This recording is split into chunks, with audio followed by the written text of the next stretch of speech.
The story begins with Su Hong practicing martial arts. After receiving a punch, his friend cannot accept the stinging pain he feels and asks if Su Hong has perhaps reached the micro-level of mastery. Su Hong replies that he attained this level just 2 days ago. In this world, the degree of mastery for any martial art is divided into 5 levels: basic, proficient, micro-level, mastered, and perfect. His friend comments that this is incredible, as no one in the class can compare to him when it comes to the Vajra fist. Su Hong asks his friend if he has rested enough since they need to continue training, but his friend calls him a cultivation maniac who does not know how to stay still. His friend says goodbye to everyone and leaves. At the same time, teacher Lee finds Su Hong. The teacher asks why he has not yet paid the 30,000 registration fee for the martial arts department, as registration closes next Monday. He asks teacher Lee if he can have a few more days, but the man replies that although he knows the family is struggling, he cannot change the rules. Su Hong continues his training while thinking about the 30,000 registration fee.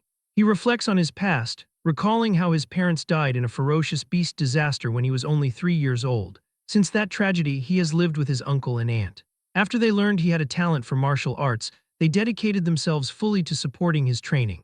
In this era where ferocious beasts run rampant, being a martial artist is an absolutely high-income profession. He is training to give them a better life, but his pursuit is currently making their lives even harder. Eventually, he returns home. Before entering, he overhears his aunt and uncle discussing the rent, as they want to delay the rent payment so they can prioritize paying Su Hong's registration fee. They know Hong's talent is so good that he will become successful in the future, so they cannot hold the child back. His aunt even suggests stopping her medication since it will not cure her anyway, which would save a lot of money. However, her husband refuses the idea, stating he will work another job and telling her to just rest to recover her health. Su Hong feels terrible hearing this conversation. He slaps his own face to compose himself before opening the door and announcing his arrival. His aunt asks why he practiced until so late and tells him to rest while she prepares food. He goes to his room and realizes his family has sacrificed enough for him. He decides he must solve his own problems, noting that a martial artist can earn tens of thousands in just a few days.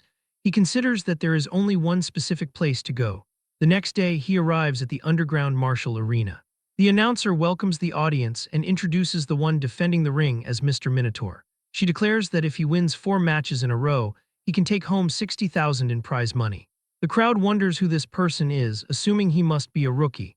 The hostess asks him to show some passion to heat up the atmosphere, but he does not understand how to do that. She tells him to provoke and curse the audience, thinking that rookies are troublesome. Su Hong immediately roars that below the level of a martial artist, he is invincible, and he calls the weaklings in that place to come and fight him. The audience finds him arrogant and predicts he will die without even realizing it. Because of that, everyone begins asking for someone to kill the Minotaur, shouting, "Screw the Minotaur." He realizes the killing intent in the underground arena is heavy, but he knows this is the only way to quickly gather his tuition fees. A fighter enters the arena and vows to play with him. Su Hong observes that while the opponent's momentum is strong, his lower body seems unstable and easy to win against. As the man charges, he also gets ready and strikes him directly under the chin, throwing him out of the arena. He calls for the next opponent as the announcer celebrates his first win. The crowd cheers and another fighter steps up, warning Su Hong that he will not have the same luck. Su Hong judges the opponent's physique and decides he can use this man to test the power of his Vajra fist. The 2 fighters charge and collide their fists, but he notices an opening. Because the man used too much force with his upper body, he left his waist exposed. Su Hong delivers a kick that sends the fighter flying out of the arena. He demands the next challenger immediately. Meanwhile, a man watching from a balcony notes that the boy is not even a quasi-martial artist, yet his strength exceeds that of the average martial apprentice. On stage, Su Hong wins one more time. The organizer thinks someone like him is perfect for match fixing. His subordinate offers to take care of him, and the man warns him not to reveal that he has already been promoted to martial artist. In the ring, Su Hong reflects that dealing with these ordinary apprentices is not difficult with his micro-level Vajra fist. If he wins one more match, he will get the 60,000 prize money. Suddenly, the crowd shouts that White Fox is coming into the ring. People wonder if he is not a quasi-martial artist and if his participation constitutes cheating.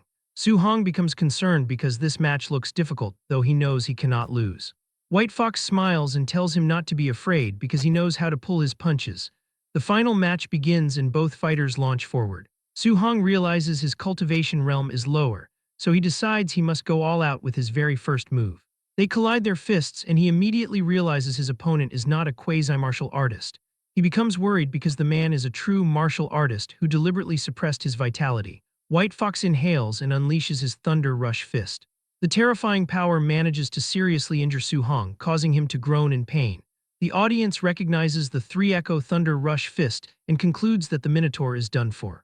White Fox continues to attack frantically, while Su Hong focuses entirely on defending. He knows that if this continues, he will lose, so he desperately searches for a chance to counterattack. However, a blow breaks through his guard and strikes his face, throwing him to the other side of the arena.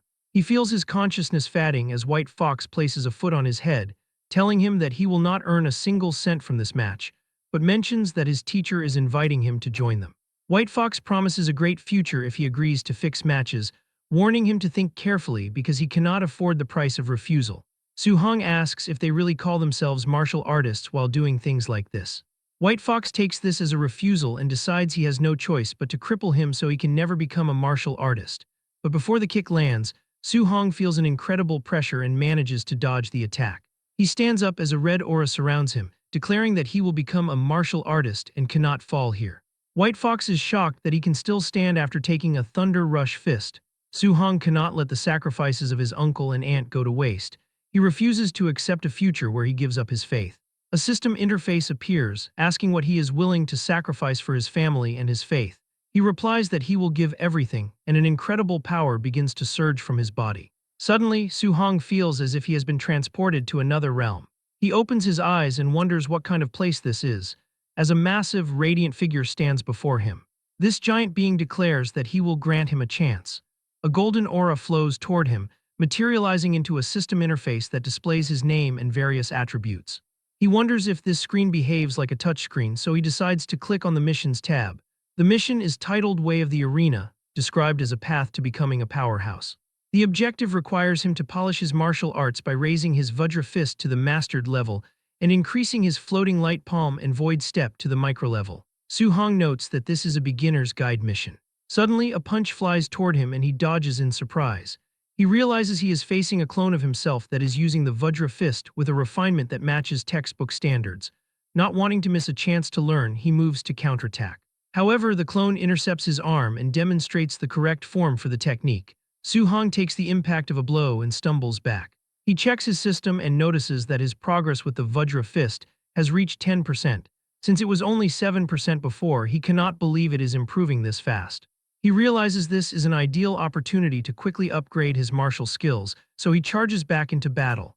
The two begin exchanging blows frantically, and Su Hong's techniques level up as the fight continues. Eventually, he reaches 100% proficiency, bringing Floating Light Palm and Void Step to the micro level, while his Vajra Fist reaches Mastered status. As he defeats his clone, it disappears. A system notification congratulates him for completing the mission and issues the rewards, asking if he agrees to return to reality. He agrees, and back in the arena, his body overflows with an incredible aura. White Fox moves to attack, annoyed that his target is acting mysterious. He uses his Thunder Rush Fist, but Su Hong finds his movements far too slow. He throws a punch that shatters White Fox's mask and knocks him unconscious. The audience watches in total disbelief. Su Hong stands over the defeated White Fox. He turns around and simply states that he wants to receive his prize money since he won the fourth match. The announcer confirms the victory and congratulates the Minotaur for successfully defending the ring and winning the 60,000 grand prize. Up in a private box, a man is confused as to how a martial apprentice could cultivate the Vajra Fist to the Mastered level when most martial artists cannot. He orders his guards to follow our boy and uncover his true identity. Su Hong leaves the arena and quickly realizes he is being followed. He mocks their attempt to track him and uses his speed to vanish. The two guards are baffled by his disappearance, though they are determined to find him. Su Hong now knows that someone is trying to track him, so he waits for some time and makes his way home an hour later. His uncle and aunt are frightened by the large stack of money, asking if he robbed a bank. He tells them he is working as a sparring partner at a dojo where the master decided to sponsor his studies. He asks his uncle and aunt to trust him, and they are amazed, believing their nephew would never lie and has a promising future. Later that night, he sits on the rooftop, reflecting that his registration fee and rent are now covered. He is relieved that his aunt's medical expenses are no longer an immediate worry. He credits the system for turning his danger into safety but notes that his other attributes have not changed yet. He investigates his martial value, which sits at 67. A notification informs him that he obtained these points by defeating a higher-level opponent and that they can be used to increase vitality and martial skills. He tries to use it and begins placing points into his vitality until it reaches 90. Suddenly, he feels his body overflowing with an incredible aura and realizes he has reached the level of a quasi-martial artist with 90 vitality. He decides to dump all remaining points into his vitality stat. Afterward, he notes that his physical strength has improved significantly and his wounds have fully healed. Feeling endless strength, he decides to find a place to test his current power. He heads to the Star City #1 High School outdoor drill ground to use a Tier 1 combat power tester. He prepares to use 70% of his strength for the first punch. He concentrates his energy and strikes the machine, but he breaks into a cold sweat when the device shatters from the impact. Su-hong worries that he might have to pay for the damage and flees like a madman when someone nearby shouts about the noise. An old man in pajamas arrives at the scene and is horrified to find the smashed tester. He fumes with rage, assuming the culprits are Chen Shan and Li Tu, since only those two little brats are capable of doing this in the school. He screams, promising to educate them properly once school begins. The next day, a large group of students gathers in the gymnasium of Star City #1 High School. At the back, Su-hong asks his friend why Chen Shan appears to have been beaten up. His friend whispers that the principal discovered Chen Shan broke the outdoor training grounds tester. Since Chen Shan refused to admit to the deed, the principal punished him, though Su-hong realizes the other student took the blame for his actions. The principal calls for silence and introduces his old comrade-in-arms, Chen Tian, who is a Tier 3 martial artist. He announces that the guest will teach everyone the Thunder Rush Fist, which is a C-rank technique. The students celebrate, as this is their first time seeing a Tier 3 martial artist, and such techniques usually cost hundreds of thousands in tuition at private dojos. Su-hong remembers how this is the same move White Fox used during their battle, noting its incredible power. He realizes he must seize this rare opportunity to learn the skill for free, since if one wanted to learn this kind of C-rank martial art outside, the registration fee alone would be at least several hundred thousand. Chen Tian warns the class that he will demonstrate the technique from start to finish 10 times, and how much they learn depends entirely on their own efforts. He takes his stance and throws a punch to demonstrate, explaining that at the basic level, a punch will emit a sound of thunder.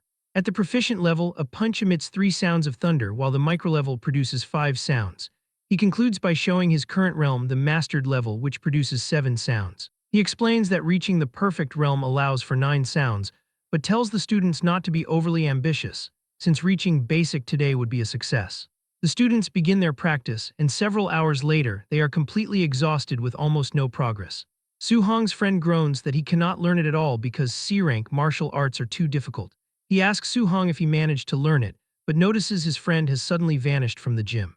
Meanwhile, Chen Shan successfully reaches the basic level, causing his peers to wonder how his brain is built to belong to such a genius. The principal points out Chen Shan to Chen Tian, calling him the school's #1 genius and asking if the warrior is interested in guiding him. Chen Tian finds the suggestion amusing, noting that in other cities, this level of talent is only considered average. Later, the two men walk outside, and Chen Tian complains that he wasted his time because the batch of students is too weak. The principal argues that having even one student reach basic is good enough and asks if he was expecting to find a top-tier genius there. Chen Tian says that martial Dao cultivation is extremely cruel, and talent is simply too important, while the principal agrees that relying only on hard work without opportunity is impossible. Their conversation is interrupted when they hear a sound and they see Su-hong standing nearby, his body crackling with intense electricity. Chen Tian shouts in shock, recognizing the 7-sound Thunder Rush Fist, and wondering how an expert of that level is at the school. While the principal insists it is impossible as he has never heard of such a specialist, but points out the boy is wearing a student's uniform. Chen Tian is baffled that a student reached the mastered level after only half a day of instruction. Our boy throws a punch, and the principal panics as he hears 9 distinct sounds of thunder. Chen Tian becomes extremely excited, realizing he has just witnessed the perfect realm. He gathers energy in his own fist and performs the technique again, successfully producing 8 sounds. He declares that the student's 9-sound Thunder Rush Fist gave him the inspiration he needed to finally break through his own limits. The two run toward the student to see who he is, but by the time they arrive, Su-hong has already gone. Already far away, he thinks about how exhausting it is to cultivate a C-rank martial skill compared to the D-rank Vajra Fist. He checks his system and sees that his Thunder Rush Fist has reached the perfect level. He considers how he can earn more martial value to break through to the martial artist rank, wondering if normal sparring will be enough, or if he needs to engage in life-and-death battles. Sometime later, he arrives at his workplace, the Raging Thunder Dojo, Inside, he finds several martial artists training with spears. A fellow martial artist asks why he came in today, and Su-hong replies that he just wanted to practice a little. He notices a purple-haired boy defeating another trainee. And the purple-haired boy says, "You dare to say my teacher teaches badly. If your comprehension is poor, admit it. Why make excuses here?" Su asks what is going on, and a guy explains that Li Yan's teacher is a newly arrived instructor who is very strong but despises commoners like them and teaches carelessly. Li Yan, his disciple, is also very powerful and arrogant. Li Yan prepares to strike a defenseless opponent, but Su-hong intervenes by grabbing his arm and telling him to stop. Irritated, Li Yan challenges him to a fight in the ring. He agrees, but the instructor enters the room and orders the class to begin. Li Yan turns around, saying the boy's luck is good, and Su-hong thinks that this person is a bit too arrogant. The instructor announces that today is the last day he will teach the Raging Sea Spear technique, and he will only perform it once. He takes a stance and thinks to himself that demonstrating it once is enough, since he believes the students are trash who cannot learn it anyway. Su-hong watches with focus, realizing that the core of the technique involves a momentum like endless giant waves. After the brief demonstration, the instructor leaves the students to practice on their own. The students are furious at the lack of instruction, but Su-hong focuses and begins performing the movements perfectly. As he moves his spear, a water-like aura flows with it. As he continues, the others are amazed, calling him a prodigy. They wonder if they are really too stupid to learn it. Because of this noise, Li Yan returns, asking why they are making noise and who learned it. He is surprised to see Su-hong has actually learned the spear technique. Li Yan thinks that he needs to find the boy's depth, as it would be interesting if he is really a genius. He offers to give him some pointers. Su agrees, so Li Yan holds his spear and every other guy moves back. One warns Su-hong not to be impulsive since Li Yan is very strong despite his bad character, and Su tells him not to worry. He prepares himself, saying, "Please enlighten me." Li Yan attacks using the micro-level of the Raging Sea Spear technique. Su takes a deep breath and counters, activating the Raging Sea Spear technique at the proficient level. Li Yan is stunned, unable to understand how a beginner could have reached that level of mastery so quickly. As Su-hong attacks and the two strikes collide in a powerful clash, Li Yan cannot understand how someone who is not even a martial artist can reach the proficient level in this technique so quickly. Our boy sees an opening and manages to knock the spear out of his opponent's hands with a swift movement. A system notification appears, informing him that he gained 35 martial value points for defeating a higher-level opponent, as he finally understands that ordinary sparring also yields points and considers finding more people to spar with in the future. Li Yan falls to his knees, thinking it is absolutely impossible for someone to cultivate the Raging Sea Spear technique to the proficient realm so rapidly. He questions all his years of training, wondering what his hard work counts for if he can be surpassed so easily. Still furious, he leaps up to attack because he feels humiliated and useless. Before he can strike Su-hong, his master shouts for him to stop. The teacher approaches and delivers a sharp slap to Li Yan's face, telling his disciple that if he does not dare to face failure, then he is not even a martial artist. The instructor reflects on how Su-hong learned the Raging Sea Spear technique to the proficient realm after watching only one demonstration, considering that even the geniuses in the Magic City or Imperial Capital are not exaggerated to this extent. Since he knows that Li Yan has talent but is far too arrogant, he believes that being struck by this kind of genius is a good thing for the boy.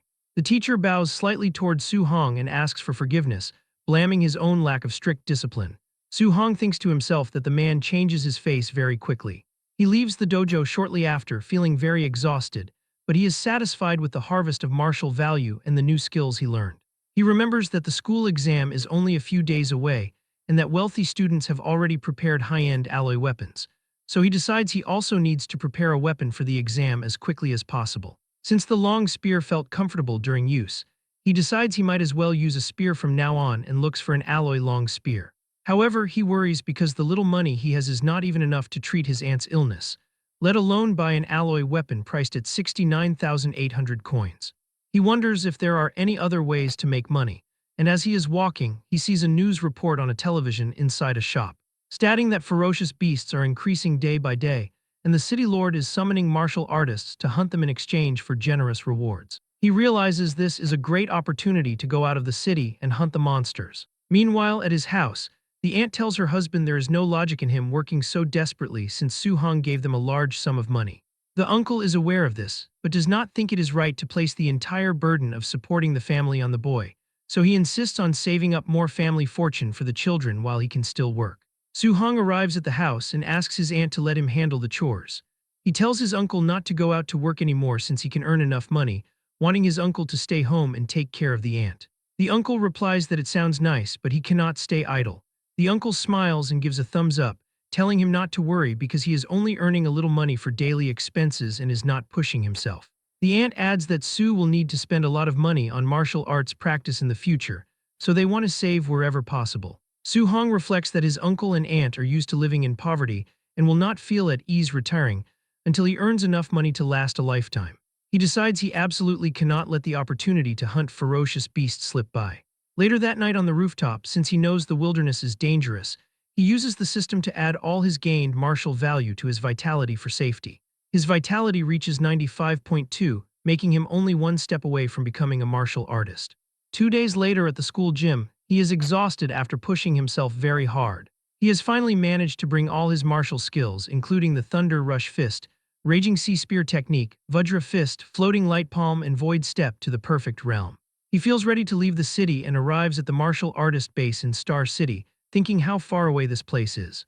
While walking, he notes that although he has seen it many times on TV, this is his first time coming to the martial artist base.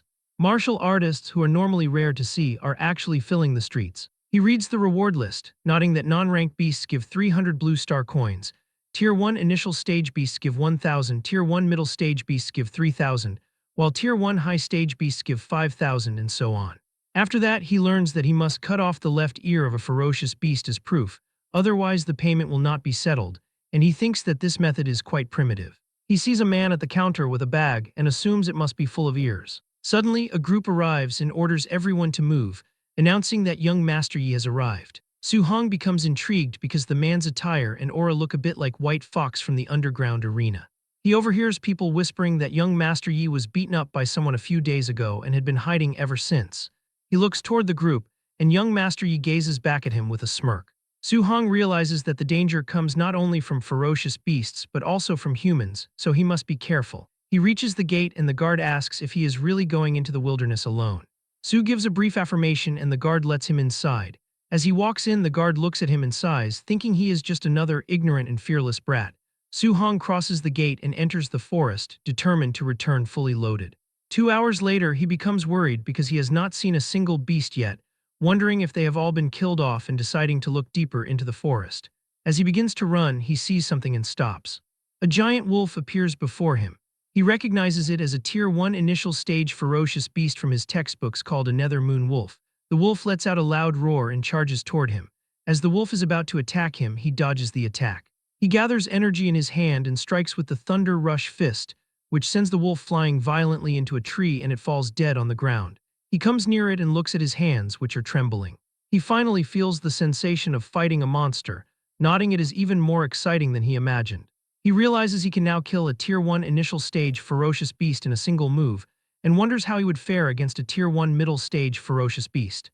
Just as he considers this, a giant raging black bear appears behind him.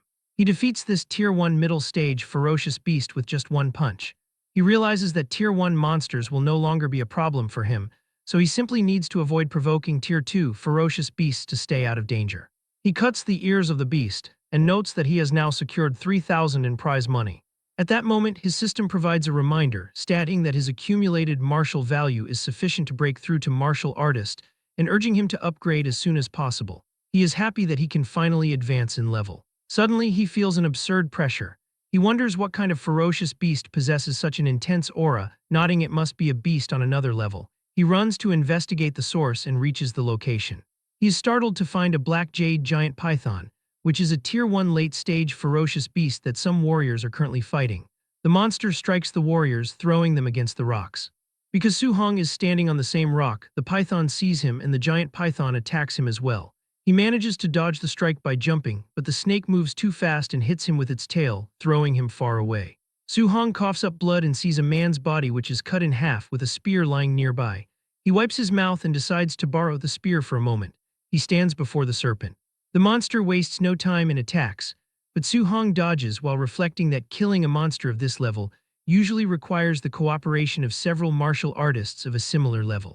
He knows that while his martial skills have all been cultivated to perfect, allowing him to easily kill a raging black bear, this serpent is a different matter. He jumps onto a tree and uses Void Step at the perfect level to gain height. Only then does he use the Raging Sea Spear technique at the perfect level. He throws the spear and it pierces the monster's body. He runs to retrieve the spear. Once he has it, he gathers energy again and throws his spear one more time, and it pierces the monster's body once more. After that, he runs to get the spear one more time while dodging an attack from the monster. He continues this pattern because he is aware that the difference in their body sizes is too great. He notes it is hard to deal a fatal blow in one hit, so he must weaken it as much as possible first. Just as he thinks that, he is almost struck by another attack but counters with the Thunder Rush Fist. He immediately retreats to widen the distance from the giant python. He must find an opening, launch an attack, and then quickly disengage. He admits that fighting like this is a bit tiring, though the advantage is safety. He notes that the snake also seems to be reaching its limit, and decides he just needs to maneuver around it a few more times to take it down. He tells the beast to keep it coming. Suddenly, he senses something approaching. He turns around and sees that a warrior is trying to attack him. In surprise, Su-hong blocks the incoming attack but is thrown far away. He gets up while coughing and asks who these people are. It is young Master Yi, who laughs and comments that they meet again. He asks Su how about giving this black jade giant python to him as a gift. As the group comes near Su-hong, young Master Yi comments that when he saw Su leaving the city by himself, he was certain he would perish rapidly. He adds that he did not anticipate such high luck, noting that not only did he survive, but he also discovered the black jade giant python while it was seriously wounded. Su-hong realizes what is occurring since the group seems to have just arrived to make such a statement. He becomes concerned because they possess the advantage of numbers, and he feels he cannot confront them directly. As he considers this, the masked man launches another attack. Su-hong becomes annoyed by this action and asks if they truly think he is unable to beat them simply because he was hit by a sneak attack. He also launches an attack and their fists clash, and the brawler finds the frightening power he is experiencing to be unbelievable. Furthermore, he takes a punch directly to the face, which causes him to drop to the floor in an unconscious state. Yifeng remembers the Vajra fist and deduces that the boy was the Minotaur. Su-hong also figures out that the man is the white fox he previously battled in the arena. Yifeng declares that he has never endured such embarrassment before an audience and commands his subordinates to kill him.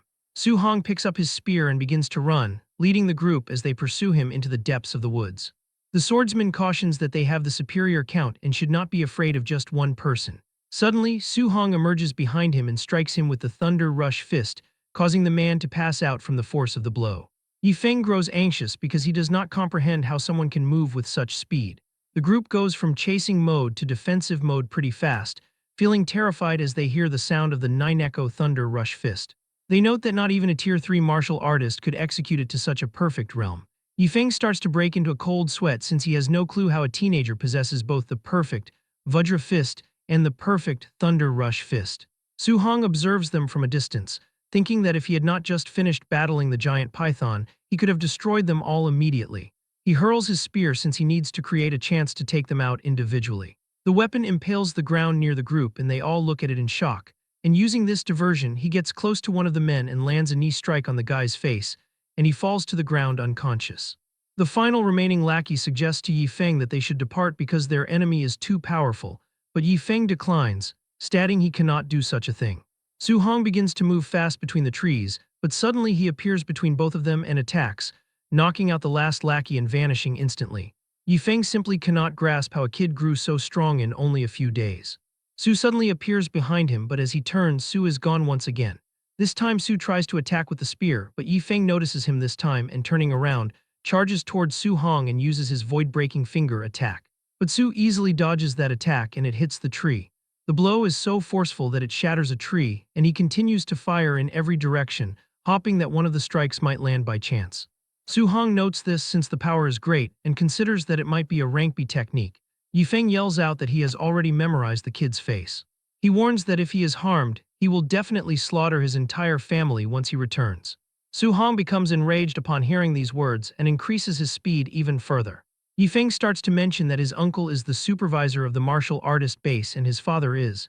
But before he can complete the sentence, Su-hong appears and delivers a punch straight onto Yifeng's face, which sends him through the air like a cannonball. He hits the ground where the snake was previously, and as he tries to get up, Su-hong approaches and says he should not have used his family to threaten him. Yifeng is severely wounded and wonders how someone can be so strong when he is clearly not a martial artist. He screams asking, "Who exactly are you? and while he is speaking, the black jade giant python emerges behind him and finishes him off with its tail. It then hisses loudly, and Su-hong realizes he engaged in combat for too long, allowing the monster to recover its stamina. The group of lackeys finally regains consciousness, realizing that the teen they fought is bizarrely strong. They wonder where their young master has gone and if he managed to finish off the brat. Suddenly, they notice Su-hong running toward them. They prepare for a fight, but he screams at them to move. Behind him, the black jade giant python is charging in their direction. Two warriors fail to move in time, and the serpent devours them instantly. A system notification appears, informing him that because he indirectly killed two martial artists, he has gained 60 martial value points. The same fate befalls the swordsman as the monster kills him, granting Su-hong another 30 points for the indirect death. He is surprised, reflecting that he had no idea it was possible to earn points in such a manner. The snake prepares to strike him next, but he leaps into the air using his void step. He has accumulated enough points to become a martial artist and knows that if he could find a safe place to break through, it would be perfect. Just then, he spots a cave right ahead. He runs into the entrance, and the monster crashes into the rocks, unable to follow because the opening is far too small. Once inside, he sees that the snake is persistently trying to force its way in. He quickly opens his system and begins spending his martial value points as fast as he can. As his vitality increases, his entire body feels incredibly hot, as if lava is flowing through his veins. His vitality reaches 100, and a notification announces his breakthrough to Tier 1 martial artist. Su-hong feels an intense power overflowing from his body now that he has become a real martial artist. He looks toward the snake, declaring that it is now his turn to attack. He moves to attack and lands a hit on the stuck monster, sending it flying, but he is not done yet. Su-hong jumps and tries to use his Vajra fist, but the monster was smart and used its tail to attack from behind.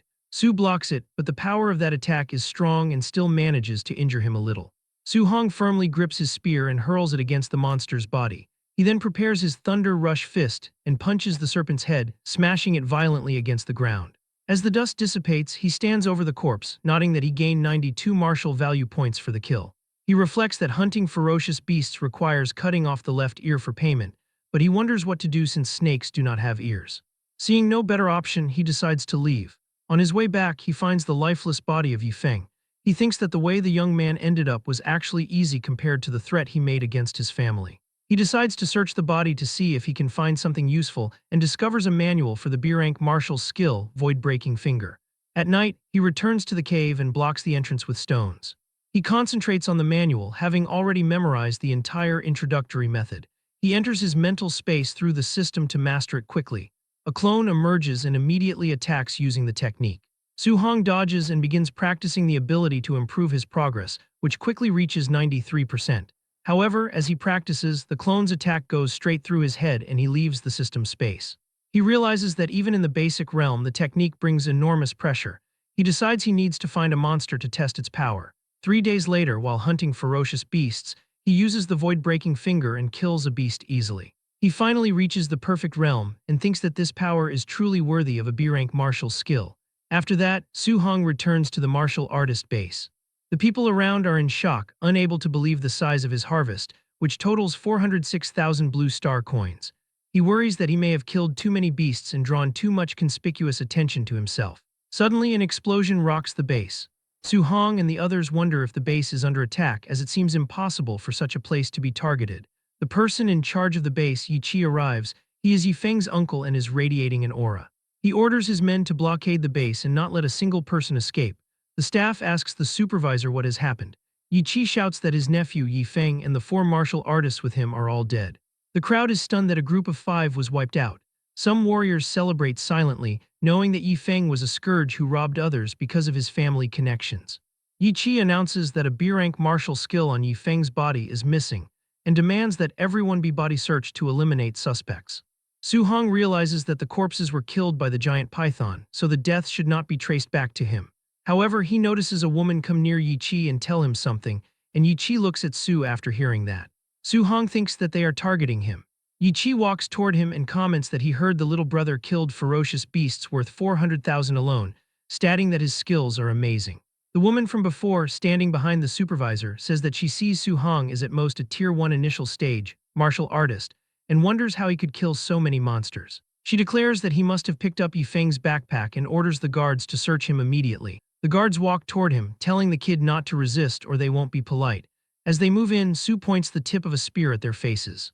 The men are stunned, realizing they could not see the boy's spear speed clearly at all. Su-hong asks what they are doing and announces that he is a student of Star City No. 1 High School, questioning if they are really going to search him. Yi-chi reflects that the principal of No. 1 High has always been protective of his students and is not someone to mess with, but the kid is highly suspicious. He considers that if the boy really could hunt and kill so many ferocious beasts on his own, he is definitely a genius. If they make a mistake and offend him, the loss would outweigh the gain. He tells Su-hong that his nephew was attacked and their family martial arts technique was stolen, stating that he must find the culprit and hopes the boy will cooperate. Su-hong replies that he hopes Yi-chi does not falsely accuse a good person. The supervisor offers 10,000 coins as compensation for the search.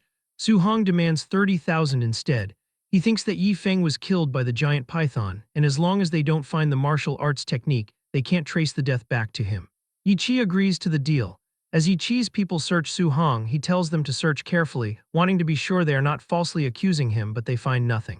Yi-chi orders his men to give the boy 30,000 and let him go. Su-hong walks away, thinking it is a good thing he cleaned up the void-breaking finger manual, otherwise today would have been trouble. Yi-chi orders his men to continue searching until everyone is cleared, stating no one is allowed to leave. Su decides to first go take a shower and change his clothes before going to the Martial Artist Association for his assessment and registration, as he needs to get the guidance technique as soon as possible. Later, he sits in a hotel room, nodding he has 534 martial value. He reflects that for the past few days he was focused on cultivating the void-breaking finger and hunting ferocious beasts, so he didn't even get around to using the points. His status window shows his vitality at 103, spirit at 23, and physique mortal body at 6%. He notes that a Tier 1 initial stage martial artist requires 100 vitality points, while a Tier 1 middle stage requires 200. He realizes that if he uses all the martial value to increase vitality, he can increase it by 53.4, leaving him only 40 points away from the middle stage. However, he sees that spirit and mortal body have not been upgraded yet and wonders what effects they have. Since he has lots of martial value now, he decides to see the effect of it. He begins by adding points to spirit, but after increasing it, he doesn't seem to feel any change. Next, he adds points to his mortal body and the strength increase is very obvious. He decides to add a bit more. His vitality reaches 123, spirit is at 26.5, and his mortal body is at 36.1%. He decides to stop the mortal body and add 200 martial value points to vitality and the remaining points to spirit. He suddenly feels as if there is endless power within his body, and his muscles grow colossally. He gradually recovers to his normal shape and feels relieved, thinking that if he kept looking like a muscle man, he wouldn't dare imagine how to explain it to people he knows. 1 hour later, he arrives at the Star City Martial Artist Association and tells the receptionist he is there to participate in the martial artist assessment. She tells him a staff member will take him immediately. The lady notes that he is very young and asks if it is his first time coming for an assessment. She explains that for a Tier 1 martial artist, if the vitality value reaches 100 and the combat power score exceeds 1000, it counts as a pass. Other candidates whisper about him, wondering if the kid came alone without a master. They assume that coming to participate at this age means he probably just wants to try it out. Su-hong watches as an assessor announces that Fan Jia has 102 vitality points but a combat power of 992, meaning the assessment failed. Next, Li Ming comes out of the machine showing 105 vitality points and passing the first stage. Li Ming moves to the combat power test where he strikes the machine. His score is 1763 and he passes. People comment that his power is almost catching up to a Tier 1 middle stage martial artist. They note he is a disciple of Jiang Ming from the Raging Thunder Dojo and is even using the Thunder Rush Fist. Su-hong realizes Jiang Ming is the instructor he met previously and wonders how many disciples the man actually has since Li Yan is also his student. Li Ming tells Su-hong it is his turn. As Su enters the machine, Li Ming thinks that he came for the assessment at this age because he is a genius and asks if the boy can compare with him. After some time, people begin to shout, "Wait, is this vitality detector broken? How is his vitality so high?" The assessor announces that Su-hong's vitality is 123 points and he has passed. Li Ming is shocked by this. He tries to tell himself that high vitality is useless and that combat power is everything. Su-hong prepares for his combat power test, thinking that since he advanced to martial artist and upgraded his physique, his strength has increased greatly. He considers that 40% strength should be enough, but worries that if he hits too lightly and the combat power isn't qualified, he will have a problem. He decides to use 50% strength just to be safe. He strikes the machine, sending the detector flying through the air until it crashes and explodes against a wall. Li Ming and the others cannot believe he sent the detector flying with one punch, noting the strength is too terrifying. They realize he didn't even seem to use any martial skills. The score on the broken machine shows 3004. People are dumbfounded, noting that the combat power standard for a Tier 1 high-stage martial artist is only 3,000 points. A staff member watching all this from afar tells his teacher that the kid is back and is simply monstrous. The man, recognizing the boy, says it is no wonder. Meanwhile, in her office, the Star City Martial Dao Association president, Wu Lingxian, is annoyed. She sees on her phone that the neighboring Yang City branch produced another genius who is showing off. She worries that if Star City doesn't produce geniuses, her position is coming to an end. Suddenly, an employee bursts in, shouting that a monster has appeared at the martial artist assessment. He explains that at Tier 1 initial stage, martial artist reached 3,000 points and sent the testing machine flying with one punch, relying solely on physical body strength. Wu Lingxian is startled by the news. Inside the central hall of the Martial Artist Association, an employee tells Su Hong that he will escort him to the second floor. He explains that they need to register his martial artist identity first and then collect his monthly allowance. Su thanks him for the help, but a woman suddenly appears and declares that she will handle the kid personally. The employee is shocked, realizing that the president of the association is stepping in. Wu Lingxian introduces herself to Su Hong and asks him to follow her. He agrees and reflects on her reputation, mentally nodding that she is the president of the Star City Martial Artist Association. Rumor has it she is a Tier 5 martial artist, though she looks different than he imagined. They arrive at the president's office, where she asks if he is a student at Star City No. 1 High School. She mentions that the principal, old boy Li Chengshan, was complaining to her recently, lamenting that the school only produced 2 ordinary Tier 1 martial artists this year, yet it turns out they were hiding such a big genius. Su Hong asks why she brought him to her office and states that he only came to register his martial artist ID and collect the monthly allowance and guidance technique.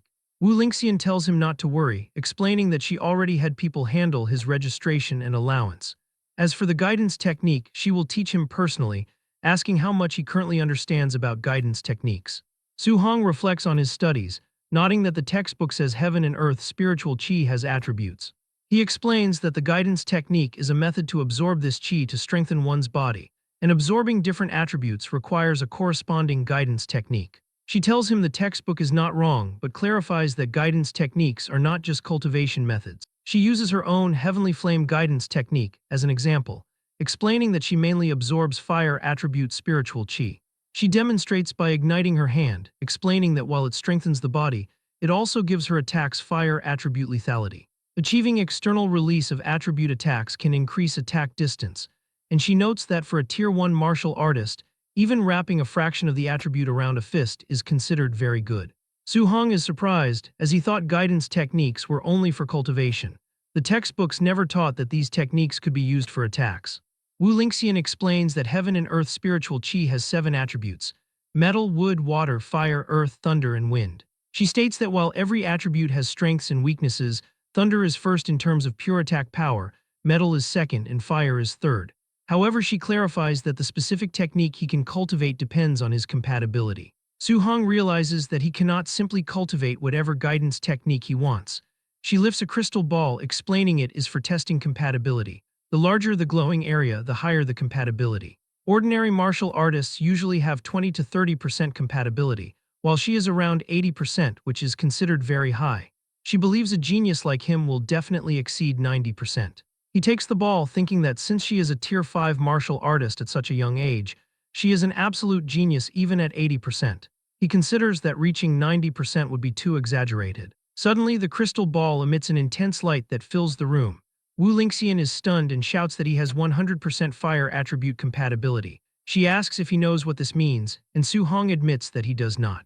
She explains that he can absorb 100% of fire attribute spiritual qi without leaking a trace. She compares this to her own 80% compatibility, where she loses 20% during absorption. Despite that loss, she still became a Tier 5 martial artist and the association president.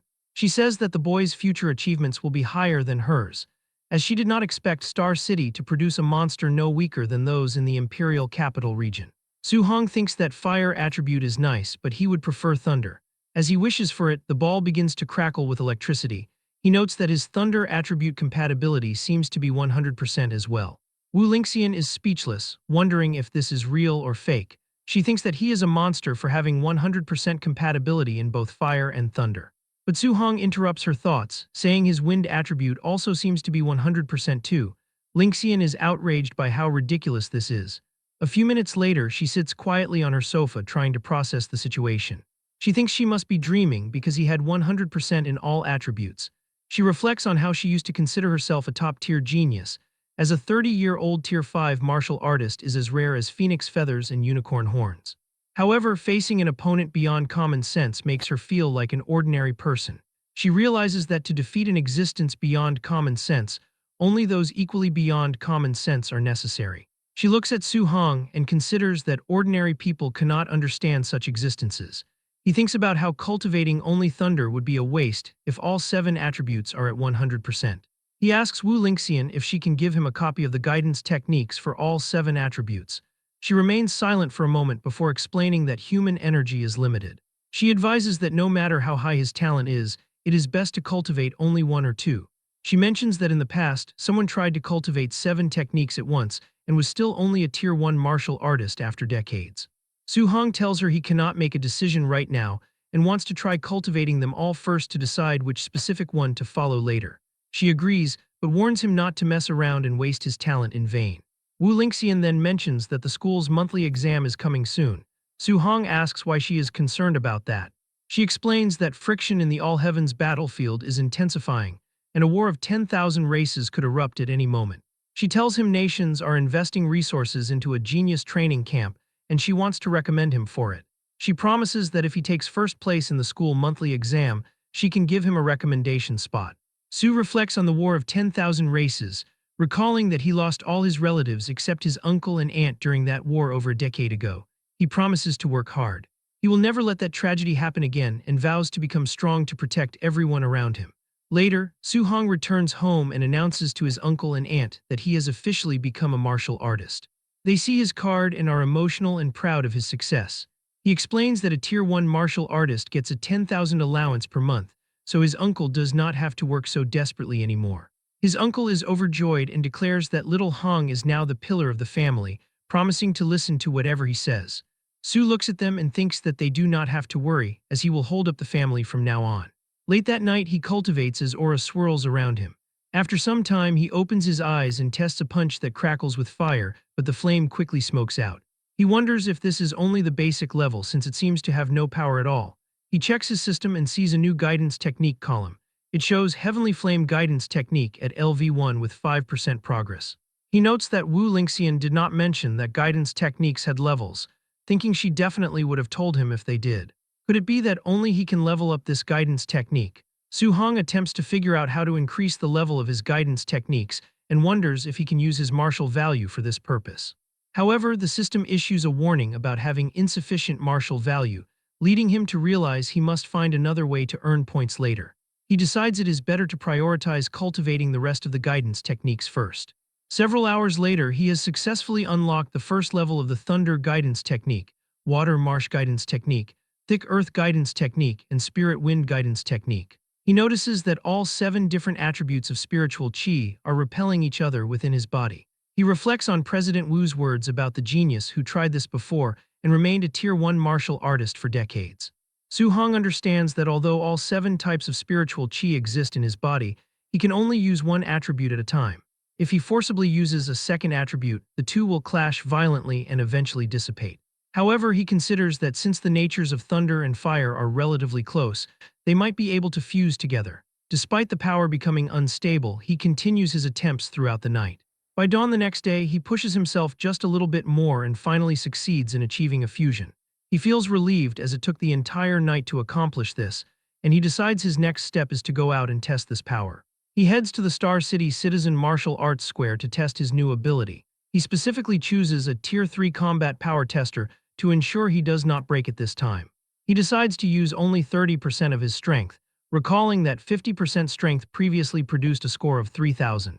He is surprised to see the meter exceed 2,300, noting that it should have been around 1,800, meaning his single power of thunder has increased his output by 500 points. He wonders what the fused power of thunder and fire will look like and delivers another blow to the machine. The score reaches 3041, which leaves him stunned. He is very happy that by relying purely on his physical body and the fused Thunderfire energy, 30% of his strength already surpasses a Tier 1 high-stage martial artist. Considering his vitality is only 123 points, he finds this power to be terrifying. He begins to imagine what the power would look like if he could fuse all 7 attributes. Driven by this thought, he decides to return home to attempt a 3-attribute fusion. After several attempts, Su-hong falls to the floor in exhaustion.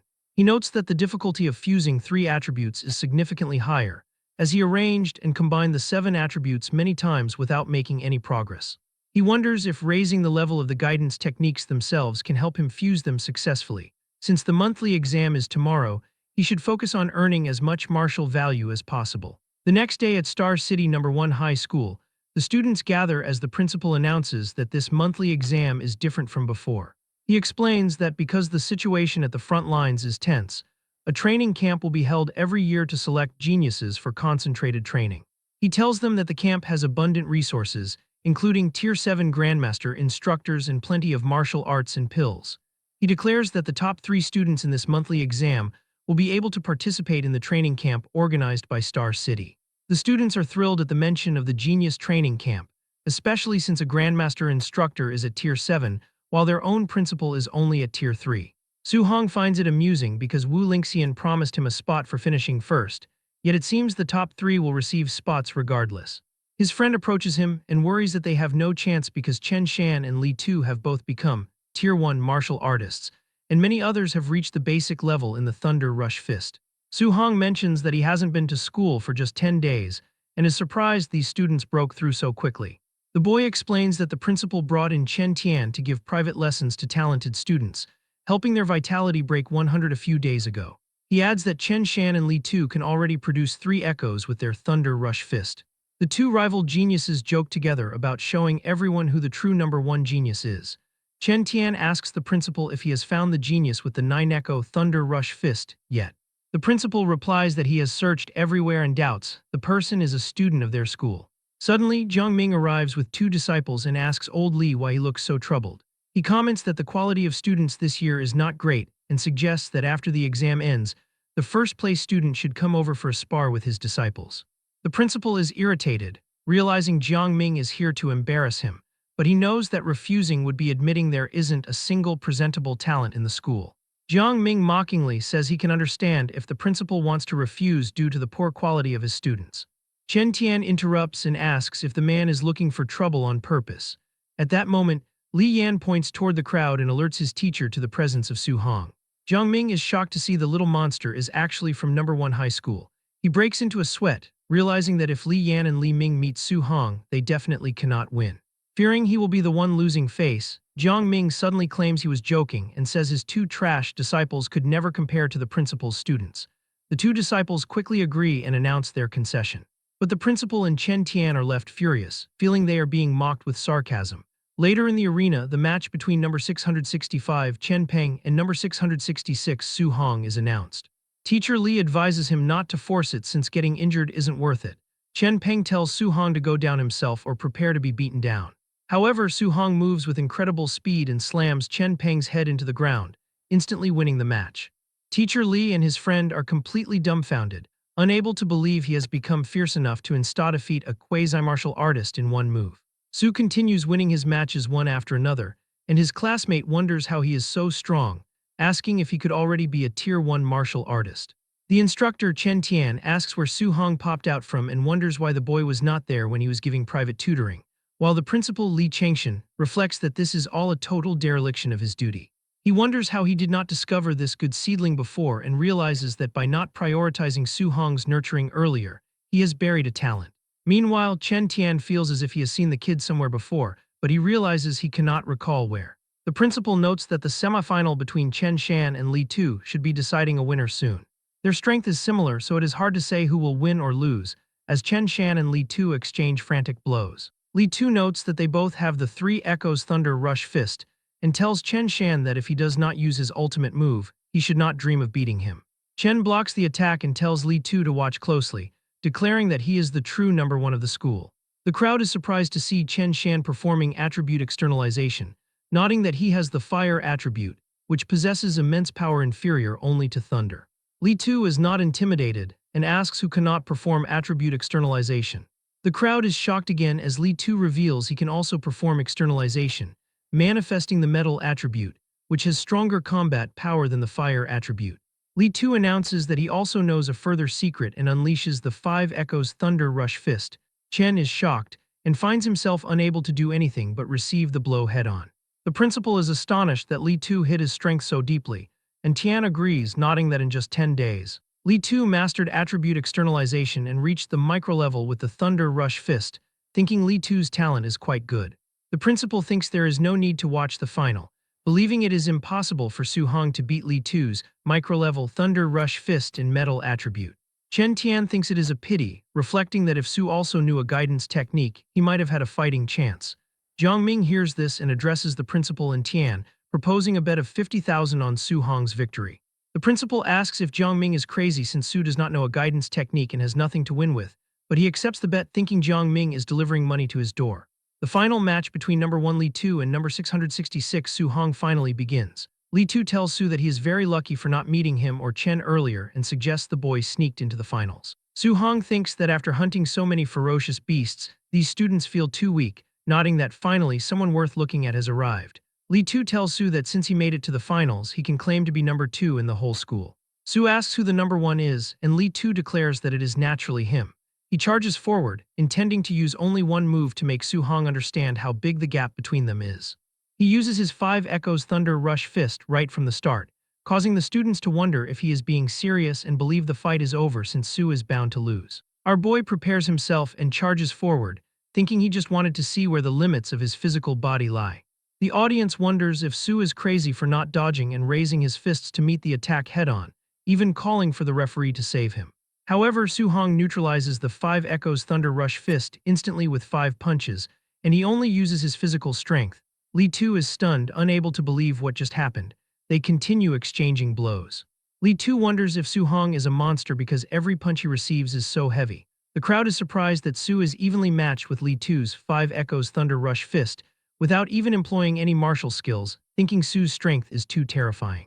Chen Tian suggests that the Su boy must possess some kind of special physique, otherwise his strength wouldn't be this exaggerated, while the principal celebrates that his school finally produced a genius with a special physique. Chen Tian notes that although Su's strength is astonishing, Li Tu has already condensed an attribute, meaning Su still has no advantage to speak of.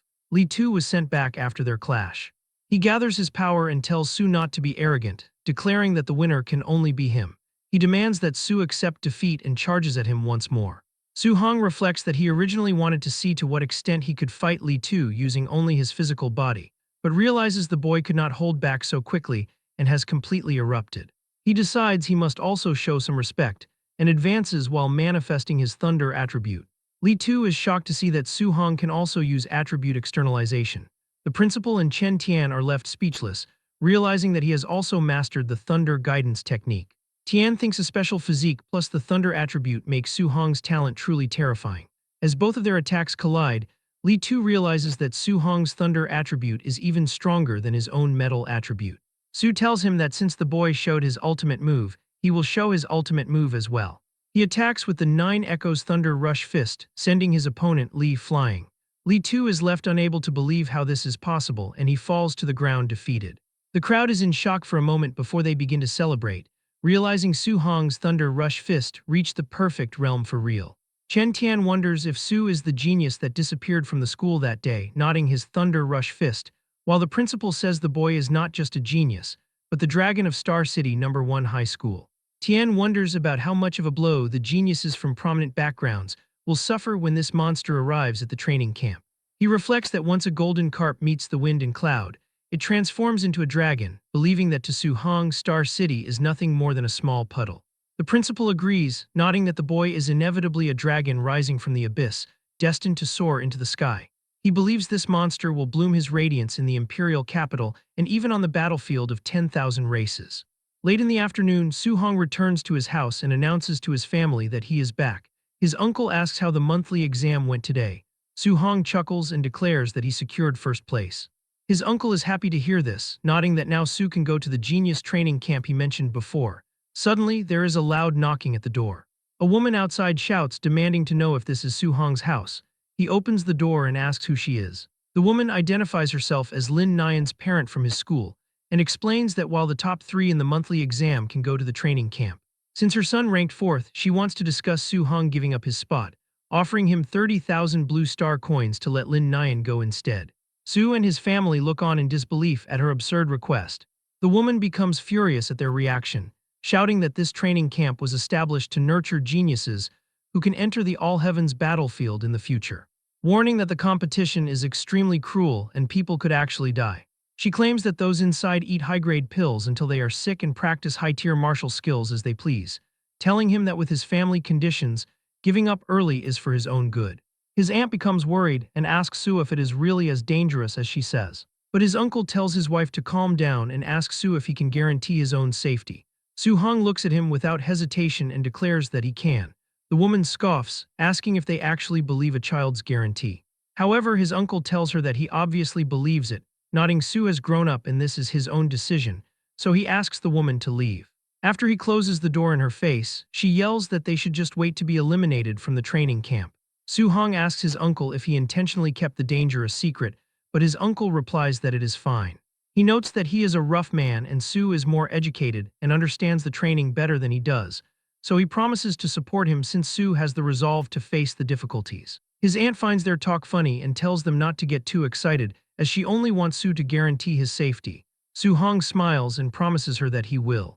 Later that night, he stands on the rooftop and reflects that his uncle and aunt must still be worrying about him secretly. He vows to never let down their expectations and decides he must become stronger to protect his hard-earned life.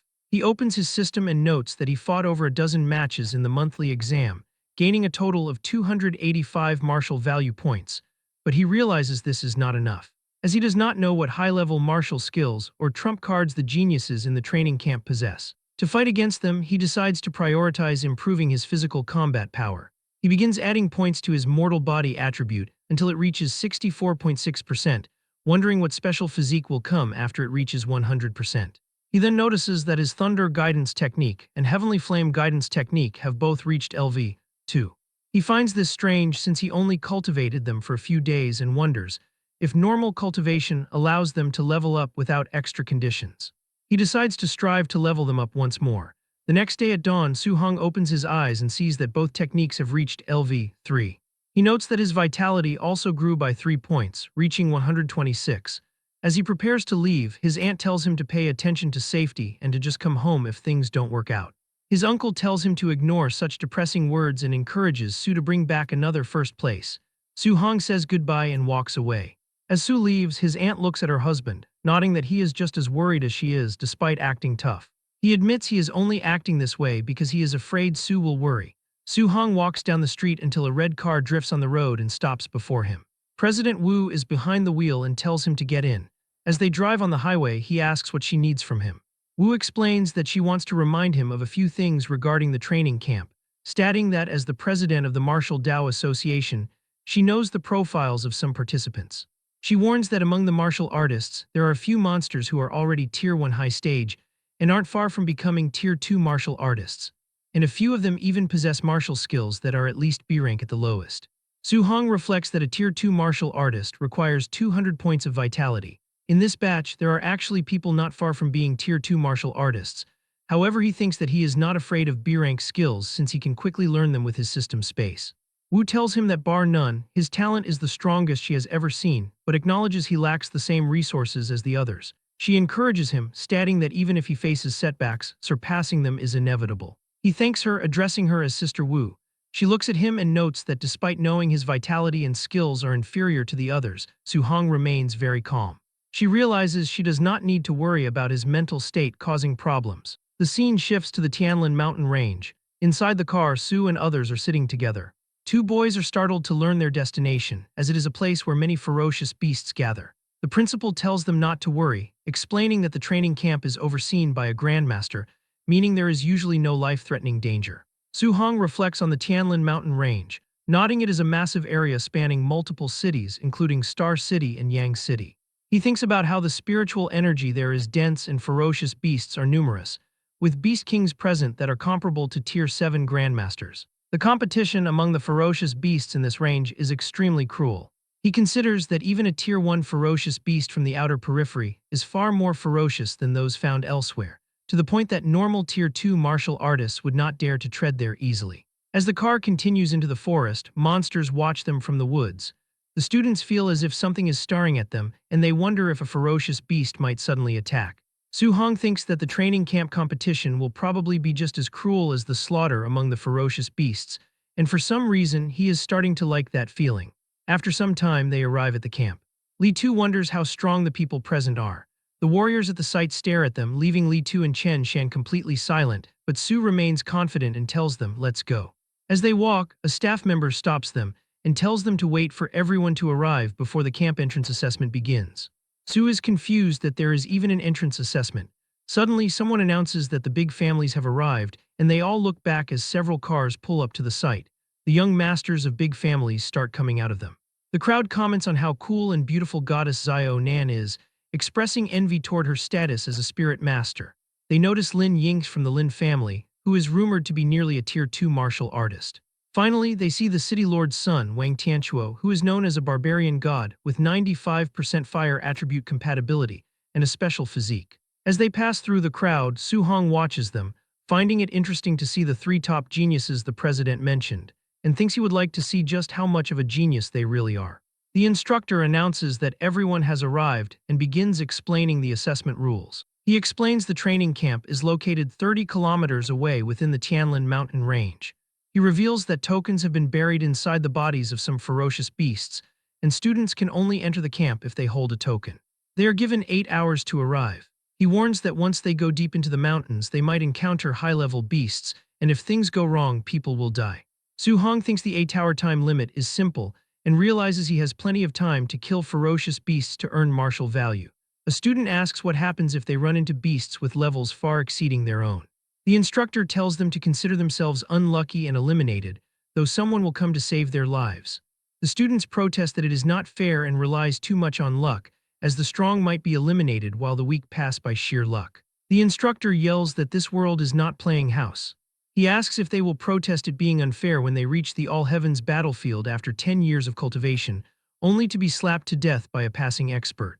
He tells them that if they do not want to encounter high-tier beasts, they must act with caution, explaining that the rules of the battlefield involve avoiding risk, bullying the weak with strength, and fighting many against few. Another agrees, saying those afraid of death should quit early to save them from wasting time, calling them a bunch of trash.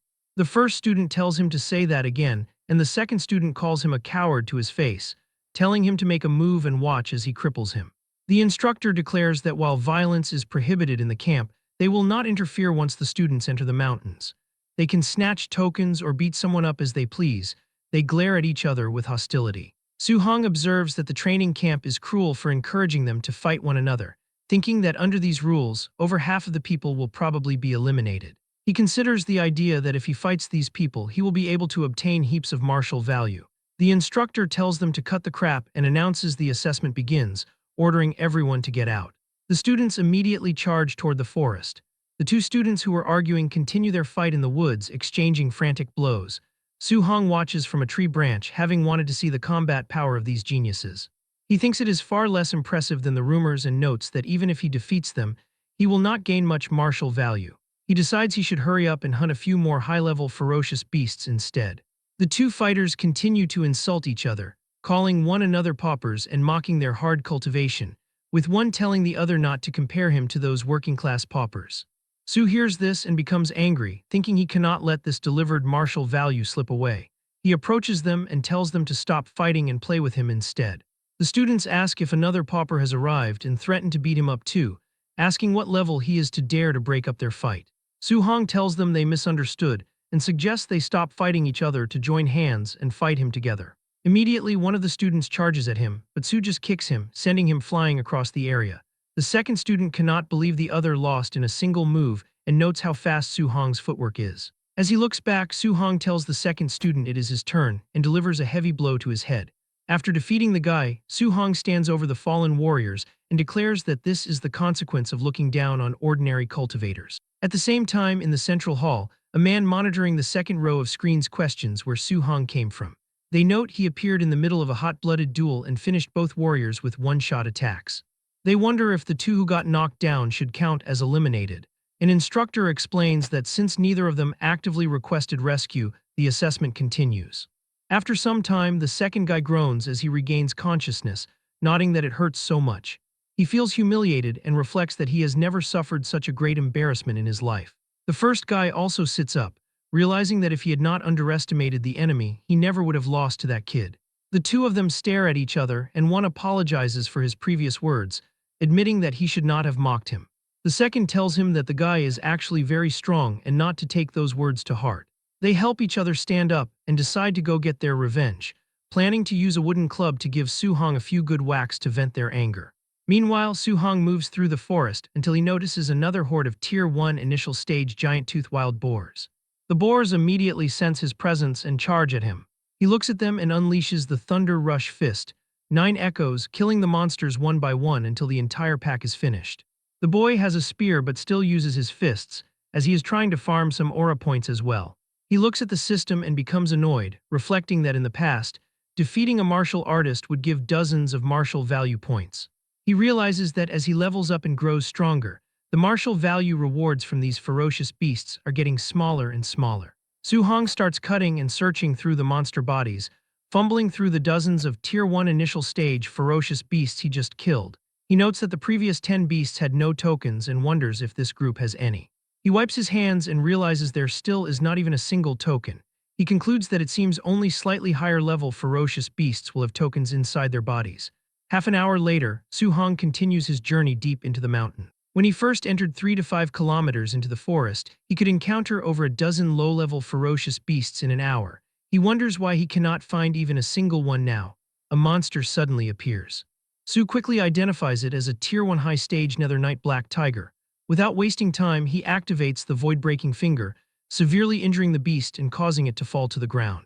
He runs toward it with his spear and thrusts it into the tiger's head, obtaining 35 martial value points. He realizes that with his current strength, killing a Tier 1 high-stage ferocious beast is as easy as flipping his hand. He fumbles through the black tiger's stomach, hoping it has a token. He awkwardly smiles as he pulls out a token which was covered in blood, reflecting that it took him nearly 3 hours just to find this one. This makes him realize that while Tier 1 initial stage wild boars were everywhere, finding this high-stage tiger took half an hour. It seems that the deeper he goes into the mountain range, the higher the tiers of the ferocious beasts become, but the fewer their numbers are. Even though the Tier 1 high-stage beast yields more martial value, he only found one in half an hour. He concludes that if he hunts low-level ferocious beasts on the outskirts of the mountain range, he could actually earn more martial value by piling up the quantity rather than pursuing quality. There are still 5 hours left in the assessment, so he decides he must accumulate enough martial value to max out his mortal body progress. After some time, at a place where there was so much blood on the ground that it created a large puddle, and monster bodies are everywhere.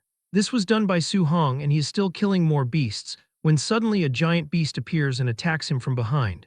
However, he manages to dodge that attack. He notes that after fighting dozens of Tier 1 beasts, he has finally encountered another Tier 1 middle stage ferocious beast. With just a single punch, he launches the bear like a cannonball against a tree. The bear screams in pain as Su-hong finishes it with another precise blow. The attack was so powerful that it even destroys the tree. Su-hong reflects that after his mortal body was upgraded to 60%, he could kill a Tier 1 middle stage beast relying purely on physical strength. He has already earned 254 martial value points and is only short over 100 points to max out his mortal body progress. With over 3 hours left, he decides to gather enough martial value. Suddenly, a loud screech echoes through the forest, and he is startled, wondering what that noise was. A giant bird appears flying above the trees, and Su-hong wonders if it could be the legendary Golden Rock Beast King. The Beast King screeches again, and Su-hong feels a terrifying shockwave created by just a flap of its wings. He grips his spear and reflects that the strength of a Beast King is truly formidable and overwhelming. Some trees are destroyed as Su-hong tries to protect himself, wondering what kind of ferocious beast he is encountering. He admits that recently he has become somewhat complacent about his own strength. However, in front of these top-tier experts, he is simply an ant. Suddenly, something catches his attention as he wonders what a certain ball of light is. Qin Tianli, a Tier 7 Grandmaster, appears flying through the air. He addresses the Beast King, stating that he has borrowed this territory, and asks the monster what it is doing here again. The Golden Rock Beast King screams in response that he never said he would lend the territory to the man and tries to attack. Tianli declares that he will beat the monster until he agrees. He delivers a punch that makes the Golden Rock Beast King screech in pain. Tianli shouts that the bird is so noisy and unleashes a combo of attacks and delivers a final punch to the Beast King's face. He then tells the Golden Rock Beast King not to make him repeat himself and demands that it get out of there right now, since he is borrowing this land. The monster flies away, telling Qin Tianli to just wait. Tianli tells the crowd to have had enough with the nonsense and get lost. He then looks down and announces to everyone that he is the Tier 7 Grandmaster Qin Tianli. He tells all the students not to panic because the assessment will continue. Su Hong considers if this is the strength of a human race Tier 7 martial artist. He thinks that sooner or later he will also reach this realm. Tianli returns to the camp flying, and as he is landing, he comments that the golden-winged great rock should have just agreed readily, but instead, it made him thrash the creature. Beimu, another Tier 5 martial artist, notes that, as expected of Grandmaster Qin, he is even more formidable than the rumors.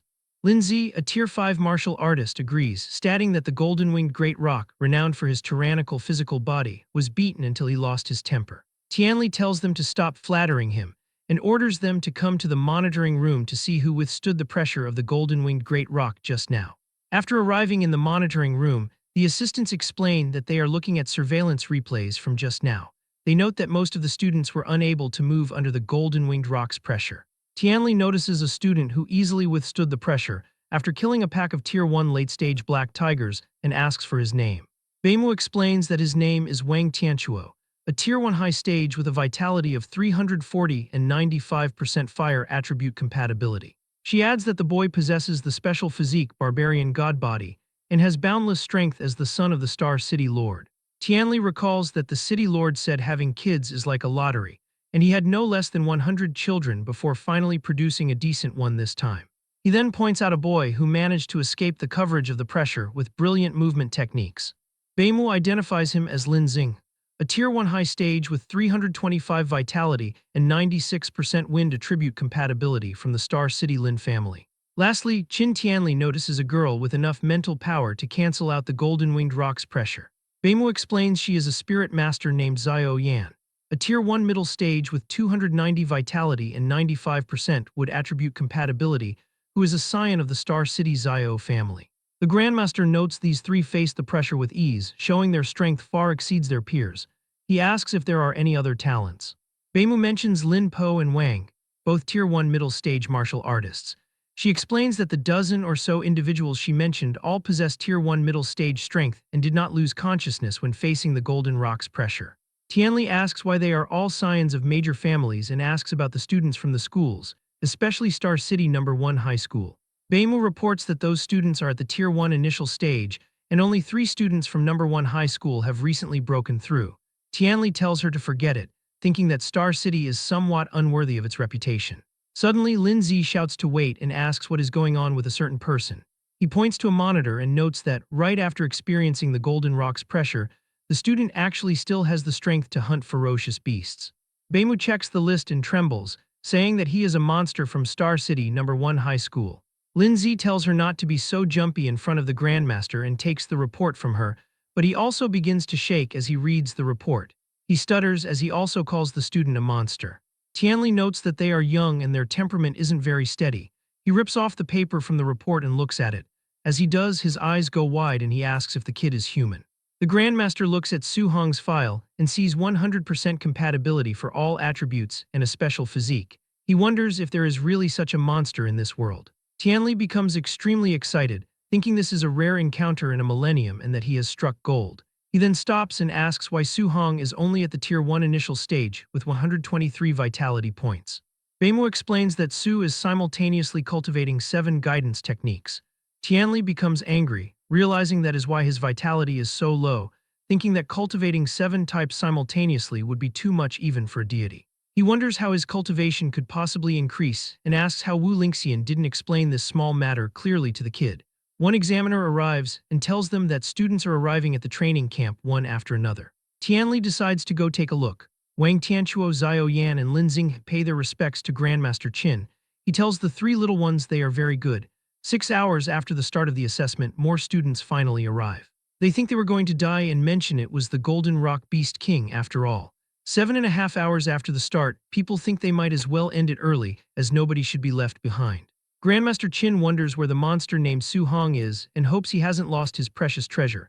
He then spots Su Hong and thinks the brat is finally here. Su is exhausted and reflects that he was so focused on earning martial value that he almost forgot the time. He enters the camp, and the other students cannot believe how dirty he is. They wonder exactly how many ferocious beasts he had to kill to get so dirty. Two guys from before also see him. One tells the other he waited until the brat showed up, and the other tells him not to be in a rush because once they are in the training camp, there will be plenty of ways to deal with him. Wang Tianchuo, Xiao Yan, and Lin Xing watch him, and Xing thinks it is interesting that an expert is passing right at the deadline. An instructor announces that the 8 hours are up and anyone who hasn't arrived is completely eliminated. He says he will introduce the facilities and rules, listing the gravity training room, movement technique training room, and the ferocious beast combat room, and the martial art pavilion. He explains that in the martial art pavilion they can exchange for martial skills, movement techniques, pills, and weapons, with the highest grade reaching a rank. Su Hong thinks he definitely came to the right place by joining this training camp. The instructor warns that to use these facilities, they need to provide enough contribution points. He says the only way to obtain them is by passing various training subjects, and outstanding performance yields extra rewards. He tells those who can still train to go and train, and injured students to follow him to the dormitories so they don't die in his hands. Su Hong enters his room and feels relieved it is a single room. In the future, when he cultivates and upgrades, he won't have to worry about being seen. He sits on his bed and sees he has 354 martial value points. He decides to max out the mortal body and begins the distribution of points. The system shows the mortal body at 70%, 80%, and 90%. Su Hong reaches 100% mortal body evolution. He gasps as his eyes glow with a red light. The power begins to spread throughout his entire body until the enormous pressure gradually dissipates and completely calms down. He finds the sensation incredible, reflecting that just the eruption of the physical body alone possesses such power. He checks the system and sees he has obtained the Overlord Body talent, which is described as the existence with the strongest strength among all physiques in the world. Su Hong admits that he has never heard of an Overlord Body before and notices that the spirit rank is at 0%, which means the Overlord Body can still be upgraded, and he wonders what kind of heaven-defying physique it will evolve into next. He is filled with excitement as he decides to test exactly how much strength this Overlord Body possesses. He tries to pick up his spear, but as he does, he realizes the weapon is about to snap just from him casually squeezing it. He notes that the spear is made of a C-rank alloy and is very expensive, having cost him a fortune.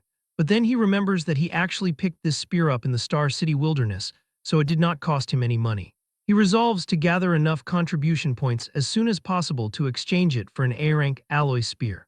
Su Hong puts on his jacket and considers that he can earn contribution points just by wearing a weight vest, wondering if he can carry a few hundred kilograms. He heads to the warehouse where people are simply impressed by Wang Tianchuo. The boy is carrying a 3,000-kilogram load and even says it is a bit light while managing to jump with ease. Xiao Yan comments that Wang Tianchuo's strength is as huge as a monster's. The supervisors are observing from the monitoring room, and one assistant notes that Wang Tianchuo can easily carry a 3,000-kilogram load, worthy of the barbarian god body. She asks Grandmaster Qin when they should find Su Hong to explain the disadvantages of simultaneously cultivating 7 guidance techniques in detail. The old man says they cannot be so direct because geniuses all have their pride, and speaking to them directly will only backfire. He suggests they use some methods to let him understand on his own and give it up voluntarily. He then asks if the arranged night raiders have finished assembling. The assistant says it still needs some time to match the combat power of different students, which is a bit troublesome. He notes that the trainees just finished the assessment and have relaxed mindsets, so encountering a night raid suddenly will make them howl in grief. Tianli orders them to arrange a Tier 1 high-stage martial artist for Su Hong, because he wants the boy to be overwhelmingly defeated. He plans to then explain the disadvantages of his cultivation method, so the boy will listen obediently. The assistant is shocked, noting that a Tier 1 high-stage martial artist has over 400 vitality and 5,000 combat power points, while the boy's vitality is only a little over 100. They worry that the boy's Dao heart might collapse from the beating. Qin Tianli calls this nonsense, stating he is doing this to correct Su Hong's mistakes, and that if his Dao heart collapses so easily, then the boy is just a piece of trash. Meanwhile, everyone outside is rushing to watch Wang Tianchuo train in the gravity room. Su arrives to pick up a smart bracelet used for calculating points. He goes to the weight racks and notices that the heaviest one is 10 tons, forged from a super heavy alloy. He wonders who can even wear such a thing. He tries to wear it but finds it far too heavy, realizing it severely affects his speed and he won't last long. He decides the 5-ton weight load is the most suitable for him right now. He puts it on and is still able to move easily. Su Hong wonders how much weight Wang Tianchuo and the other two geniuses chose, assuming that since they are Tier 1 high stage, they should be at least as strong as him. He puts his clothes back on and goes to observe their cultivation methods, hopping to gain some experience. Outside, people are surprised to see Wang Tianchuo enter the gravity room without even taking off his 3-ton weight vest, and even set the gravity to 2x, as it means he is under 6 tons of pressure. Su Hong sees this and thinks he had a bit of a misunderstanding about the toughness of the overlord body, and notes that Wang Tianchuo's 3 tons is actually quite light for him. He then sees Chen Shan and Li Tu standing outside. Su asks why they aren't going into the gravity room to cultivate.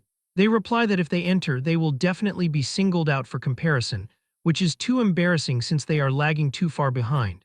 Su sighs at this reason and heads into the room himself. His friends ask if he is really going in and if he is not afraid of embarrassing himself. They suggest he wait until there are fewer people before going in.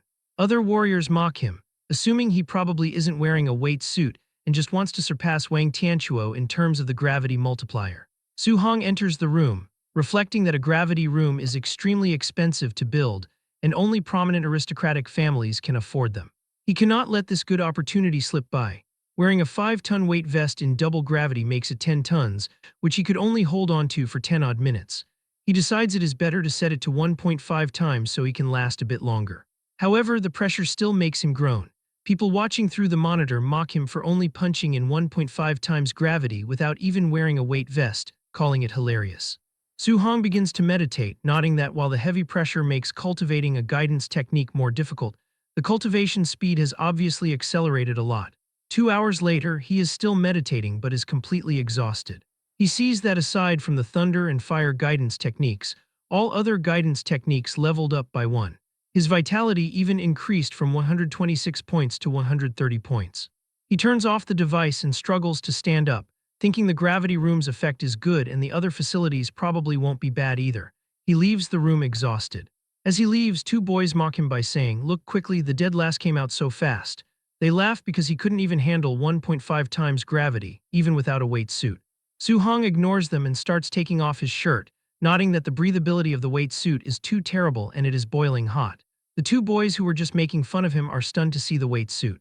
They suspect they witnessed it incorrectly, and consider questioning the exact number of kilograms the weight actually weighs. His companion suggests that since Su Hong finished in the last place, the weight is likely only 500 kilograms instead of 5,000. He believes it was something so heavy that it looked like torture for the boy, but it still proves that Su Hong is not entirely weak. They remark that regardless of his effort, he does not compare to Wang Tianchuo at all. At that moment, the crowd begins shouting as Wang Tianchuo exits the room, having withstood 6 tons of heavy pressure for more than 2 hours. They think this is insane, as his physical body strength is definitely number 1 in the training camp. They note that if it were them, they would barely be able to handle a 500-kilogram weight for half an hour. Wang Tianchuo throws the weight on the ground, and the impact leaves everyone in the camp shocked by the heavy thud. He feels relieved, nodding that he finally feels relaxed and light again.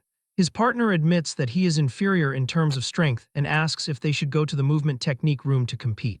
Wang Tianchuo tells him to stop joking, as the other is a practitioner of an A-rank movement technique and possesses the wind attribute, declaring his brain would have to be broken to compete with him. Su Hong hears about this A-rank movement technique and finds it interesting. Even though the strength of his overlord body is already immense, he is interested in a movement technique of such a high level. Everyone moves to the movement technique training room and is surprised by Lin Xing, who has set the difficulty to the maximum level of 10, while the others can barely reach level 3. Lin moves so fast that eyes can barely follow him for a second. He still has the spare energy to show off as flower petals emerge from somewhere, leaving the crowd wondering where they came from. Su Hong thinks the movement technique is good, and his system starts making progress on the flying swan startling cloud step, as he immediately begins to imitate the essence of Lin, analyzing the movements every second. Su Hong starts walking, drawing the attention of the crowd. He begins to practice the skill and people cannot believe what he is doing. They wonder if he actually thinks he can learn the flying swan startling cloud step just by watching Lin Xing, laughing loudly because they think an A-rank movement technique could not be so easy to learn. Inside his system space, Su-hong repeats the movement hundreds of times, increasing his proficiency until he finally manages to obtain the flying swan startling cloud step at the basic level. He feels relieved since he has finally learned his first A-rank movement technique. However, he finds Lin Xinghe's movements too flashy and showy, which he finds a bit embarrassing. Since he has never seen a normal version of the flying swan startling cloud step, he realizes he can only learn from Lin for now. Having learned the technique, he knows he no longer needs to train in the movement room and can go straight to the ferocious beast room to obtain martial value and raise his vitality. As he leaves the system space, Su-hong is startled and wonders why everyone is staring at him. While the crowd says his posture was incredibly showy and had the essence of Lin Xing, nodding that it was too flashy.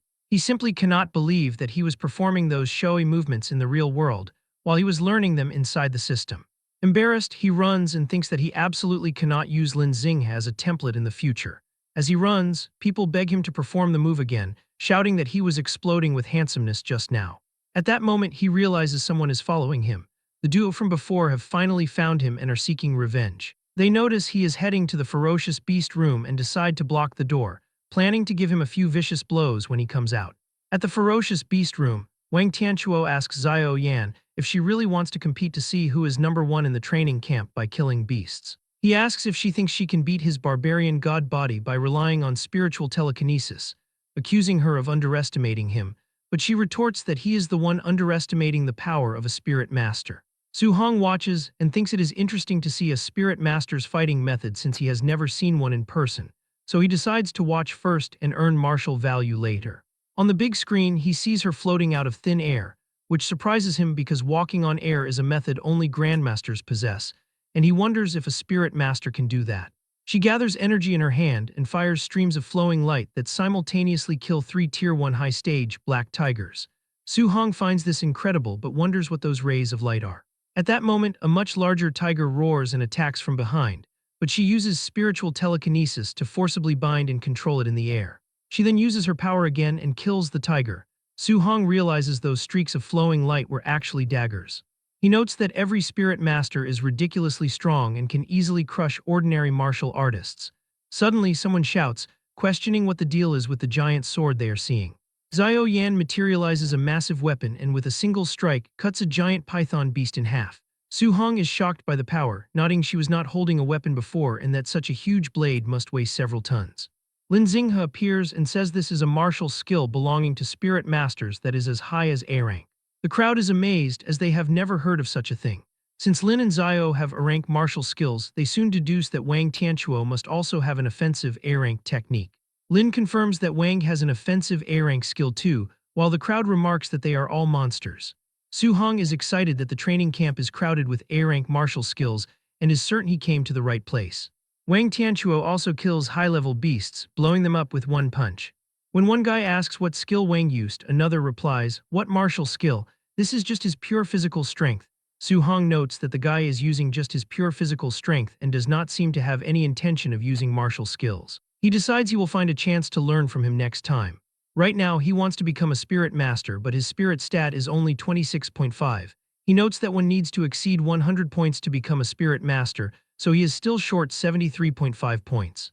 He becomes motivated to go on a killing spree to gain the 735 points of martial value he needs. The duo see Su-hong entering the room and decide to follow him. They note that everyone else is focused on Wang Tianchuo and Xiao Yan, so it is the perfect opportunity to ruthlessly beat the kid up. However, they are shocked when they look at the monitor. They see Su-hong is challenging more than 10 Tier 1 high-stage ferocious beasts at once and wonder if he is crazy. The two of them start to panic as they consider finding an instructor to save Su-hong. However, they believe it is already too late for him because they are certain the monsters will tear him to shreds in seconds. Inside the ferocious beast room, he taunts the creatures, provoking them to charge at him all at once. He springs backward to evade the attacks and he then activates his skill, and energy goes through the monsters' bodies. He then increases his power, attacking every monster with such force that the internal organs of the beasts are completely shredded. Both of them are left speechless as they watch Su-hong destroy monsters that even a middle-stage martial artist would struggle against, until one suddenly notices that Su-hong is using familiar footwork and realizes the boy has already copied the flying swan startling cloud step belonging to Lin Xing. He and his partner argue over how such a feat should be impossible for a normal student, wondering if he watched Lin Xinghe use the movement technique and then learned it. They quickly accept reality and acknowledge that Su Hong possesses heaven-defying talent to have mastered the technique so quickly. And the other suggests that they should just forget about their revenge mission because even if they gather together, they are not enough for him. The first guy does not even attempt to object, saying that whether Su is the heir of a great family or a monster genius, he simply cannot swallow this anger. But the second guy points back toward the training room, saying that before he goes looking for trouble with him, it is better to take a look at this. He looks up at the screen and it makes him drop his weapon. They stare at the monitor and see that Su Hong has eliminated 11 high-stage ferocious beasts in only a few minutes. Su Hong checks the points he earned after defeating over a dozen Tier 1 high-level creatures and notes that the 81 martial value points he received are not very high, confirming his theory that earning points becomes harder as he grows stronger. Before he can even take a moment to rest, more monsters emerge, forcing him to quickly stand back up. A beast attempts a surprise attack from behind, but he reacts instantly and punches the creature into the afterlife using his Vajra fist. He unleashes a terrifying aura that causes the monsters to hesitate, but he refuses to give them a second chance since he needs their martial value points. He charges after them and begins wiping out the beasts without any mercy. Outside the room, they decide that it would be best for them to simply forgive Su Hong and move on, realizing it would be dangerous if Su Hong encounters them there after he finishes. They quickly walk away and soon pass by the area where other trainees are gathered. A colleague is surprised to see them back so soon and asks if they succeeded in their revenge and if they already beat that kid up, but the two can only respond with nervous laughter. But internally, they are just relieved that they still have their heads on their shoulders, thinking that if they weren't clever, they would be lying on the ground like dead dogs right now because this training camp is too outrageous and full of heaven-defying monsters. Just then, Wang Tianchuo and Xiao Yan exit the beast room, with the boy having earned 280 points while the girl secured 270. Their followers begin to praise them and estimate that they must have killed between 50 and 60 Tier 1 high-level beasts. Regarding their weight vest contributions, Wang Tianchuo earned 100 points while Xiao Yan received 50. These totals are impressive to their followers, as the highest among the rest of the group is only 30 points. The crowd continues to discuss how powerful these geniuses are based on their hunt results. However, the duo are the only ones who know there is an even more terrifying monster in the camp who stands above the big three. 1 hour later, Su Hong sits atop a mountain of corpses and notes that he is starting to feel exhausted. He reflects that he is still far from his target of 735 martial value points. Nonetheless, he checks his smart bracelet and sees that he has earned a total of 700 contribution points through hunting and his weight vest. Without hesitation, he makes his way toward the martial art pavilion. Upon arriving, he approaches the counter to speak with the receptionist. He picks up a book to read through the exchange menu and is surprised to find that A-rank martial arts start at a minimum of 2,000 points. Thinking that A-rank martial arts are so expensive since the cheapest is 2,000 points, he notes the prices of the pills are still acceptable, especially since there are spirit-gathering pills here. The female attendant asks him if he has decided what he would like to exchange for, while internally, she assumes that Su Hong is just a Tier 1 initial stage student who cannot afford anything. Su Hong eventually makes a decision and asks if the spirit-gathering pills can actually increase spiritual power. So she confirms that they are effective but warns him that they only provide a benefit the first time they are taken, noting that the higher the grade of the spirit-gathering pill, the better the improvement effect. He sees the menu where the highest grade of the spirit-gathering pill reaches Tier 4 for 500 contribution points. He requests a Tier 4 spirit-gathering pill, and the attendant is shocked. She says that a Tier 4 spirit-gathering pill costs 500 contribution points, not 50 points. But when he displays his 700 points, she cannot believe her eyes but quickly provides the pill with a smile to him in a decorative box. So he thanks the woman and asks if she has any dual thunder and fire attribute alloy spears for sale. She answers that they do for only 200 points and thanks him for his patronage, calling him handsome. He ends up spending the rest of his points to acquire a new weapon. He returns to his room with a C-rank dual-attribute spear known as the Thunder Fire Spear. He looks at the system, noticing his vitality and guidance techniques have improved again, and that he also obtained 490 martial value points, meaning the improvement in this single day is more than what he had in the previous week. He opens the box given to him by the attendant and looks at the golden pill inside. He hopes this spirit-gathering pill can provide a 25.5 spiritual power improvement. He swallows the pill and immediately feels the spiritual energy shifting within his body. Then with a determined look, he declares that he is definitely going to become a spirit master. As the pill dissolves, he feels the effects of the Tier 4 spirit gathering pill as it begins to take effect immediately. The exhausted nerves all over his body are relieved, and he feels incredibly comfortable. His brain also becomes exceptionally clear, giving him the ability to sense everything going on in his surroundings. Once the process concludes, he is surprised to see that the pill actually boosted his spiritual power by exactly 24 points. He reviews his system window and sees his spirit stat is now 50.5, calculating that even if he uses all 490 of his martial value points, he would still be 0.5% short of what he needs. And he realizes that to gain that remaining 0.5%, he only needs 5 more points, which is the equivalent of defeating a single beast. He wishes that he had killed just one more creature before leaving the training room. Nonetheless, he decides he cannot regret what is already gone and prepares to rest so he can take care of it the next day. Meanwhile, at the training camp warehouse, the instructors who will be participating in the night raid have gathered. They look over leaflets to see the data of the applicants assigned to them, while others are assigned to the geniuses of the camp. One man, Bu Jingfeng, says they are bullshit geniuses, and that if he were still in high school, these brats would not even be qualified to be his sparring partners. A giant man says his target is Wang Tianchuo, whose vitality is as high as 340 points, noting that even Jingfeng did not have this level back in the day, which makes Jingfeng unable to believe students are that strong. The other two also discuss their targets, as one is in charge of a guy with vitality exceeding 300 and the other is in charge of a spirit master. Bu Jingfeng looks at his target's data and sees he is assigned to Su Hong, who is listed as having only 123 vitality points. His peers ask why he was given someone who seems as trashy as Su Hong, and one instructor believes that Grandmaster Qin must have made a mistake, but the Grandmaster enters the room at that moment to let them know the assignment was intentional. Jingfeng goes ahead to challenge the decision, calling the student trash. However, Qin Tianli lets him know that Su Hong is not as simple as he seems because his combat power is on par with that of a Tier 1 high-stage martial artist. The group is shocked when they hear this, as they do not expect someone with just over 100 vitality points to be able to challenge a proper martial artist. Tianli tells Jingfeng that he will understand his words by the time they exchange blows, though the instructor still complains about the task of bullying a junior since he has almost 500 vitality and is about to become a Tier 2 martial artist. But the Grandmaster slaps him on the head, telling him to do as he is told and instructing him to go all out from the very beginning, saying it is best if he can beat Su Hong until he doubts his life. Jingfeng still cannot believe he is expected to fight such a weak child, and even asks the Grandmaster if he holds a grudge against Su Hong, declaring that he will not be held responsible if he cripples the boy. Tianli smiles when he hears this and urges the man to beat Su Hong to pulp, telling him that he will not blame him and will also reward him. Bu Jingfeng agrees to this, but internally he thinks that the Grandmaster's smile is terrifying and that Su Hong is pitiful. Moments later, the Grandmaster orders them to start the operation, and the raiders make their way to the dormitories to perform the drill. At the dormitories, they begin to look for their targets and start fighting with their targeted students.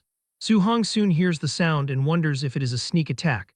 While he is still thinking, his door is cut open. Bu Jingfeng rushes into the room and attacks, but Su Hong dodges that attack.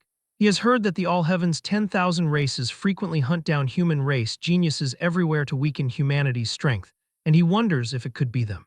He quickly grabs his Thunder Fire Spear, and while he wonders just how strong this person is, Bu Jingfeng lunges for an attack while boasting about his own strength, telling the boy to count himself unlucky for running into him. Su Hong soon realizes the man is a human Tier 1 high-stage martial artist, and not someone from the All Heaven's 10,000 races. He smiles because this is exactly what he needs, figuring out that he will be able to gather the last 5 martial value points to become a spirit master if he defeats this enemy. Bu Jingfeng is shocked when he realizes that the boy is actually taking up a fighting pose against him, leaving him to wonder if the boy has gone out of his mind.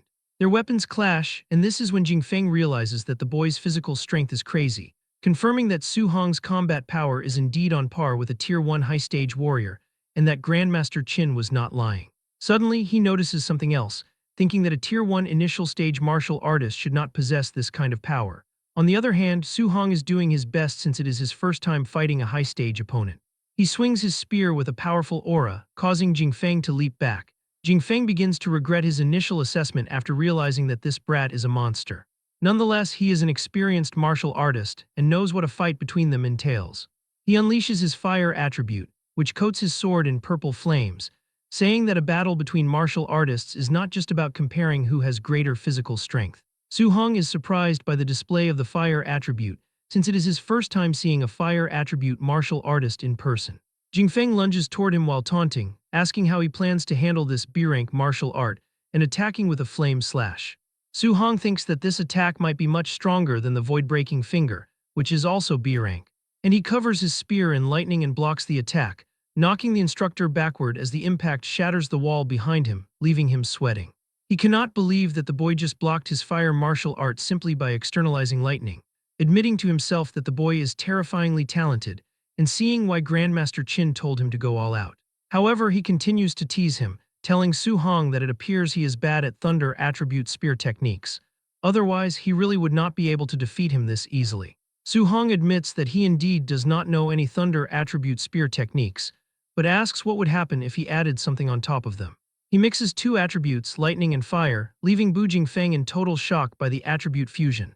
Su Hong performs the technique with ease right before his opponent's eyes.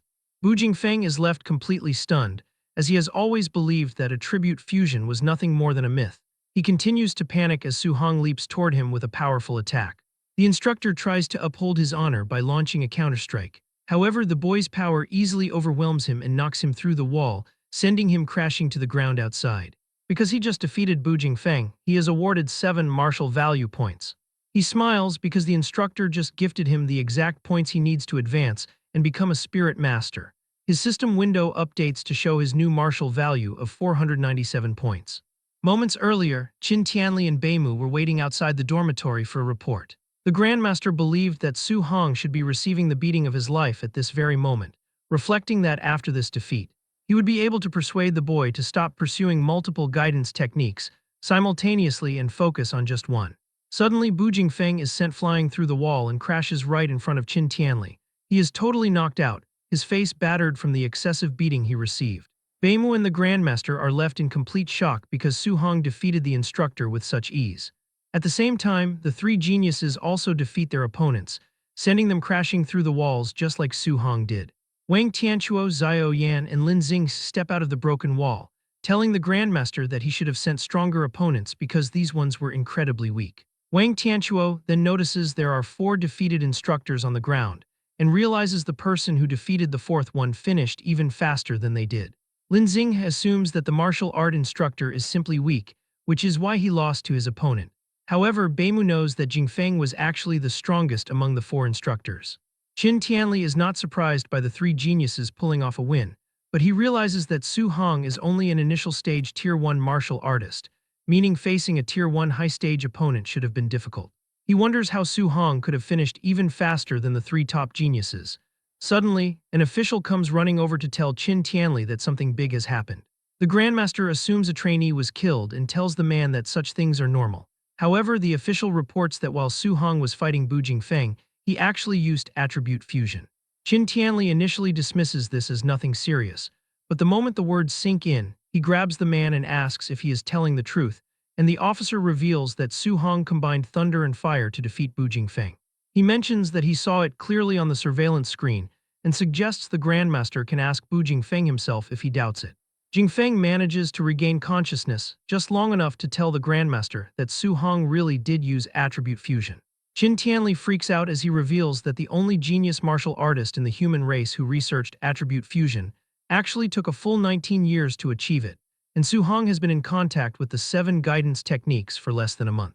The Grandmaster becomes extremely hyped and declares that the boy is a true dragon appearing in the world. Beimu asks Tianli if attribute fusion is really as powerful as he is claiming, so he explains that back then, the martial artist who mastered it was able to suppress 2 Tier 2 fighters while he was still at Tier 1. She then asks why it is not promoted for cultivation if it is so strong. Qin Tianli mentions that research shows the technique is extremely difficult and carries a high probability of crippling one's own cultivation. He tells her that it is considered useless by many because if a martial artist remains stuck at Tier 1 for their entire life, there is no point. However, he is blown away by Su Hong succeeding in less than a month, which proves his level of comprehension is heaven-defying. Because the boy possesses 7 attributes, the Grandmaster realizes the power would be massive if he fuses all of them. He believes that if a monster like this grows up, he could stun the great emperors of the 10,000 races with a single move. His assistants tell him that he is boasting way too much and needs to calm down, nodding that fusing 2 attributes is already not easy, so 7 is pure fantasy. Tianli asks them to forget his temporary loss of composure, and says he cannot allow Su Hong to continue cultivating all 7 if it delays his breakthrough. He worries that if Su Hong gets stuck fusing attributes and fails to break through, he would become a sinner of the human race. Suddenly, the official mentions that Su Hong also possesses a special physique that allowed his strength to crush Bu Jingfeng, and the Grandmaster berates him for not mentioning something so important earlier. She is shocked because Su Hong has only 120 vitality points, yet his strength crushed an instructor with nearly 500 vitality. Lindsay notes the vitality difference is 4 times, and this strength amplification far exceeds Wang Tianquo's barbarian god body. So Tianli decides that Su Hong's physique might be a heaven-defying existence and plans to organize a competition tomorrow. He wants to comprehensively test Su Hong's combat power and vitality value, ordering his staff to bring Wang Tianquo's group of 3 to spar with Su Hong.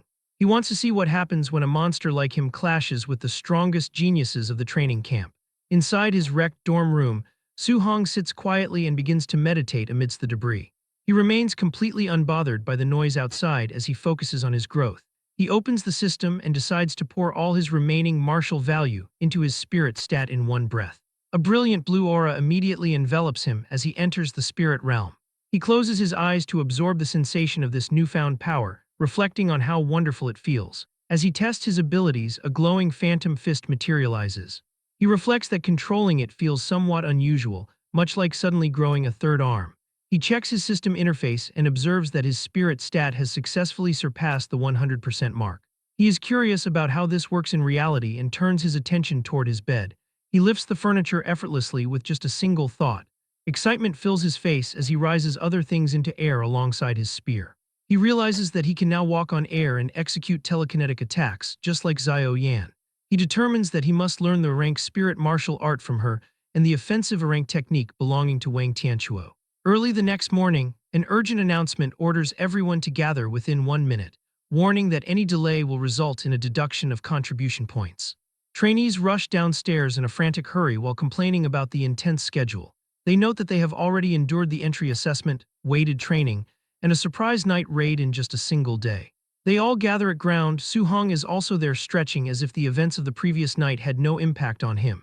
An instructor stands before the group and tells them they have done well to make it, as he expected many would be too battered to stand. One disgruntled trainee argues that he only lost because of a cheap sneak attack, claiming he didn't even have time to put on his underpants, and complains that the raider deliberately aimed for his crotch. Instructor asks sarcastically if he expected an assassin from the All Heaven's 10,000 races to wait for him to put on his underpants before striking. The other students laugh loudly and begin calling the trainee bro underpants from then on. From where he stands, Su Hong agrees with instructor's point about real combat, though he understands why everyone is disgruntled. Instructor announces that there will be a comprehensive test today to give everyone a fair chance to perform. He explains that the system will evaluate their vitality, combat power, spirit, strength, speed, and martial skill mastery. Following the test, there will be an actual combat ranking, where the top 10 students will receive different amounts of daily contribution point rewards. Wang Tianquo, Xiao Yan, and Lin Xing listen with total confidence, as they are already considered the top 3. The other trainees immediately grow excited and focus on fighting for the remaining 7 spots. Su Hong wonders what the reward for first place might be. Instructor quiets the crowd and tells them to follow him to the test. He leads them toward a massive warehouse that serves as a temporary testing ground. Inside, the group gathers around a spider-like machine known as the Tier 2 Combat Power Tester. Grandmaster Qin Tianli observes the crowd and notes that Su Hong is hiding among the trainees without standing out at all. A bandaged student standing nearby assumes the Grandmaster is looking at him with high expectations. Su Hong looks at Boy and internally thinks that he is wrong about who the target is. He begins to feel uneasy, realizing that he is indeed the focus of Qin Tianli's gaze. Tianli addresses the crowd and announces a new temporary decision. He declares that the person who ranks first in the comprehensive score can choose any rank martial art or movement technique of their choice. The crowd reacts with a massive surge of excitement. They realize that rank skills are not common, as even prominent families only possess a few of them. Wang Tianquo becomes more focused as he considers how rare rank techniques are. Xiao Yan looks confident, eager to choose a skill that complements her abilities. Lin Xinghe remains determined to prove his speed is not useless as long as he obtains an rank martial art. Su Hong's eyes light up as he decides he must go all out to claim the top prize. Tianli narrows his eyes, reflecting that he wants to see the true strength of this monster-like youth. He announces the testing order, starting with Lin Xinghe, followed by Xiao Yan and Wang Tianquo, He names Su Hong as the fourth person to be tested. The crowd is surprised that Su Hong is being singled out, but Su remains composed. Chen Shan and Li Tu look at Su Hong with pity, assuming he is unlucky and must have offended the Grandmaster. Others theorize that Grandmaster is using Su Hong as a contrast to motivate the poor students, hoping they learn from shame and become brave. While duo who have seen Su Hong fight monster whisper that you guys will be dumbfounded later, Grandmaster explains that the test begins with physical body combat power before moving to martial skill combat power. Lin Xing steps forward and mentions that raw strength is not his strong point. He delivers a punch, causing the screen to display a score of 40-13. The trainees are deeply impressed that he scored over 4,000 without using any martial skills. One student notes that while his physical power seems low compared to his speed, it is still at the level of a Tier 2 martial artist. Su Hong reflects that Lin Xing's physical base must be solid to handle an rank movement technique, and he prepares his system to copy the next move. Lin Xinghe gathers swirling green wind energy around his fist and unleashes the cloud-hiding Gale Fist. The machine shakes as the score jumps to 56-42. The crowd is amazed that a B-rank attribute martial art can be so terrifying, and most terrifying part is this isn't his strong suit, it's his weak point. Su Hong's system immediately notifies him that he has acquired the achievement for the wind-based, cloud-hiding Gale Fist. He analyzes the result and notes that the technique only increased the combat score by 1,600 points, which he considers to be a bit small and just so-so. Lin Xing steps down with a smug look, but Xiao Yan tells him that his result is nothing special. She steps up and records a physical body combat power of 32-53. Su note that it is normal for a spirit master's physical strength to be a little weaker. The key is the spiritual telekinesis martial art. Her eyes glow as she uses her spiritual telekinesis to manifest a massive golden hammer. Su Hong's system reacts instantly, informing him that he has acquired the new martial art, Spirit Weapon Condensation Art. He thinks that this training camp is amazing and wonders how many more skills he can learn today. Xiao Yan moves quickly and swings her arm. The enormous golden spirit weapon follows her movement and slams forcefully into the combat power tester. This display shows a score of 5,942. The observers react instantly, noting that her combat power is nearly 6,000 and even exceeds the result of Lin Xing, while others mention that she previously only had over 3,200 combat power, highlighting that her strength has almost doubled. Many people praise spirit masters, declaring them to be heaven's darlings with explosive power on a different level. While the crowd is distracted by the excitement, Su Hong stands silently among them as a soft blue aura envelops him while his consciousness moves into the system space. And a student nearby expresses jealousy toward Xiao Yan, explaining that spirit power is not only strong but also very versatile. Within the system space, golden spirit energy surges around him and spirals upward when he raises a finger. However, the effect does not last, and the construct shatters almost immediately into golden particles that vanish. Su Hong exhales heavily, appearing clearly exhausted, as he reflects that the spirit weapon condensation art can condense things other than weapons like tables, chairs, or even ferocious beasts. Noting that the more a creation is condensed into substance, the more spirit power it consumes. He realizes his current level makes it difficult to learn the technique immediately. Sweat forms on his face as he decides he will learn it slowly later, but his focus shifts back to reality as he waits to see the martial art of Wang Tianquo. Soon the announcement is made that it is now the turn of Wang Tianquo, and the trainees grow excited once more as Wang Tianquo walks forward with confidence, while people discuss his barbarian god body. Noting that he possesses terrifying strength and an absolute advantage in combat power, leading many to believe he is securely in first place due to his physique. Su Hong watches silently, wondering about the difference between this physique and his own overlord body. Wang Tianquo tells everyone to watch closely, declaring that this punch represents the gap between them. He drives a heavy punch into the machine, causing the force of the impact to spread throughout the arena. The observers ask if what they saw is real or fake, and others call it crazy, noting that his pure physical punch is only 300 points lower than the score of Lin Xing when using a martial art. They wonder if this is the immense strength for which the barbarian god body is renowned. Nearby, Tianli and Lin Zi watch the scene, and the Grandmaster comments that it is very good. Hearing the praise, Wang Tianquo bows and thanks the Grandmaster for the praise, then announces that he will use a martial art next. Su Hong becomes more interested, realizing the offensive rank martial art is coming. Energy begins to collect around Wang's arm. He steadies himself and focuses his energy to prepare for the attack. Grandmaster recognizes the move and notes it is the A-rank Bone Netherfire Fist. At that moment, Su Hong receives a system notification that he has acquired the new martial art, the fire-based Bone Netherfire Fist, and he reflects on the fact that this martial art is in the pavilion and costs 2,800 points to exchange. Wang then unleashes the A-rank martial art with all his strength.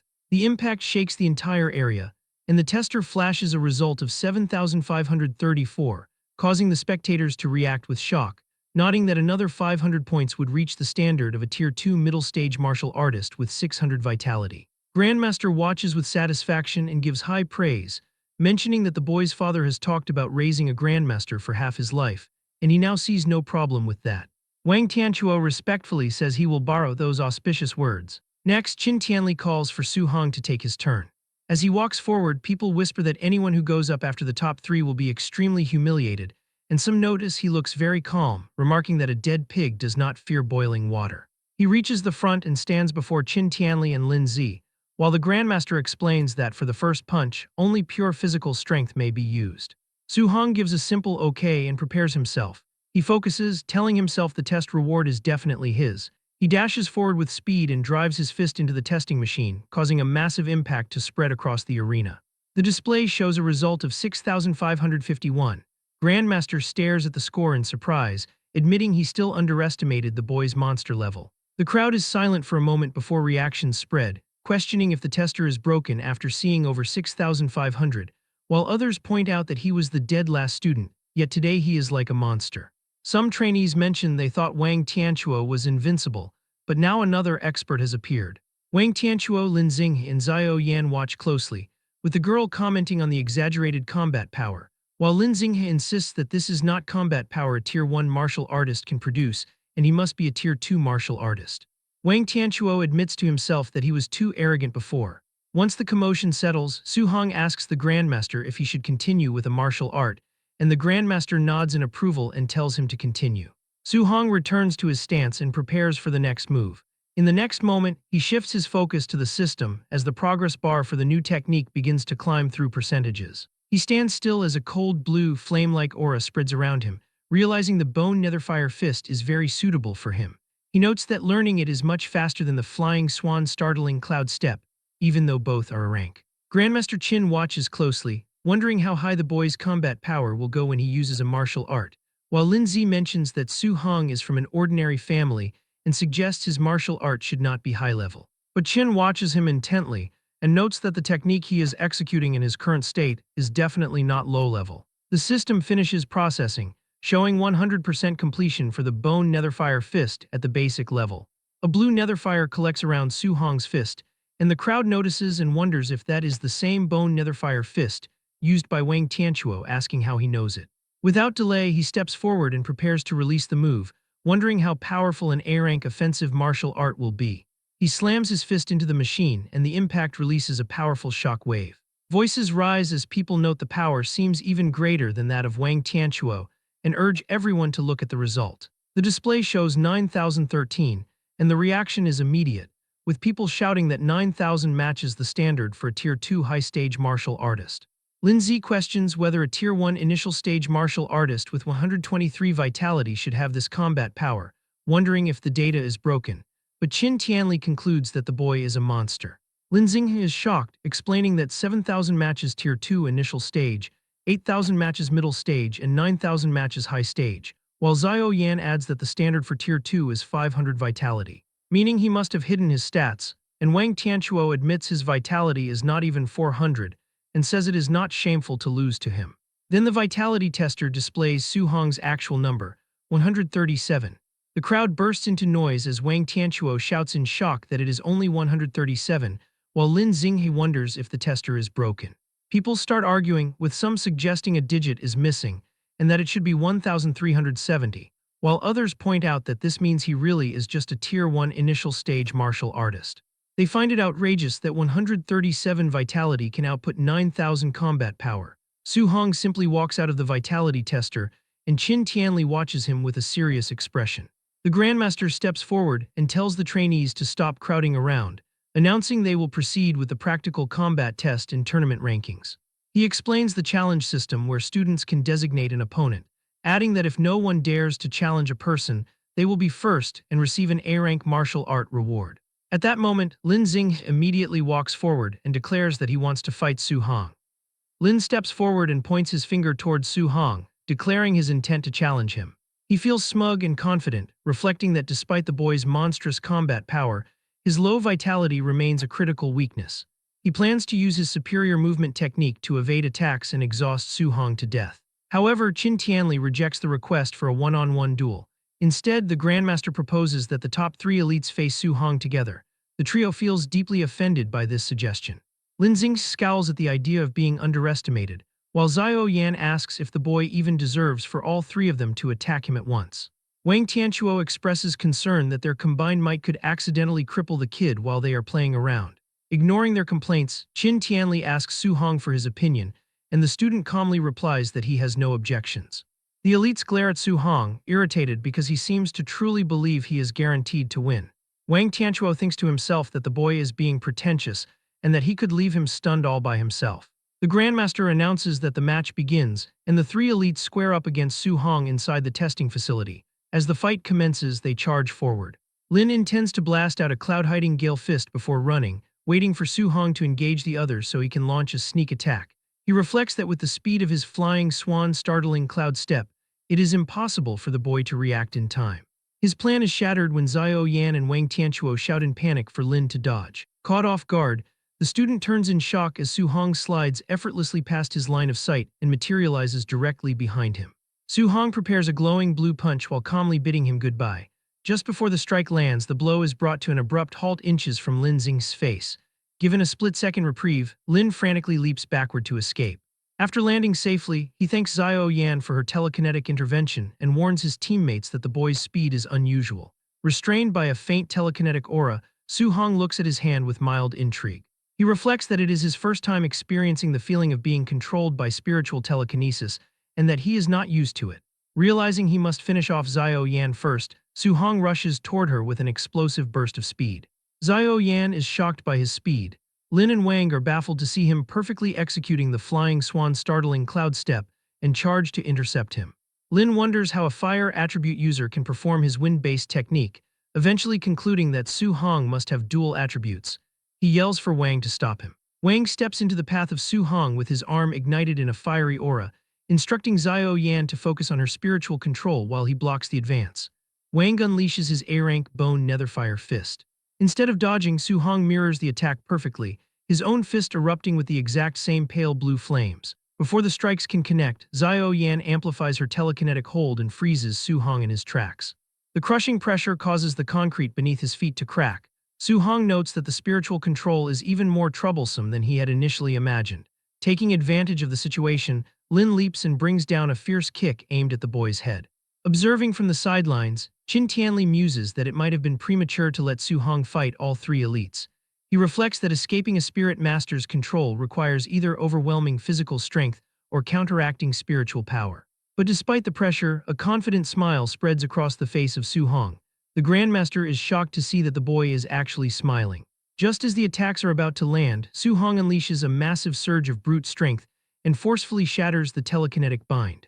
The violent backlash causes Xiao Yan to cough up blood as she loses her spiritual control. Now free, Su Hong effortlessly intercepts the attacks of the other two elites, creating a massive shock wave. The spectating trainees erupt in disbelief, terrified that he shattered the telekinesis using only sheer physical strength. They call him a humanoid ferocious beast.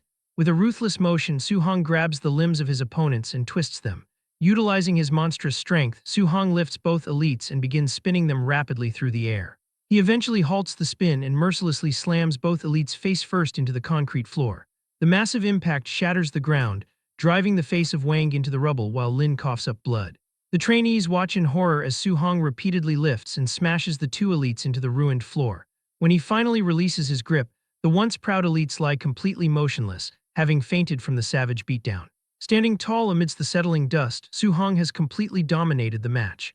He locks an intense gaze onto his last remaining opponent, and Xiao Yan immediately loses her will to fight. Trembling, she throws her hands up and backs away, loudly surrendering and begging him not to come any closer. The spectating trainees are in awe, marveling that Su Hong has single-handedly crushed the camp's strongest trio. Qin Tianli steps forward to silence the commotion.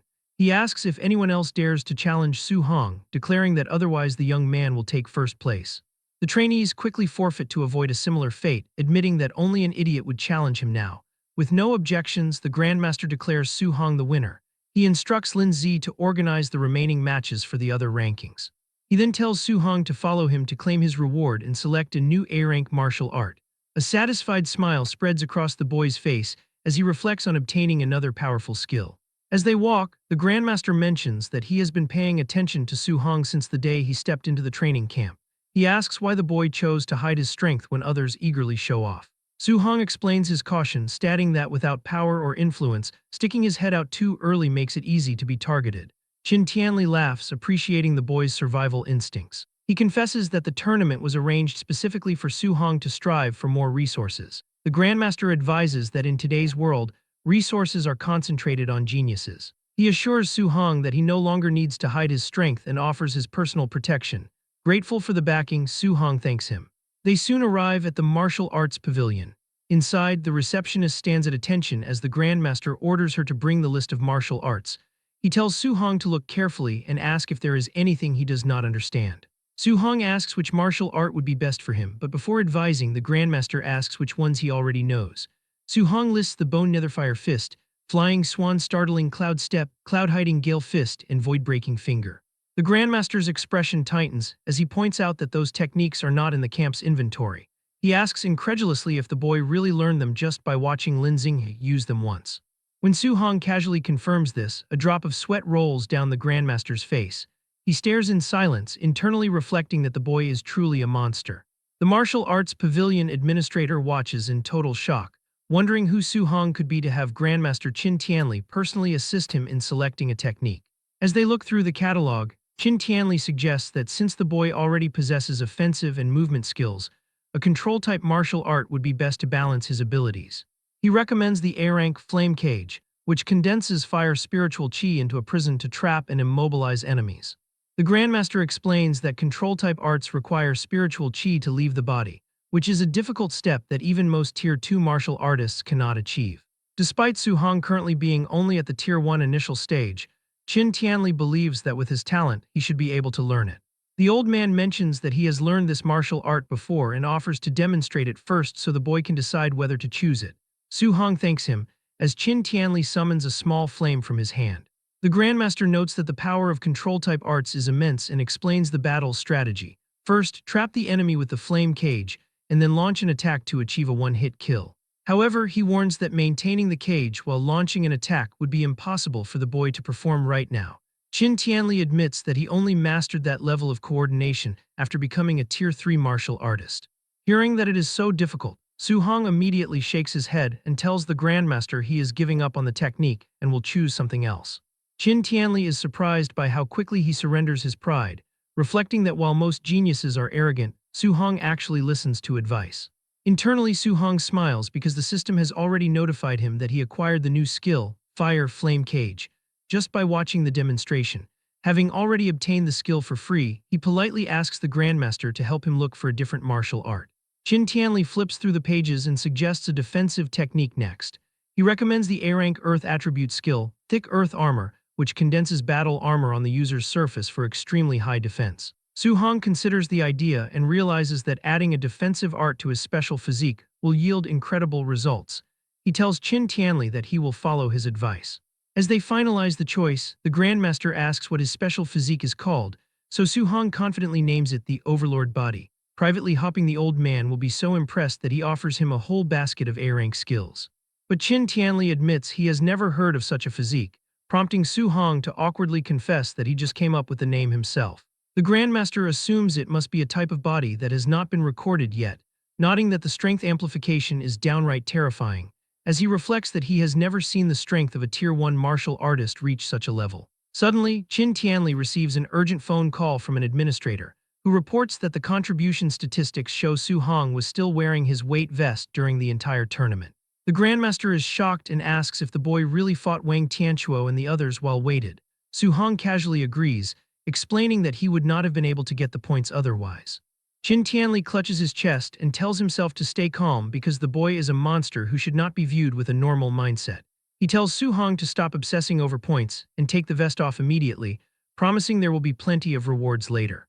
Su Hong agrees and hands the vest over to the pavilion administrator, warning her that it is a bit heavy. The woman states that she is a dignified Tier 2 martial artist and can handle it, but her eyes widen in shock as she takes the equipment. She immediately drops the vest, which crashes through the wooden floor with a loud boom. The administrator asks how many kilograms it weighs, and Su-hong casually replies that it is 5 tons. Qin Tianli sweats at the realization that a Tier 1 trainee carried that much weight while defeating 3 late-stage geniuses. The Grandmaster puts his arm around the boy and calls him a little monster, stating he has another A-rank martial art in mind to give him. Qin Tianli recalls that Su-hong uses a spear and mentions Grandmaster Zhang Lin of Yang City, who uses an extremely powerful A-rank thunder spear art. He proposes arranging a battle with the rival's student to trick him out of the martial art. Su-hong notes that this is not very nice, but Qin Tianli complains that Zhang Lin constantly mocks his training camp as being full of trash and he wants to mock him back. He tells the boy to go back and prepare, as they will head to Yang City early tomorrow morning. Su-hong returns to his room and is pleased to find the staff has tidied it up. He sits down and observes his system has registered several new skills, including Fire Scorch 4 Fields, Spirit Soul Capture Art, and Thick Earth Armor. He decides to cultivate all 3 to the basic level before morning. Meanwhile, Qin Tianli calls his rival and tells him to get the Thunder Spear art ready for a challenge. Grandmaster Zhang Lin dismisses the threat, bragging that his Yang City training camp has produced a wood spirit body genius who has already broken through to Tier 2. He boasts that his student Lin Chunfeng learned the A-rank control-type martial art, Wood Prison, in just 2 days. Zhang Lin watches as the green-haired student attempts to use the technique, but the wooden vines stop growing and start to dissipate before they can fully trap the target. Lin Chunfeng sighs at his failure, but he confidently tells the Grandmaster that he will reach the basic level within a month. On the phone, Zhang Lin continues to mock Qin Tianli by saying that back in the day, he spent 3 months on it himself, reinforcing that the boy is a monster and saying the student he is bringing is not someone that certain pieces of trash can challenge. Grandmaster Qin tries to argue, but Zhang Lin hangs up. He then tells Lin Chunfeng not to win too easily tomorrow and to act like the fight is narrowly matched to save Qin Tianli some face. Lin Chunfeng stretches his hand out as green energy claws form around it, telling his master to rest assured regarding his acting skills. The next afternoon, Qin Tianli uses his power to fly Su-hong toward the Yang City training camp. The boy admits that he did not expect his first time experiencing flight to be in this kind of situation. They land in the center of the courtyard to meet Zhang Lin and his men. The rival Grandmaster asks what kind of genius has been brought to him, and Qin Tianli introduces Su-hong as a Tier 1 initial stage martial artist who uses a spear as Su-hong politely greets Grandmaster Zhang Lin. But the man stares in annoyed disbelief, asking if Qin Tianli has developed senile dementia to treat a beginner rookie like a treasure. Internally, Zhang Lin begins to sweat as he realizes that a Tier 2 fighting a Tier 1 is an instant kill, meaning Lin Chunfeng's acting skills will be put to the ultimate test. But Qin Tianli ignores the insults and tells his old friend to hurry up and start the fight so they can head back for dinner. A large crowd of trainees gathers at the Yang City training camp arena in a state of high excitement. Many wonder about the visiting genius from Star City, jokingly hoping that the challenger will not be too weak. Zhang Lin introduces the famous Grandmaster Qin Tianli and his student, Su-hong, to the assembled crowd. Smiling awkwardly, Zhang Lin reveals to everyone that Su-hong is at the Tier 1 initial stage. The local trainees erupt in disbelief, feeling insulted that someone so weak would dare to challenge them. They mock Su-hong, pointing out that their champion, Lin Chunfeng, is a Tier 2 martial artist who can crush him instantly. Lin Chunfeng starts sweating nervously after hearing the comments. His master ordered him to make the fight look close to save the pride of Qin Tianli, but he panics over how to fake a fair battle against such a weak opponent. Ignoring the noise, Zhang Lin confirms the bet with Qin Tianli. If his student wins, Qin Tianli must teach him an A-rank martial art. Pretending to be generous, Zhang Lin tells Su-hong that if he somehow manages to win, he can choose an extra A-rank martial art as a prize, and Su-hong politely thanks him for the offer. Qin Tianli sarcastically calls his rival a nice guy while slapping his back. Meanwhile, Zhang Lin remains fully confident that a Tier 1 beginner can never defeat a Tier 2 student who possesses a rare wood spirit body. The competitors step into the arena while the Grandmasters watch from the side. Zhang Lin subtly reminds Lin Chunfeng to hold back his strength. Gripping his sword, the anxious student assures his master that he will comply. As he draws his blade, Lin Chunfeng continues to worry about his acting skills. He is terrified of accidentally hurting the beginner with a single careless strike. Noticing that his opponent is unarmed, Lin Chunfeng asks why Su-hong is not using the spear he brought to the camp. Su-hong casually stretches and replies that he will not use his weapon for now. He reflects that his only spear skill is a basic C-rank technique, which is much weaker than his A-rank fist and movement skills. He realizes that using the spear would put him at a clear disadvantage. Lin Chunfeng misinterprets this practical choice as pure arrogance and grows annoyed. Eager to test this confidence, he leaps into the air and charges at him with his sword. Covered in a green aura, Lin Chunfeng swings his blade downward. Su Hong easily dodges the heavy slash, stepping aside as the weapon smashes into the stone floor and sends debris flying. Using his A-rank movement skill, Su Hong gracefully glides backward across the arena. He leaves a trail of wind behind him as he keeps his distance. Lin Chunfeng is shocked to see a beginner use an A-rank wind movement technique. Thinking that it is interesting and refusing to let him escape, Lin Chunfeng charges forward again. He declares that movement skills are useless now and unleashes his wood prison technique. Thick green vines shoot from the ground and tightly wrap around the leg of Su Hong. Su Hong briefly praises the talent of Lin Chunfeng for possessing a rare control-type skill. He remains calm and flares his aura, preparing to use raw physical strength to break free. Before he can even try, the green vines suddenly shatter and vanish into thin air. Su Hong is confused, wondering how such a powerful technique could fall apart so instantly. Lin Chunfeng uses this brief distraction to appear midair behind Su Hong. Swinging his sword down, he confidently claims that stopping his opponent for just a second is enough to win. Su Hong is unfazed and calmly looks over his shoulder. He gathers glowing green wind energy around his fist, preparing a quick counterpunch. As he throws the wind-infused strike, Lin Chunfeng realizes with shock that the attack is too fast and will hit him before his sword can land. He desperately uses his wood escape technique to create a thick wooden barrier for protection. The defense proves to be completely useless, as the punch from Su Hong violently shatters the wooden shield into splinters and launches Lin Chunfeng backward with immense force. The battered Lin Chunfeng is completely baffled by the overwhelming physical power of a lower-level beginner. The local trainees are equally shocked to see their champion's A-rank defense easily broken. They fearfully realize that the raw strength of Su Hong is greater than that of a wild beast. Qin Tianli laughs loudly from above the arena, teasing his rival about the sudden turnaround. Jiang Lin is sweating but stubborn, arguing that raw strength alone will not defeat his genius student and tells his rival to keep watching. Su Hong launches himself forward at high speed to chase down Lin Chunfeng. He delivers a fierce kick, but his leg passes right through the target and shatters it into shadows.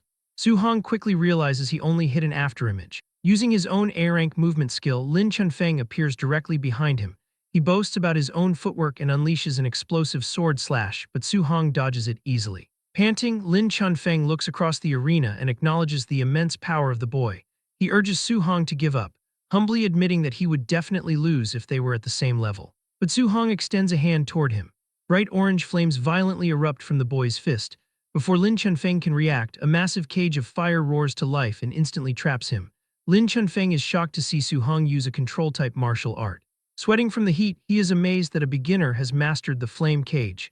He assumes the energy of Su Hong will not last long and decides to wait inside for the flames to collapse on their own. On the platform, Qin Tianli loses his composure, shocked that Su Hong has already mastered the technique. Jiang Lin asks why he is so surprised by a move he supposedly taught his own student, as Qin Tianli awkwardly stammers for an excuse, while Jiang Lin demands to know why a wind attribute student is suddenly using fire. The Grandmaster masks his ignorance by claiming that having multiple elements is not a big deal. Desperate to change the subject, Qin Tianli points back at the fight and Jiang Lin wonders why the cage has not collapsed yet. Su Hong stands calmly outside the cage, gathering a swirling white flame around his fist. Lin Chunfeng stares in horror from inside the prison.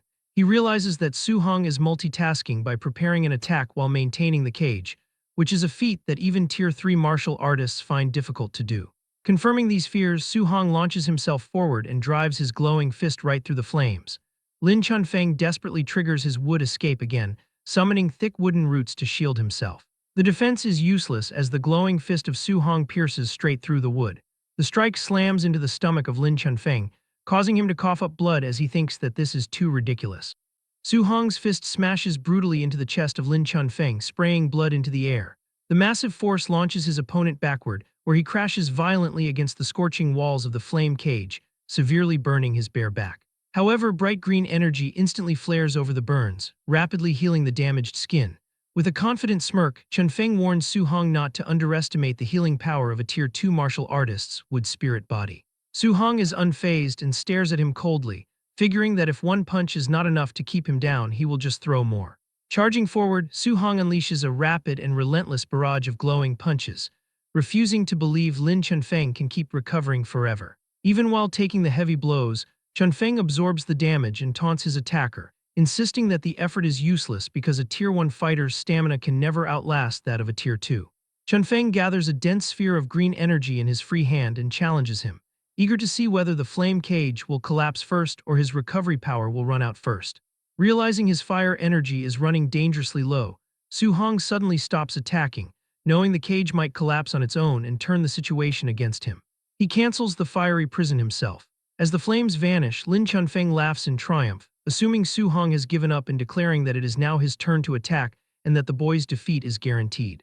However, his arrogant smile quickly vanishes and is replaced by sheer terror. Su Hong gathers a crackling mass of golden lightning and fire in his hand, casually mentioning he had not planned to use this move because it drains too much energy. Lin Chunfeng stares at the terrifying energy in Su Hong's hand and breaks into a cold sweat, stunned that a mere Tier 1 fighter can produce such monstrous power. Panicking, he knows he absolutely cannot let Su Hong get close, so Lin Chunfeng slams his glowing green hands onto the stone floor and channels every ounce of his remaining energy. Roaring the name of his defensive technique, he summons a massive wall of thick wooden pillars that erupt from the floor to shield himself. The eyes of Su Hong flare with intense golden light. Stepping up to the towering wooden wall, he pulls back his fist, which violently crackles with raw lightning energy. With devastating force, Su Hong drives his blazing, lightning-infused fist forward, warping the very air around the impact as the strike pierces straight through the thick wood like paper. The overwhelming punch hits Lin Chunfeng squarely in the face, blasting him backward and sending his unconscious body crashing onto the floor. Su Hong stands calmly among the fatting flames and debris, looking down at his defeated opponent.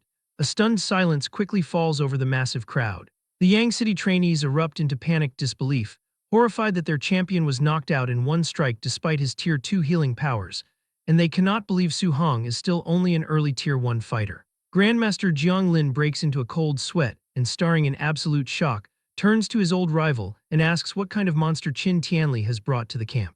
Jiang Lin trembles as he points at the arena, realizing the boy used attribute fusion to achieve that destruction, and he is amazed that a young Tier 1 fighter has already mastered such an advanced technique. Grandmaster Qin Tianli sips his tea innocently and casually remarks that he definitely will not tell his old rival about Su Hong mastering dual attribute fusion in just 1 month, while Jiang Lin stares back in complete disbelief. Continuing to brag, Qin Tianli looks away and adds that if Jiang Lin knew Su Hong had 100% compatibility with all 7 elements and was training 7 guidance techniques at once, he would probably drop dead from fright. Pretending to be clumsy, Qin Tianli cheerfully apologizes for letting the secret slip, though his smug face shows he does not regret it at all. Meanwhile, Jiang Lin stands paralyzed as his mind struggles to process how a student could achieve such insane feats in a single month. Qin Tianli throws an arm around his dazed rival and brings up their bet, demanding that since Su Hong won the match, Jiang Lin must teach the boy the A-Rank Thunder Spirit Art and his ultimate Palm Thunder, to which Jiang Lin mindlessly agrees. Sometime later, inside a massive dome-shaped training room, Su Hong and Jiang Lin stand across from each other in a high-tech arena while holding practice spears. Jiang Lin stares at the young trainee, still amazed by the monstrous potential of the boy, admitting to himself that he has never met anyone like Su Hong in his entire life. Pushing aside his shock, Jiang Lin introduces the technique he is about to show, an A-Rank Thunder Spear art called the 9 Heaven-Breaking Spears. As blue lightning violently crackles around his grip, Jiang Lin explains that the art has 3 stances, with 3 unique moves in each stance for a total of 9, and he warns that both the destructive power and the difficulty increase heavily with each stance. Noting the extreme difficulty, Jiang Lin says he would normally never teach it to a fighter below Tier 4, yet given the rare talent of Su Hong, he is confident the boy can learn the first stance without issue. Jiang Lin tells Su Hong to watch closely as his eyes glow. He unleashes the first stance, River Overturning, sending a massive wave of pure lightning crashing down vertically through the arena. Moving smoothly to the next attack, Jiang Lin announces the second stance, Sea Inverting. Sweeping his spear, he summons a huge wave of lightning that surges across the arena like a raging ocean. Su Hong grips his own weapon tightly while watching the incredible display, feeling like a tiny boat lost at sea within the simulated storm, knowing even a single stray bolt could completely capsize him. Without pausing, Jiang Lin performs the third stance, Heaven Breaking. He thrusts his spear, releasing a piercing blast of lightning that strikes the center of the room with explosive force. The residual power of that last spear strike whips up a massive and terrifying tornado of swirling electricity. Su Hong observes the fierce storm and realizes the Grandmaster clearly pulled his punch so as not to destroy the room, and even though he feels like a mere ant in front of him right now. The eyes of Su Hong shine with determination as he firmly resolves that in the future, he will also possess such combat power. As the storm finally fades, Zhang Lin hands Su Hong a small manual explaining the 9 heaven-breaking spears, telling the trainee to practice on his own first and offering to answer any questions if he does not understand something. Su Hong respectfully thanks the Grandmaster for his guidance, but Jiang Lin smiles warmly and says there is no need for thanks as he is just honoring the bet. He promises that once Su Hong masters the first stance, he will teach the second martial art, Palm Thunder, casually adding that while the spear art is strong, its power still falls far short compared to his ultimate Palm Thunder. Su Hong holds the manual tightly with excitement, amazed that Palm Thunder could be even more powerful, and resolves to hurry up and learn this spear art.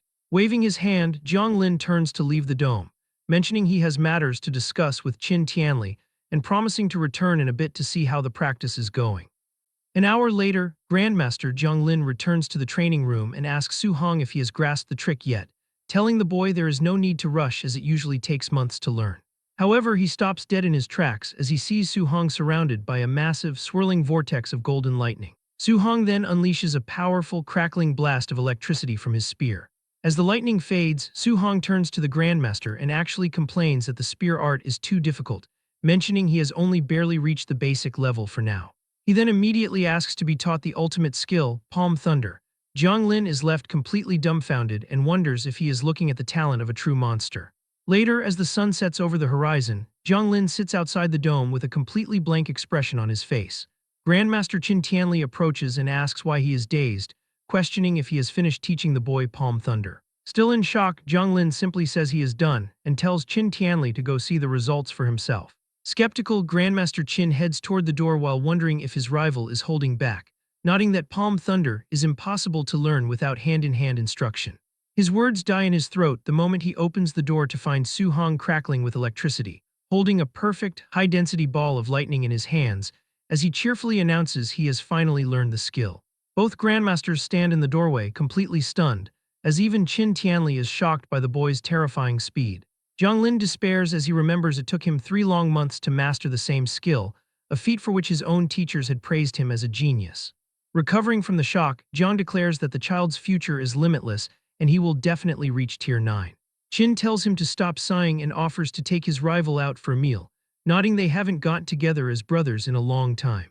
After that, he tells Su Hong that the camp's teaching assistant will arrange a temporary dorm for him since they will depart the next day. Su Hong agrees. That night in his dorm, Su Hong reviews his system interface and notes that after defeating Wang Tianchuo's group and Lin Chunfeng, he has earned 230 martial value points. He realizes his vitality is currently too low and that his spiritual power, physique, and martial arts also need continued upgrading. He knows that 230 points is nowhere near enough for his needs. Since he believes the cultivation realm is the ultimate foundation, Su Hong decides he must prioritize upgrading his vitality. After spending his points, his vitality rises to 138.6, but he realizes he needs a new way to earn more martial value. He concludes that since no one in the camp dares to spar with him anymore, his only option is to kill beasts in the ferocious beast room. Meanwhile, the 2 grandmasters are drinking together. Jiang Lin complains that Qin Tianli is too shameless for scamming him out of 2 A-rank martial arts, but Qin just brushes it off, nodding he has heard this 100 times. They are interrupted by a staff member who announces that the camp's night raid event is about to start, and they are just waiting for the final order. Jiang casually approves the raid and tells the man not to go easy on the trainees, prompting the man to relay the order to drill them mercilessly. Grandmaster Qin sobers up instantly and panics, asking if the raid is tonight because Su Hong is also staying in the dorms. Realizing the massive mistake, Jiang Lin tries to postpone the event, but it is already too late. The notification has been sent and the instructors have begun the hunt. Outside, a team of masked raiders assembles. Bu Jingfeng, who was previously humiliated by Su Hong, asks his brother Bu Jinglong why a Tier 2 high-level martial artist is participating in a simple night raid. Jinglong explains that Grandmaster Jiang Lin specifically asked him to handle a wood spirit body trainee with strong recovery abilities. Jinglong remarks that the Grandmaster is just making him bully a kid who is only at the Tier 2 initial stage, but Jingfeng pauses, nodding the description sounds very familiar. Jinglong smirks and teases his brother about being counterkilled during a previous night raid, telling him he really embarrassed the family. A flustered Bu Jingfeng defends himself, claiming he underestimated the enemy and vowing to eliminate Su Hong if they meet again. Jinglong mockingly questions if beating a Tier 1 initial stage is even something to be proud of, He then orders everyone to put on their hoods and charge. The peace of the dorm is shattered as the masked instructors launch a surprise ambush, smashing through the doors. The commotion alerts Su-hong, who looks out and realizes a night raid is currently underway. He watches an instructor punch a naked student who yells at the man for having no martial virtue. The masked man then spots Su-hong and lunges at him, surprised they actually missed a student during the first wave. Before the man can even react, Su-hong delivers a devastating uppercut that sends the instructor crashing straight into the ceiling. With the instructor stuck in the rafters, an annoyed Su-hong ignites a flame in his hand, complaining that since he isn't even a student here, they shouldn't be attacking him. Looking at the raiders' dark clothes and covered head, Su-hong suddenly has a brilliant idea. He considers that if he changes his clothes and pretends to be a raider, he can openly defeat the students to earn massive martial value. A sly smile spreads across his face, even though he wonders for a second if this would be inappropriate. Down the hall, a naked student begs a masked instructor to wait until he can put his boxers on, but the raider just laughs and tells him to stay still and be knocked out. Suddenly, a disguised Su-hong bursts into the room and announces that he has come to help. The real instructor turns around, confused, and asks what the newcomer is doing there since he is the one in charge of this specific area. Without saying a word, Su-hong punches the instructor through the concrete wall. The student stares in absolute shock, wondering why the raiders are suddenly fighting each other. Su-hong immediately dashes out, declaring he is going to make a killing and earn hundreds of points tonight, while the naked student wonders why he was spared. Thrilled, Su-hong runs down the hall with a flaming fist, realizing that since these raiders are all high tier, he can finally fight without holding back. He then tears through both trainees and raiders alike, beating them down mercilessly until the raiders start screaming that there is a mole in their group. After kicking another opponent into the distance, Su-hong notes that the first floor is cleared and decides to head for the second floor next. On the next level, Su-hong moves like a golden blur, unleashing a flurry of strikes that take down anyone standing in his path. As he races toward the third floor, Su-hong laughs, feeling like he has finally hit the jackpot as his system rewards him for every person he defeats. On the third floor, a group of masked instructors is busy watching the intense battle between Lin Chunfeng and Bu Jinglong. They are impressed by the student's resilience and note that his recovery ability is terrifying, warning that Bu Jinglong will be in danger if the fight drags on. Su-hong walks right up to the spectating raiders and asks why so many of them are blocking the way. Not realizing he is an imposter, they tell him that the other students are beaten and only the wood spirit body remains. Su-hong steps forward with golden energy igniting around his fist and declares there is no need to keep watching. Seeing this, the raiders ask what he thinks he is doing, but before they can react, Su-hong tears through the entire group, stating he has already dealt with the wood spirit body before. The sudden commotion interrupts the main fight, and a confused Jinglong asks why he is hitting his own comrades. Su-hong flares his golden aura and challenges everyone to come at him together. Hearing this, Bu Jinglong tells Lin Chunfeng to step aside and rest, as he intends to deal with the rogue raider personally. He is furious that someone has interfered and charges towards Su-hong, shouting that he will teach him a lesson for breaking the rules of the Night Raiders.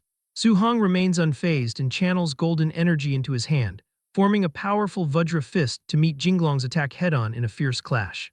The sheer force of the impact sends Jinglong stumbling backward, leaving him stunned by the incredible physical strength of his opponent. He realizes Su-hong is no ordinary fighter and quickly changes his mind, yelling for Lin Chunfeng to join the fight. Chunfeng immediately unleashes his wood prison technique, causing thick vines to erupt from the floor. However, Su-hong swiftly flips out of the way and evades them with ease. Using the distraction, Jinglong appears right behind Su-hong and throws a heavy punch, only for it to slam into a glowing purple thick earth armor that suddenly covers the body of Su-hong. Jinglong stares in absolute shock, wondering where this monstrous fighter came from and how he could so easily block a high-level Tier 2 attack. Before he can even process what has happened, Su-hong vanishes and reappears, smashing the elite instructor into the wall with enough force to shatter his armor and make him cough up blood. Su-hong does not pause and leaps over the stunned Lin Chunfeng to drive his blazing fist into the back of the trainee's head, smashing him face first into the ground and knocking him out cold.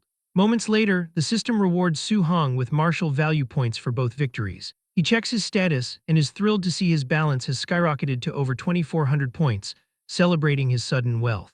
The next morning, Lin Chunfeng and Bu Jinglong stand among the other bruised and battered raiders while nursing their injuries and looking completely defeated. An enraged Grandmaster Jiang Lin points at the injured men and loudly blames the carnage on the monster student of Qin Tianli. Qin Tianli plays dumb and casually denies any involvement, prompting Jiang Lin to ask sarcastically who else could have possibly caused such destruction. Jiang loses his patience and furiously yells at them to get lost, kicking his rival out of the camp. Qin simply laughs as he flies away with Su Hong. While they are in the air, the Grandmaster asks Su Hong if he is still missing martial arts for the metal, wood, and water attributes. Su Hong confirms this and is curious why he is asking. With a sly grin, the Grandmaster suggests they go pay a visit to a few more of his old friends. Over the next 10 days, the pair travels to 3 different training camps. They repeat the same plan, with Su Hong easily defeating the local champions, while Qin Tianli smugly collects the winnings and brushes off accusations of cheating from the angry rival grandmasters. Back in his own dorm, Su Hong meditates to absorb his new skills. The system confirms he has successfully learned the basic levels of the A-rank metal ripple, woodvine entanglement, and water dragon techniques. Opening his eyes, Su Hong marvels at his new arsenal and admits he never dreamed he would possess so many A-rank martial arts. Seeing his martial value is now close to 3,000 points, he decides it is finally time to use them to increase his core vitality. Su Hong begins to pour all his accumulated points into his vitality. As the system registers the upgrades, his body surges with intense heat and swells painfully with raw energy. He is sweating heavily from the sudden expansion and realizes he might have added too much at once as his vitality shoots up to 450. As his body slowly returns to normal, a panting Su Hong kneels on the floor. Despite the pain, he is thrilled to realize he is now only 50 points away from breaking through to become a Tier 2 martial artist. Checking his stats, Su Hong sees he has exactly 100 martial value points left. He debates whether to use them to strengthen his spiritual power or his rare overlord body. He decides to test the limits of his special physique and chooses the option to upgrade the overlord body. The system immediately takes his remaining 100 points, but only gives him a tiny 0.1% increase. Seeing this, Su Hong thinks that it is way too hard to upgrade. It seems from now on he should prioritize breaking through to Tier 2 martial artist and decides to go to the ferocious beast room to farm some more martial value. Before he can leave, he runs right into Grandmaster Qin Tianli. The Grandmaster asks if Su Hong is still missing a healing martial art, making him sweat nervously as he guesses the old man is planning to hustle another rival camp. A short time later at the Hang City training camp, Grandmaster Wang Qingshan addresses a large group of trainees. He announces a brutal wilderness special training event, where students must survive in the 10,000 Monster Mountain range for 7 days without any outside supplies. Su Hong stands among the local trainees with his spear and listens to the harsh rules. He silently notes that as a provincial capital, the camp of Hang City is filled with real geniuses, and is much tougher than Star City since these trainees can only earn points by killing beasts at or above their own level. When Grandmaster Wang officially starts the training, Su Hong leaps into the dangerous mountain range along with the rest of the Hang City trainees. Watching the students leave, Grandmaster Wang questions the confidence of Qin Tianli and points out that Su Hong has not even reached Tier 2 yet. Qin Tianli simply confirms their bet. If Su Hong wins the survival challenge, Wang Qingshan must teach him an A-rank healing art. In return, he arrogantly promises to teach an A-rank martial art to every single Hang City student that manages to beat Su Hong. Wang Qingshan is amused by this and wonders if his rival can actually afford to make such a promise, reminding him that half the students are already at Tier 2. He then just brushes off the danger and claims that facing the beasts early will be good for the boy. Hearing this, Grandmaster Qin asks with alarm if beasts from the 10,000 races demonic cult have arrived. Wang casually confirms they have but dismisses them as just low-level Tier 2 and Tier 3 creatures. Qin Tianli accuses Wang Qingshan of sending the students to their deaths by making them fight Tier 3 monsters. Wang coldly replies that the war of 10,000 races is incredibly cruel and true powerhouses can only be forged through extreme hardship. The young trainee is already deep in the wilderness and violently cuts the head off a massive wolf beast with a lightning-infused spear strike. Su Hong is eager to test out his new abilities and summons a barrage of golden metal ripple energy beams that pierce through a pack of beasts. He does not pause and then uses his wood attribute to conjure thick, glowing vines of woodvine entanglement to crush a giant snake. As night falls over the mountain range, Su Hong summons a massive water dragon which violently blasts through a fiery beast, showing his complete dominance over the wilderness. He steps into a dark cave past the glowing body of his latest victim and acknowledges the incredible destructive power of his new A-rank martial arts. However, he also notices that his spiritual energy drains far too quickly when he uses them one after another. Standing in the bloody cave, Su Hong checks his system. Seeing he has earned over 500 martial value points and his vitality is maxed out, he decides it is time to push for his Tier 2 breakthrough. Su Hong sits down to meditate and begins channeling his points into his vitality. A fierce fiery aura erupts around him as the system registers the steady upgrades and pushes his body toward its new limits. Meanwhile, deep in the forest, a red-haired cultist grumbles as he patrols the dark woods. He complains about having to check the perimeter in the middle of the night, certain that no one could possibly find their hidden sacrificial grounds in such a remote mountain range. He suddenly stops in his tracks when he notices the freshly killed body of a massive beast lying just outside the dark cave where Su-hong is meditating. He realizes that an intruder has wandered into their territory after all. Standing at the cave entrance, the cultist calls out maliciously to whoever is hiding inside. The red-haired cultist orders the intruder to surrender, warning of a fate far worse than death if he continues to resist, and glancing at the remains of a Tier 2 red flame black tiger, he assumes his opponent possesses Tier 3 strength at the very most. From inside the cave, Su-hong listens to the man's arrogant tone, and since the cultist speaks so dismissively of Tier 3 martial artists, Su-hong suspects he might be facing a formidable Tier 4 expert. Although he has recently broken through to the Tier 2 realm, he admits he lacks the confidence to defeat a Tier 4 martial artist. Deciding that escaping the cave is his primary objective, Su-hong launches a water dragon attack to cover his retreat. The cultist eagerly grips his sword and shatters the watery beast with a single slash, mocking the move as having the measly power of an early Tier 2 martial artist. Spotting Su-hong trying to flee, the cultist immediately gives chase, praising the young man as a genius for killing a red flame black tiger at such a low level, while sadistically adding that he loves nothing more than strangling lucky geniuses in the cradle. The cultist suddenly stops in confusion and asks the boy why he has stopped running. Su-hong turns to face his pursuer and calmly states that judging from the vitality the man just erupted with, he is actually only at the Tier 3 initial stage, reflecting that he initially thought the man was a Tier 4 fighter. Spotting a distinct tattoo on the man's neck, Su-hong recognizes it as belonging to the heavenly god race. This man is a member of the 10,000 Races demonic cult, a group of human traitors who view their own humanity as a disgrace and capture others to sacrifice to the 10,000 races in exchange for rewards. Disgusted by this human scum, Su-hong flares a golden aura and declares that everyone has the right to execute him. Smirking, the cultist challenges Su-hong's ability to do so and launches an A-rank strike known as Heavenly Sun Slash. Facing a Tier 3 opponent for the first time, Su-hong decides he must use his full strength. He unleashes River Overturning, a massive wave of golden lightning that violently clashes with and completely disperses the fiery attack in a single hit. Su-hong is surprised, wondering how a Tier 3 martial artist could be so weak that his technique was dispersed so easily. The cultist panics, unable to understand how he has fallen into a disadvantage against someone a whole major realm below him despite using an A-rank martial art, while remaining completely baffled as to how his opponent can use both water and thunder attributes. Enraged, the cultist screams that Su-hong is courting death and launches a frantic flurry of sword slashes that the boy effortlessly dodges before vanishing with a rapid movement technique and suddenly reappearing directly behind the cultist. He immediately prepares to unleash another devastating blast of golden lightning known as Treading Sea. Realizing that this power is far stronger than his own Heavenly Sun Slash, the terrified cultist frantically tries to retreat, but before he can escape, thick green vines erupt from the ground as Su-hong uses his wood attribute control-type martial art to bind his leg. The cultist stares in utter disbelief, shocked that Su-hong is now using a wood attribute after water and thunder, and completely immobilized by the vines. The cultist is instantly engulfed by the massive blast of lightning. As the dust settles, Su-hong stares at the smoldering remains. Suddenly, the body begins to melt into the ground, sparking the concern that the man might have escaped using some weird movement technique. The cultist reforms his body, now covered in thick rock armor, and angrily curses his luck for meeting a monster instead of a human genius. Su-hong declares that the cultist has nowhere left to run, and the armored cultist prepares his counterattack, initiating a transformation that sprouts large wings from his back while demanding that the boy feel the divine might of the heavenly god race. Su-hong thrusts his spear forward and mocks the man for mutating into such a sick appearance, stating the demonic cult is completely insane.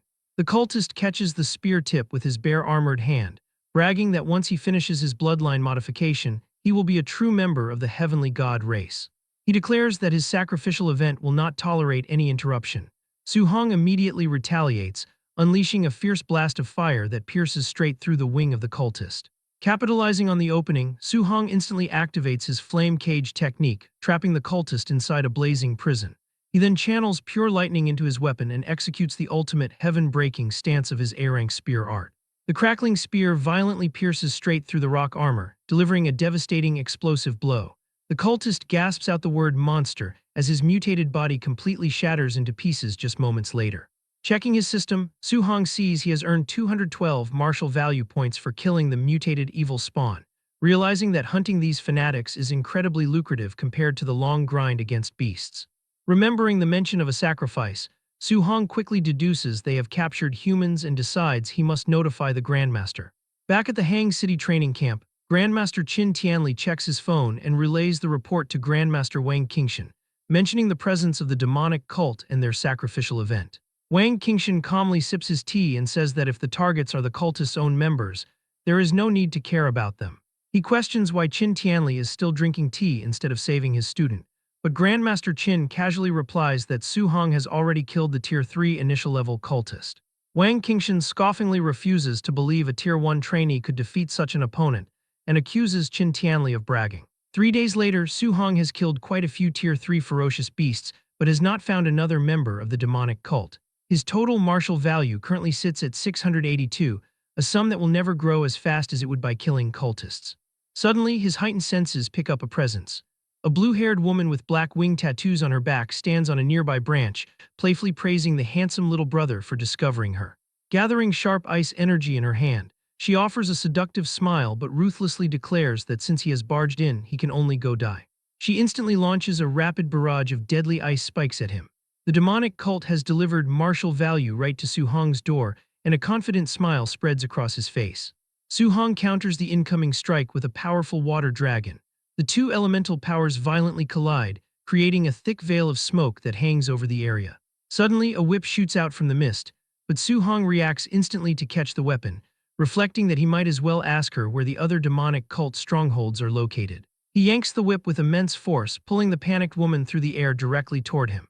As she enters his range, Su-hong delivers a brutal punch to her stomach using his bone nether ghost fist technique, defeating her in an instant. Standing over her, he points his spear at her neck and demands she speak, asking where the stronghold of her 10,000 races demonic cult is hidden. The terrified and bleeding woman begs for her life, revealing that the base is 10 kilometers north of their current location. Su-hong presses further, asking how many Tier 3 martial artists arrived this time, and she confesses that including herself, there are 3 Tier 3 and 3 Tier 2 martial artists in total. Su-hong calculates his progress, noting that with 2 Tier 3 martial artists already down, only one remains, and he will completely wipe out the remaining cultists to earn over 1,000 martial value, points to evolve his spiritual telekinesis to Tier 2. Refusing to stay down, the female cultist yells that he has underestimated his enemy and that she will not let him off. Triggering a transformation, she calls upon the heavenly god race to mutate as large wings sprout from her back, arrogantly boasting that her strength has doubled enough to instantly kill him. Su-hong does not give her the chance and immediately counters with a powerful spear thrust, unleashing a massive pillar of golden lightning. As her mutated form fades, Su-hong pulls his spear from her falling body, declaring that the 10,000 races demonic cult has committed too many crimes for him to let a single one escape, and coldly tells her to contribute her martial value to him. His system window confirms a profit of 212 martial value points, leaving him highly satisfied. Meanwhile, at the 10,000 races demonic cult sacrifice stronghold, a small group of trainees find themselves completely surrounded near a massive stone pyramid. The trapped Hang City trainees panic, realizing it is a deadly trap and that they were lied to about the numbers, cursing their intelligence report as they face a large squad of Tier 3 martial artists instead of just a few Tier 2s. The Blood Commander coldly orders his men to kill the intruders. The cultists eagerly charge, targeting the 3 Tier 2 middle-stage geniuses while maliciously declaring they will skin them and pull out their tendons as sacrifices to their lords. Refusing to go down without a fight, the desperate trainees decide to perish together, trusting that their Grandmaster will avenge them. High above the battlefield, the Grandmasters are calmly observing the situation, and Wang Qingshan proudly points out his top 3 geniuses to Qin Tianli, who acknowledges their bravery for fighting with their lives on the line, while Wang Qingshan suggests letting them fight for a bit and only intervening if things get truly bad. However, Qin Tianli smirks confidently and tells him there is no need for them to make a move. He points out that his family's little monster, Su-hong, is already diving into the valley to save the students. Wang glares at him in disbelief, asking how much fake alcohol he drank today to dare to brag like that, scoffing at the idea that a Tier 1 high-level trainee could save people from a group of Tier 3 martial artists. Down in the valley, one of the top trainees steps forward to cover his teammates, declaring that they should retreat quickly, but they refuse, stating that if they die, they will die together.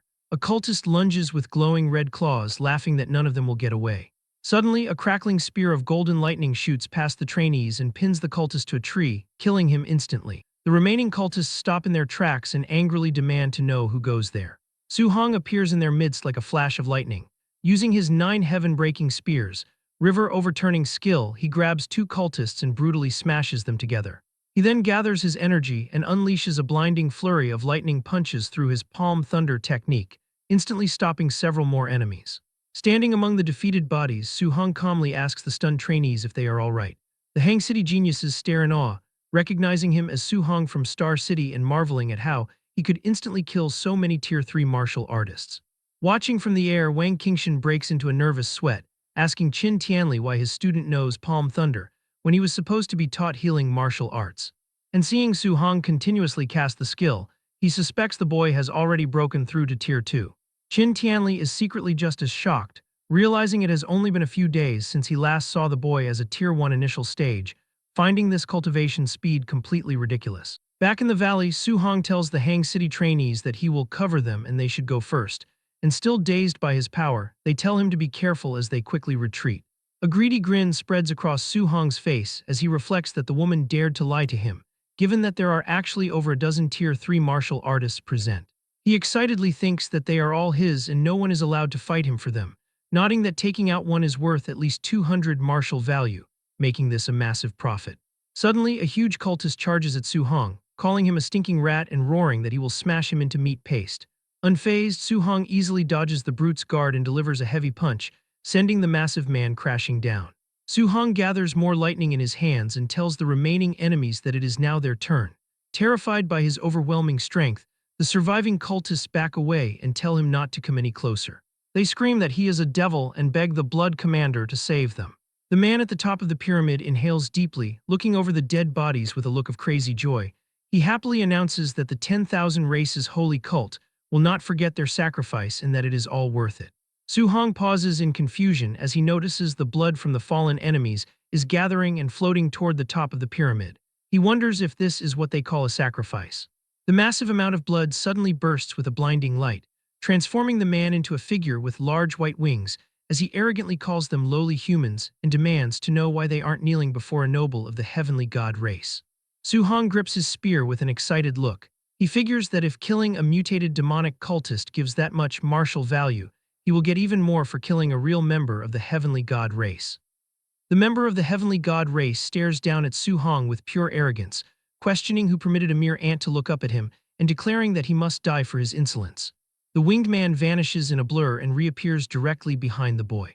Su-hong panics as he is caught completely off guard by the entity's incredible speed. Su-hong narrowly manages to block the incoming attack, but the massive force causes the earth beneath him to shatter. The winged man smirks, finding it interesting that such a capable warrior exists among the younger generation of humans. Meanwhile, Su-hong reflects on the fact that the heavenly god race is indeed extremely powerful. Floating in the air, the possessed cultist admits he thought this possession would involve nothing more than killing a few human ants, but he identifies Su-hong as a monster genius and decides to kill him right now to remove the threat forever. Suddenly, the host's arm cracks under the strain as the divine power begins to overwhelm a physical body that hasn't even reached Tier 4 vitality. Even so, he declares that Tier 3 peak strength is more than enough to kill an ant like Su-hong and prepares to throw another devastating punch. Su-hong overhears the muttered complaints and realizes this is not a true heavenly god, but rather a human body possessed by one. Su-hong channels golden lightning into a thunder rush fist, declaring that it remains to be seen who will kill whom as he lunges forward. The two clash violently, exchanging devastating strikes that cause the entire valley to shake. Watching from above, Qin Tianli casually remarks on the formidable physical body of the heavenly god race, while Wang Qingshan asks in surprise why the focus is on the enemy, as he is completely baffled that a lower realm fighter is using pure physical strength to match and even suppress an opponent possessed by a heavenly god. Su-hong strikes the enemy with a heavy lightning punch, forcing the entity to stagger back. The injured heavenly god demands to know what kind of physique the human possesses, reeling with disbelief that even on the all-heavens battlefield against chosen ones, he never suffered a loss in physical strength. Su-hong looks relaxed and smirks at him, asking if something is wrong and goading him to keep going. Su-hong flares his aura with a feeling of exhilaration, reflecting that since awakening the Overlord body, he was afraid of killing people by mistake, but now he can focus entirely on how to kill his opponent. He remarks that if the heavenly god's true body were here, the battle would be even more satisfying. The heavenly god screams in fury at being humiliated by a human ant, before unleashing his ultimate technique, Divine Arsenal. A multitude of golden spears manifest from glowing portals. Floating above, he declares Su Hong is the first one to ever force him to use this move. Su Hong senses that the golden spears have the power to destroy a Tier 3 martial artist, but a system notice suddenly appears stating this martial art cannot be learned, leaving him to wonder if there are skills that simply cannot be copied. Wang Qingshan identifies the move as Divine Arsenal, an innate skill only those with pure bloodlines can cast, while Qin Tianli wonders if the enemy's bloodline is pure enough to make him a big shot in his race. Grandmaster Wang insists they must hurry and save Su Hong, fearing a precious treasure like him might die, but Qin Tianli tells him not to panic because Su Hong still has his own ultimate move. Qin Tianli smugly reveals that Su Hong has 100% compatibility with all 7 attributes and already mastered the fusion of thunder and fire as a Tier 1 martial artist, leaving Wang Qingshan utterly shocked. The heavenly god admits Su Hong will become a massive threat if allowed to grow up, and declares that his life must end today. He fires the barrage of golden spears down toward Su Hong. Su Hong smirks and tells the enemy that he is also the first to make him use his full strength. He channels lightning into his weapon and prepares the third stance of the 9 heaven-breaking spears. Su Hong shouts heaven-breaking and thrusts his spear upward, unleashing a massive blast of raw lightning that effortlessly obliterates the golden spears. The heavenly god screams that it is impossible as the destructive energy surges toward him. The attack triggers a massive explosion, carbonizing the enemy's body and shattering it into pieces. The strike even slices the massive stone pyramid in half. Su Hong stands before the ruins, trembling and exhausted, but he smirks as his system shows he earned 843 martial value points, proving the fight was worth the effort. Wang Qingshan lands nearby and calls him a precious treasure and a great genius. He grabs the boy's face and admits he never would have believed a Tier 2 martial artist could defeat a heavenly god if he hadn't seen it with his own eyes. Su Hong reflects on how an ordinary clansman from a top 10 race forced him to use his trump card, realizing how truly terrifying their real geniuses must be. He asks if he was wrong to think so, and Wang Qingshan tells him that defeating a small fry heavenly god is not something to get overly excited about. 4 days later, the special training finally comes to an end. The rankings show Su Hong in first place with over 17,000 points, while second place only has 4,700, leading some trainees to suspect he cheated. But the geniuses he saved quickly shut down the rumors, explaining that he is impossibly strong and defeated Tier 3 demonic cultists with a single move. The trainees soon learn that Wang Qingshan is personally teaching the boy an A-rank martial art. Walking out of the hall, Wang complains that the monster learned his healing art in only half a day, to which Qin Tianli tells him to simply get used to it. Inside the training room, Su Hong meditates in silence, finding that the A-rank healing art is extremely effective, having removed all of his old scars. He checks his interface and sees he has over 14,000 martial value points, realizing he can now increase his spiritual power to 500 to become a Tier 2 spirit master and significantly boost his vitality. Elsewhere at the Heavenly God Palace, a voice emanating from a statue asks how they could possibly lose to a human an entire realm lower, even after using the divine arsenal. Tian Ming confirms the humiliating defeat and warns that the human is a monster genius. The statue calls for Tian Shang, who steps forward into the light.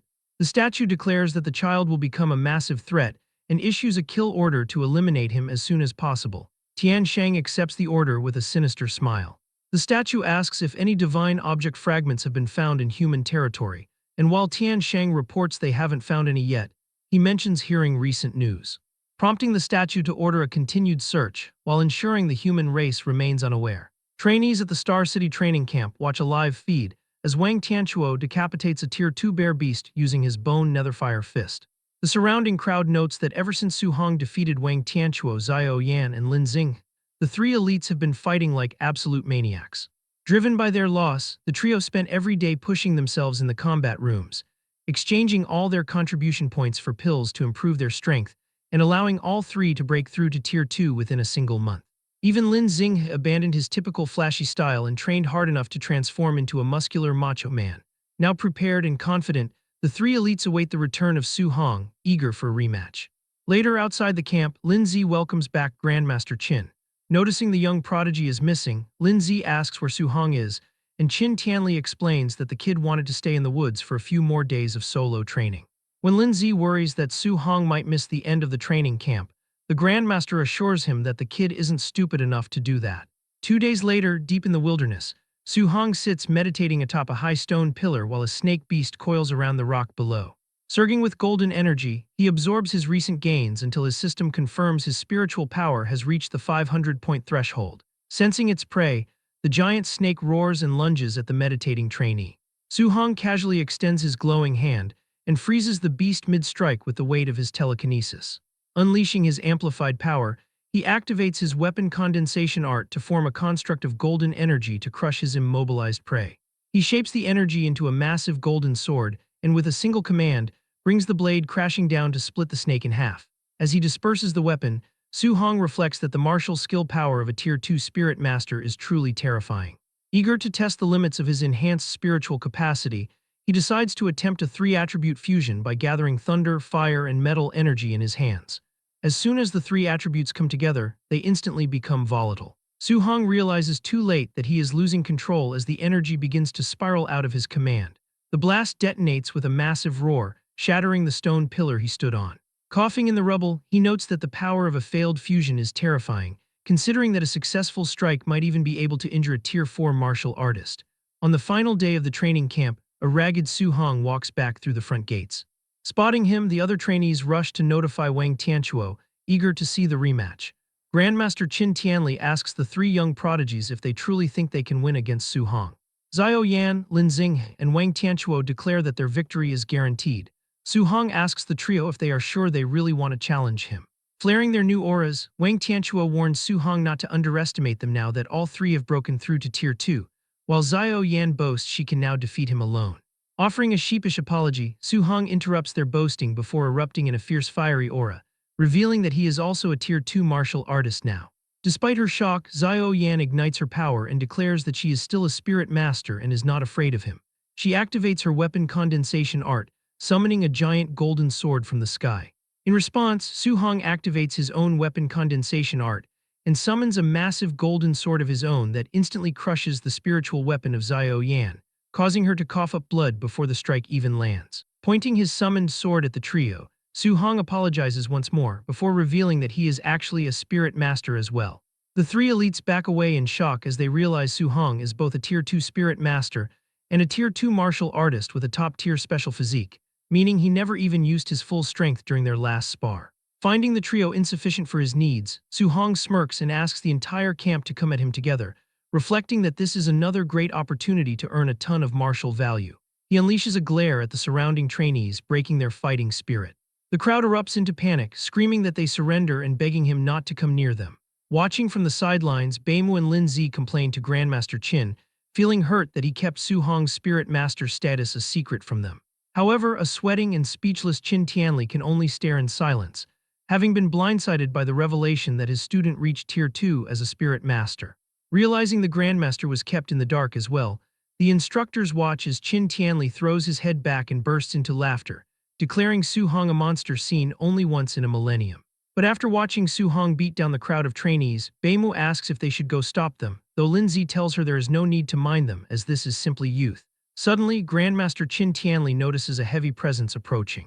The golden-winged great rock descends from the sky, ordering the humans to get out of its sight since 30 days have passed. Su Hong looks up and recognizes the giant bird once again. Annoyed by the creature's arrogance, Qin Tianli erupts with his immense aura. He declares he has already given the feathered bird enough face and mocks its pathetic attempt to chase people away. He leaps onto the giant bird and unleashes a relentless barrage of strikes. Watching from below, the terrifying power of a Tier 7 Grandmaster's flames makes the entire clash feel like a battle between immortals.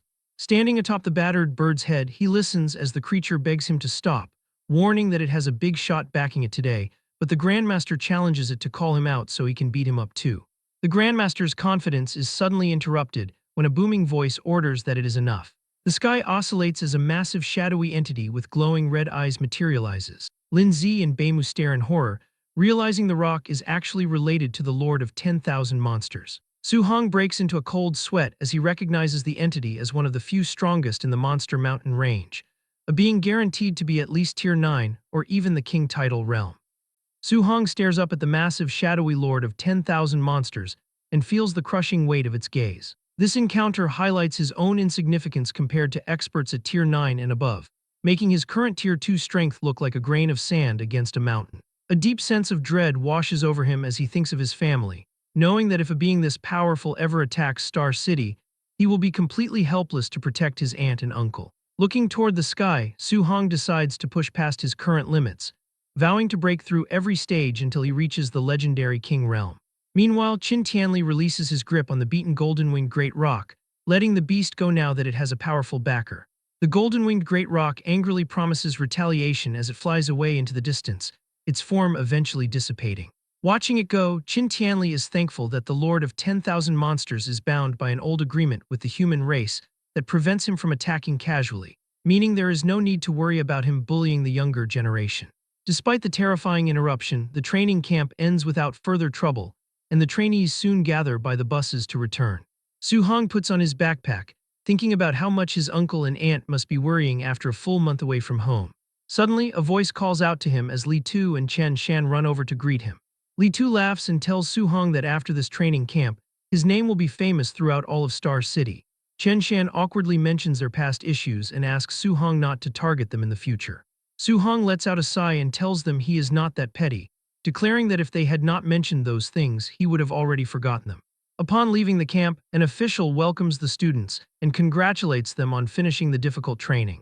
The official announces that the City Lord's estate has organized a grand banquet to welcome everyone back, complete with various gifts prepared specifically for them. While the other trainees cheer, a tired Su Hong would rather skip the festivities, wanting only to go back as soon as possible and reunite with his uncle and aunt.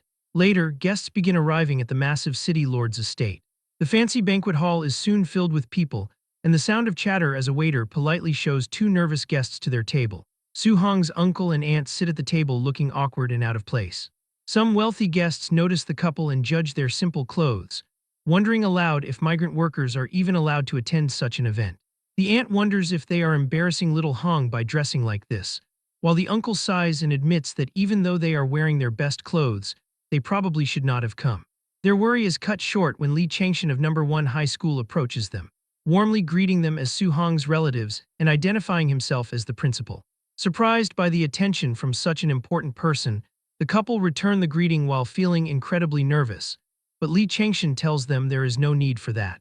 Suddenly, Wu Lingxian, president of the Star City Martial Artist Association, hurries over and enthusiastically shakes the hand of the uncle. She loudly declares that the child, Su Hong, is the most promising genius she has ever seen, leaving the uncle even more overwhelmed by the attention. The wealthy guests watch in shock as the city officials personally greet the seemingly ordinary couple, wondering who Su Hong is and if there is a hidden Su family in Star City they have overlooked. Meanwhile, at the center table, the most powerful leaders of Star City are gathered together. Lin Xing's father tells the city lord that with a barbarian god body, his son Wang Tianchuo must have easily taken first place in this training camp. Wang Nai laughs and notes that the Xiao family and Lin family also make him envious, since one is the only spirit master among the young generation in O Star City, while the other has terrifying comprehension. Xiao Yan's father argues that compared to the barbarian god body, a spirit master is actually stronger, predicting his daughter will probably take first place. Lin Xing's father scoffs and says that with his son's movement technique, the other kids have likely already been defeated. This begins a heated argument among the three fathers, with Wang Nai slamming the table and shouting that his son's attack power far exceeds ordinary people. Xiao Yan's father counters that his daughter has the potential to become a king, while Lin Xing's father argues that speed is unbreakable, leading Wang Nai to yell that his son will completely crush those two. Watching from a distance, Li Changshan asks Wu Lingxian if she is going to break up the fight. She asks if he really wants her to intervene in a fight between men showing off their kids, adding that she might not be able to hold back from beating them all up. She confidently says that when Su Hong arrives, those guys will all have to shut up. Li Changshan asks if she really thinks that highly of a student who is only at the Tier 1 initial stage, but Wu Lingxian just smirks and calls it woman's intuition.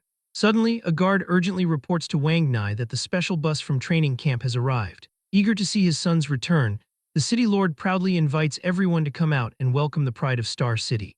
The three fathers wait by the red carpet with total confidence, but their smiles disappear when their children step off the bus, looking less like champions and more like victims covered in bandages and bruises. As Wang Nai panics over his son's disfigured face, Lin Xinghe mentions that he admitted defeat quickly to take fewer beatings, while Wang Tianchuo absolutely refused to give up. The horrified fathers are stunned, demanding to know who could possibly win against them all. The shock grows when they sense the auras of the students and realize all three have broken through to Tier 2, leaving them wondering what kind of monster has appeared in Star City. The three elites admit defeat completely, describing how their opponent's strength, speed, and spiritual telekinesis are all far superior to their own. The trio tells their fathers to just see for themselves, identifying the winner as a complete monster. Footsteps are heard as the rest of the returning trainees, all equally beaten up, quickly form two rows outside the bus. Su Hong casually steps onto the red carpet while holding his spear. He looks completely unharmed, thinking that having the others line up like this is incredibly awkward when he just wants to go home. Su Hong spots his uncle and aunt in the crowd and immediately calls out to them. The surrounding elites are shocked to see that the amazing genius is actually the child of commoners. As the aunt rushes toward him, she slips and begins to fall. Before she can hit the ground, Su Hong uses a burst of spiritual energy to catch her, leaving her floating in the air for a moment. He rushes over and uses his telekinesis to gently lower her to the ground before asking if they are hurt. Amazed, his uncle asks what kind of martial art that was, calling it amazing, while the aunt says they are fine and just got a startle. The uncle tells him he has gotten stronger again and admits they were worried sick for the past month. Su Hong smiles and tells them there is no need to worry about him since he has returned. Watching this display of power, Wang Nai and Xiao Yan's father are in shock, realizing that Su Hong is a Tier 2 spirit master. Nearby, Li Changshan and Wu Lingxian point at each other, with the principal asking why she didn't say he was a spirit master while she accuses him of hiding it. They both realize in that moment that neither of them actually knew. Wu Lingxian laughs loudly and asks which other master still dares to covet her position, warning them to be careful or she will bring Su Hong to beat their disciples to a pulp. Li Changshan laughs and declares that next year everyone will see exactly how they will fight for resources. The news of Su Hong's true power causes a frenzy among the wealthy guests, who scramble on their phones to demand his information. One man declares he has found the perfect husband for his daughter and orders her to be brought to the estate quickly and dressed beautifully. Seizing the moment, Wang Nai has an attendant bring out a tray containing a premium bank card and property deeds. He approaches Su Hong and identifies himself as the city lord. He praises Su Hong as the #1 genius of Star City and a true dragon among men, presenting him with a villa and 3 million in cash as a first-place reward. The other fathers silently curse the city lord for being a sly old fox who acted too fast, realizing he prepared the gift on the spot to target the family's poverty. Wang Nai extends his hand and promises that if Su Hong has any needs in the future, he will definitely help him with all his might. Su Hong wonders if the city lord is publicly trying to win him over, weighing the risk of offending him against the debt of accepting such a favor. Su Hong decides that offending the city lord is a risk he cannot afford, recognizing that accepting this protection ensures his family's safety while he ventures out for experience. With the combined support of Grandmaster Qin Tianli, President Wu Lingxian, and Principal Li Changshan, there is little chance the city lord can force him into anything excessive in the future. Su Hong thanks Wang Nai for his profound kindness and shakes his hand, openly stating that he does indeed require assistance, which pleases the city lord enough to grant any request. The first thing Su Hong asks for is help treating his aunt's rare disease. Touched by his immediate concern for their well-being, Su Guoming and his wife are moved to tears. Wang Nai wastes no time ordering Director Xiang to personally oversee the matter and utilize the city's best medical resources for her treatment. The city lord then pushes for further requests, prompting the boy to mention his need for a handy weapon. Wang Nai laughs and invites Su Hong to the armory to take his pick, privately calculating that the more the boy demands, the deeper he will be bound to the Wang family. Su Hong asks his aunt and uncle to wait for him as Wang Nai instructs his son Wang Tianchuo to host the banquet in their absence. The couple feels a wave of unease as they are led away, while the surrounding crowd whispers about the meteoric rise of the Su family's status. Inside the massive armory, Wang Nai points out the different sections for C-rank, B-rank, and A-rank alloy weapons. He tells Su Hong to go straight to the A-rank area to pick one that matches his attribute, a weapon category worth hundreds of millions. The conversation takes a turn when Su Hong asks if there are any multi-attribute alloy weapons available, catching the city lord off guard. Explaining that Grandmaster Qin Tianli advised this choice due to his unique cultivation. The youth demonstrates his power by manifesting 7 different elemental orbs around his body. Showing off this monstrous talent is a calculated move, ensuring that Wang Nai values his potential even more highly than before. The city lord stands stunned, unable to fathom how the boy's cultivation speed remains so high despite training 7 different attributes simultaneously. To him, a Tier 2 7-attribute martial artist and spirit master with a special physique is nothing less than a legendary star descending to Earth. Wang Nai lets out a heavy sigh and calls Su Hong his good nephew, jokingly lamenting that his uncle Wang is truly useless by comparison. He explains that multi-attribute weapons are extremely rare, and his private collection only holds a few dual-attribute pieces. After searching the shelves, Wang Nai presents a B-rank dark gold black iron spearhead with 3 attributes, even offering to dismantle an A-rank shaft to assemble it. Su Hong graciously accepts the spearhead but plans to use the shaft from his own Thunder Fire Spear, considering this 3-attribute weapon more than enough for now. As he hands it over, Wang Nai mentions that strange anomalies have appeared near Star City with rumors of multi-attribute ferocious beasts, catching Su Hong's interest. Global anomalies have apparently been creating these multi-attribute beasts alongside various natural treasures. A specific report shares news of a lightning beast gaining fire attributes after coming into contact with a mysterious fragment. One such beast was spotted at Stargazing Lake, though the city lord warns that it is far too dangerous to venture there before entering a Martial Dao University. Su Hong thanks the city lord for the valuable guidance. Several hours pass before a vehicle arrives downstairs at Su Hong's old house. A Star City government vehicle with the exclusive Jiangnan 1 license plate pulls up, leaving the neighbors in total shock. Lin Nian, the landlady, watches with a burning jealousy and thinks she would die happy if her own son could provide her with such luxury. She resentfully recalls her previous attempts to force Su Hong into giving up his training spot for her son. The heavy car doors swing open, and Su Hong, Su Guoming, and the aunt step out as the neighbors conclude the family has finally struck it rich. Lin Nian can only stare in horror at the unfolding scene. Su Guoming cheerfully informs the landlady that they won't be renting the apartment anymore because Su Hong took first place and was gifted a villa. When the uncle asks for a refund of their remaining rent, his wife stops him and tells him not to be stingy, leaving the extra money as a gift for sister Lin Nian. As they head upstairs, the wife fusses about not moving their old furniture to avoid embarrassing their big-shot nephew, but Su Hong just laughs it off. Later that night, Su Hong stands on the roof and feels a faint reluctance to leave this familiar place behind. He opens his status window to find exactly 1944 martial value points remaining, with his vitality sitting at 506.9 and spiritual power at 500. Prioritizing his core cultivation, he pours every remaining point into his vitality. A surge of intense heat causes his muscles to bulge as his vitality rises to 701.3, signaling a breakthrough to the Tier 2 middle stage. Once his body size returns to normal, Su Hong takes out his phone to research Stargazing Lake. In the process, he accidentally cracks the screen because his body has not yet adapted to this explosive new strength. He scrolls through news about S-rank spirit herbs and grandmasters fighting abroad, reading that those who saw a mysterious fragment at the lake died inexplicably. The presence of a Tier 2 multi-attribute beast at the lake is currently attracting a large number of Tier 3 and 4 hunters, though Su Hong figures that escaping any danger should be easy. He resolves that once the move is finished tomorrow, he will head straight for Stargazing Lake. The next day, Su Hong and his family officially move into their massive, luxurious new villa within the highly prestigious Star City Villa area. Their brand new home is already filled to the brim with luxury gifts arriving all morning, prompting Su Guoming to loudly remark that their threshold is about to be trampled flat. Feeling overwhelmed by this sudden high society lifestyle, Su Guoming and his wife promise they will never embarrass their genius nephew in the future. At the same time, an eager crowd of wealthy local socialites continuously invite Su Hong to their private homes, offering all sorts of rare, curious treasures just to get on his good side.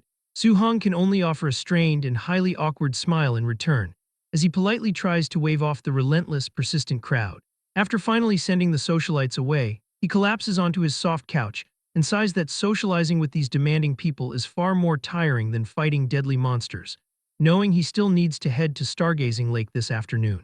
Arriving at the bustling martial artist base later that day, Su Hong is surprised by the unusually crowded courtyard, wondering why everyone is simply lingering here instead of heading out to the massive anomaly at the lake. He soon overhears several Tier 1 martial artists complaining that they do not even dare to step outside because they fear the Tier 3 and 4 experts will rob them of their hard-earned spoils. Meanwhile, upstairs on the quiet second floor, Yi Chi asks a mysterious cloaked guest if he is absolutely certain that Su Hong is the one who killed his beloved nephew. But in an instant, the mysterious guest steps forward and unleashes an incredibly suffocating pressure that instantly forces Yi Chi down to his knees. Radiating a terrifying blood-red aura, the powerful guest warns Yi Chi to mind his low status and address him respectfully as Sir, leaving the terrified and utterly suppressed Yi Chi to beg for immediate forgiveness, promising to remember his place. Later that afternoon, Su Hong reaches the edge of Stargazing Lake, where massive crowds of various martial artists are already actively gathering along the shores. Hiding carefully behind a thick tree, he quietly and closely observes the different groups of hunters assembled near the water. Scanning the immense crowd, Su Hong finds not a single Tier 1 martial artist, as everyone present is at least a Tier 2 or Tier 3 combatant. He even spots several highly respected Tier 4 experts quietly meditating nearby in preparation for the hunt. If a mere Tier 2 multi-attribute beast can draw this many powerful experts, the overall concentration of masters in the higher regions will undoubtedly be even more exaggerated. Suddenly, massive bubbles violently erupt across the lake's surface, instantly drawing the intense, undivided attention of all the gathered hunters. With a colossal, deafening splash, a massive, monstrous creature known as a star-spotted giant fish erupts from the dark depths, and seasoned hunters instantly identify it as a dangerous Tier 3 initial-level beast. The giant, thrashing beast roars furiously, and rapidly prepares a highly destructive dual-attribute water cannon inside its massive gaping jaws. While many weaker hunters scramble to run away in fear, one arrogant Tier 4 martial artist firmly stands his ground, mockingly asking why they are running from a mere fish. Fully confident in his superior defensive strength, he conjures a massive, solid earth attribute defense wall to completely block the incoming strike. Instead, the beast's devastating, pressurized beam completely obliterates his defense and severely injures the cocky Tier 4 martial artist. Watching intently from the sidelines, Su Hong finds this dual attribute move absolutely stunning, as it not only completely destroys the defense but also cripples a high-level fighter in a single shot. Another nearby expert excitedly charges toward the thrashing monster, thrilled that his long, half-month wait for a dual-attribute beast is finally over. With a single, earth-shattering, devastating punch, he forcefully slams the giant, heavy beast directly onto the shore. Once the thrashing monster is grounded and defenseless, the greedy crowd of hunters immediately swarms it. Just a single minute later, the mighty beast is sliced cleanly into raw sashimi, leaving the greedy hunters swearing in loud frustration when they find absolutely no valuable treasures inside its stomach. After watching this incredibly brutal display, Su Hong decides to slip away quietly deep into the dense woods, where his sharp senses suddenly scream in violent warning just as a stealthy, masked assassin drops down from the high trees to launch a lethal sneak attack. But just as the sharp blade is about to land, Su Hong instantly activates his spiritual telekinesis, freezing the shocked assassin completely midair. As the assassin violently breaks free of the mental bind and swings his sharp sword, Su Hong quickly leaps away to safely evade the incoming strike. The attacker quickly recognizes that he is facing a powerful, rare spirit master, while Su Hong identifies his relentless opponent as a highly dangerous Tier 4 martial artist. Immediately activating his signature flying swan startling cloud step, Su Hong dashes away, fully aware that without his telekinesis to briefly delay that initial attack, he would already be dead. But just as he thinks he has successfully cleared the area, 6 more masked men emerge from the dense woods, all of them clearly possessing the aura of Tier 3 martial artists. The boss warns his men that their target is a dangerous spirit master, and to make matters worse, 7 more Tier 3 assassins quickly close in from all directions, bringing the threat to a total of over a dozen. Feeling the heavy pressure, Su Hong wonders when he could have offended such an influential big shot that they would deploy this massive number of people. The assassins desperately struggle to keep pace, shocked by the extreme speed of his A-rank movement technique, prompting the furious boss to order them to keep chasing to exhaust him. Instead, Su Hong only smirks and readies his potent telekinetic powers for an escape. Seamlessly combining his agility movement with telekinetic flight, he suddenly launches his body high into the sky. Far below, the masked assassins are left completely dumbfounded, muttering that a Tier 2 martial artist being able to fly is far too ridiculous and deeply humiliating. Traveling dozens of kilometers away from the lake, a fatigued Su Hong lands heavily back on the forest floor, his spiritual energy completely drained and his vitality deeply exhausted, leaving him to rely solely on his overlord body to run as far as humanly possible. The strong likelihood is that Yi Chi, the uncle of Yi Feng, is the mastermind who hired these professional assassins, and mapping out his available options. Su Hong is confident that he could definitely kill the dozen Tier 3 assassins, but that powerful, elusive Tier 4 martial artist remains the primary and key threat. If he targets and kills the grunts first, the boss will easily launch a sneak attack, but if he attempts to fight the boss first, the others will immediately besiege him. His only viable strategy is to finish off all the Tier 3 martial artists at absolute extreme speed so that he can concentrate all of his power on defeating the Tier 4 boss. Meanwhile, the furious assassin boss smashes a massive stone boulder in a rage, cursing the faulty intelligence that failed to ever mention their young target was actually a Tier 2 spirit master.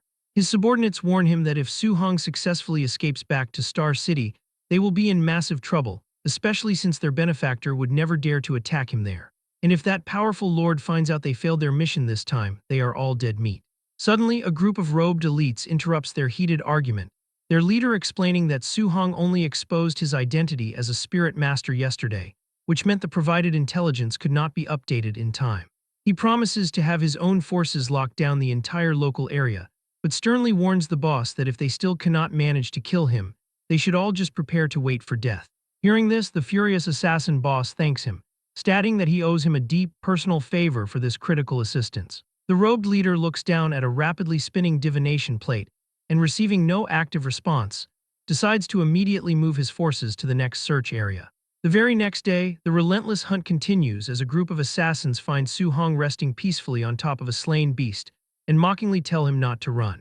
By the fourth grueling day, they launch yet another sudden attack on him. And by the seventh day, a hostile scout spots Su-hong completely off guard while peeing, loudly shouting for his group to assemble. Su-hong has finally had completely enough of this relentless pursuit. Driven by sheer exasperation, he instantly knocks the annoying scout unconscious with a powerful kick straight to the face. These 7 consecutive days of running for his life and killing countless ferocious beasts leave him exhausted, meaning that even with the overlord body, he can barely hold on. Completely exhausted and drained, Su-hong decides that heading directly to the Star City official supply stronghold to rest for a single night is his only viable option. Surely, the assassins would not dare go so far as to launch an open attack on official territory. Yet the very moment he steps inside the gates, he notices multiple people staring directly at him, revealing that his exact whereabouts have already been completely exposed. Gritting his teeth in frustration, Su-hong realizes that all signs point to Yi Chi from the martial artist base as the true culprit who wants him dead. Su-hong checks into a hotel within a temporary supply stronghold to fully recover and regain his strength after his grueling, exhausting escape. Opening up his system, he reviews his detailed status interface, finding that his current vitality sits at 705 points, far below the 900 points required to reach the Tier 2 high stage since his weekly accumulated martial value cannot bridge that immense gap. Realizing a minor increase will not provide any significant benefits right now, Su-hong decides to strengthen his legendary overlord body instead, boosting both his endurance and raw combat power. Spending 100 hard-earned points, Su-hong feels a terrifying and dense surge of blood-red energy instantly flood his entire musculature as the system successfully registers the upgrade. Even though his spirit rank only climbs from 1.1% to 6.5%, his raw physical strength increases by at least 20%. He chooses to quietly cultivate his guidance technique while resting his eyes, staying fully prepared to jump right out the window to make a quick escape if any dangerous enemies arrive. Heading downstairs to the dining area a few hours later, Su-hong suddenly loses his appetite entirely mid-meal when a strange man wearing absolutely nothing but his underpants casually walks past his dining table. As time passes without any sign of his persistent stalkers, Su-hong wonders if they are too afraid to move within the protected stronghold, preparing instead to launch a massive ambush the moment he steps outside.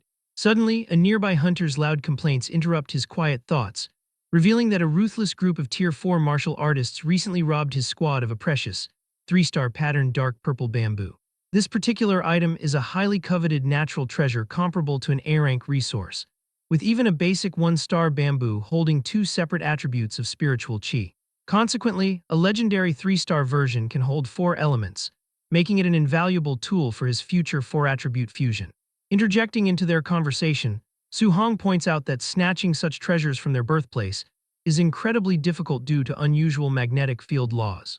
The impressed hunter explains that an extremely powerful gravity field guards the plant, warning that the higher the tier of the entering martial artist, the more intense the crushing force becomes. The talkative hunter laughs as he mentions that those arrogant Tier 4 martial artists who robbed his team were instantly crushed into flat meat, paced the very moment they blindly rushed inside. Su-hong wonders if his own newly upgraded overlord body can withstand such a terrifying gravitational force. Suddenly, a massive blood-red energy slash completely shatters the reinforced hotel walls, catching every single patron completely off guard. The destructive strike slices Su Hong's wooden dining table in half, yet he casually leans backward with his remaining food, fully aware that his persistent killers have finally arrived. The heavy-set assassin boss and his fully masked squad step forward through the smoking rubble, mockingly asking why the little rat is not running away to save his life this time. Hiding nearby in absolute terror, the other local hunters question what kind of massive trouble this young boy could have gotten into to have a Tier 4 expert, and over a dozen Tier 3 assassins relentlessly hunting him down. The ruthless assassin boss coldly orders everyone present to get lost, as his loyal subordinates immediately begin clearing out the entire area. Surrounding Su Hong completely, the heavily armed killers ask if he honestly believed they would not dare to launch an open attack inside a protected supply stronghold. Su Hong simply smirks, calmly asking if they would actually believe him if he confessed to waiting right here for their arrival all along.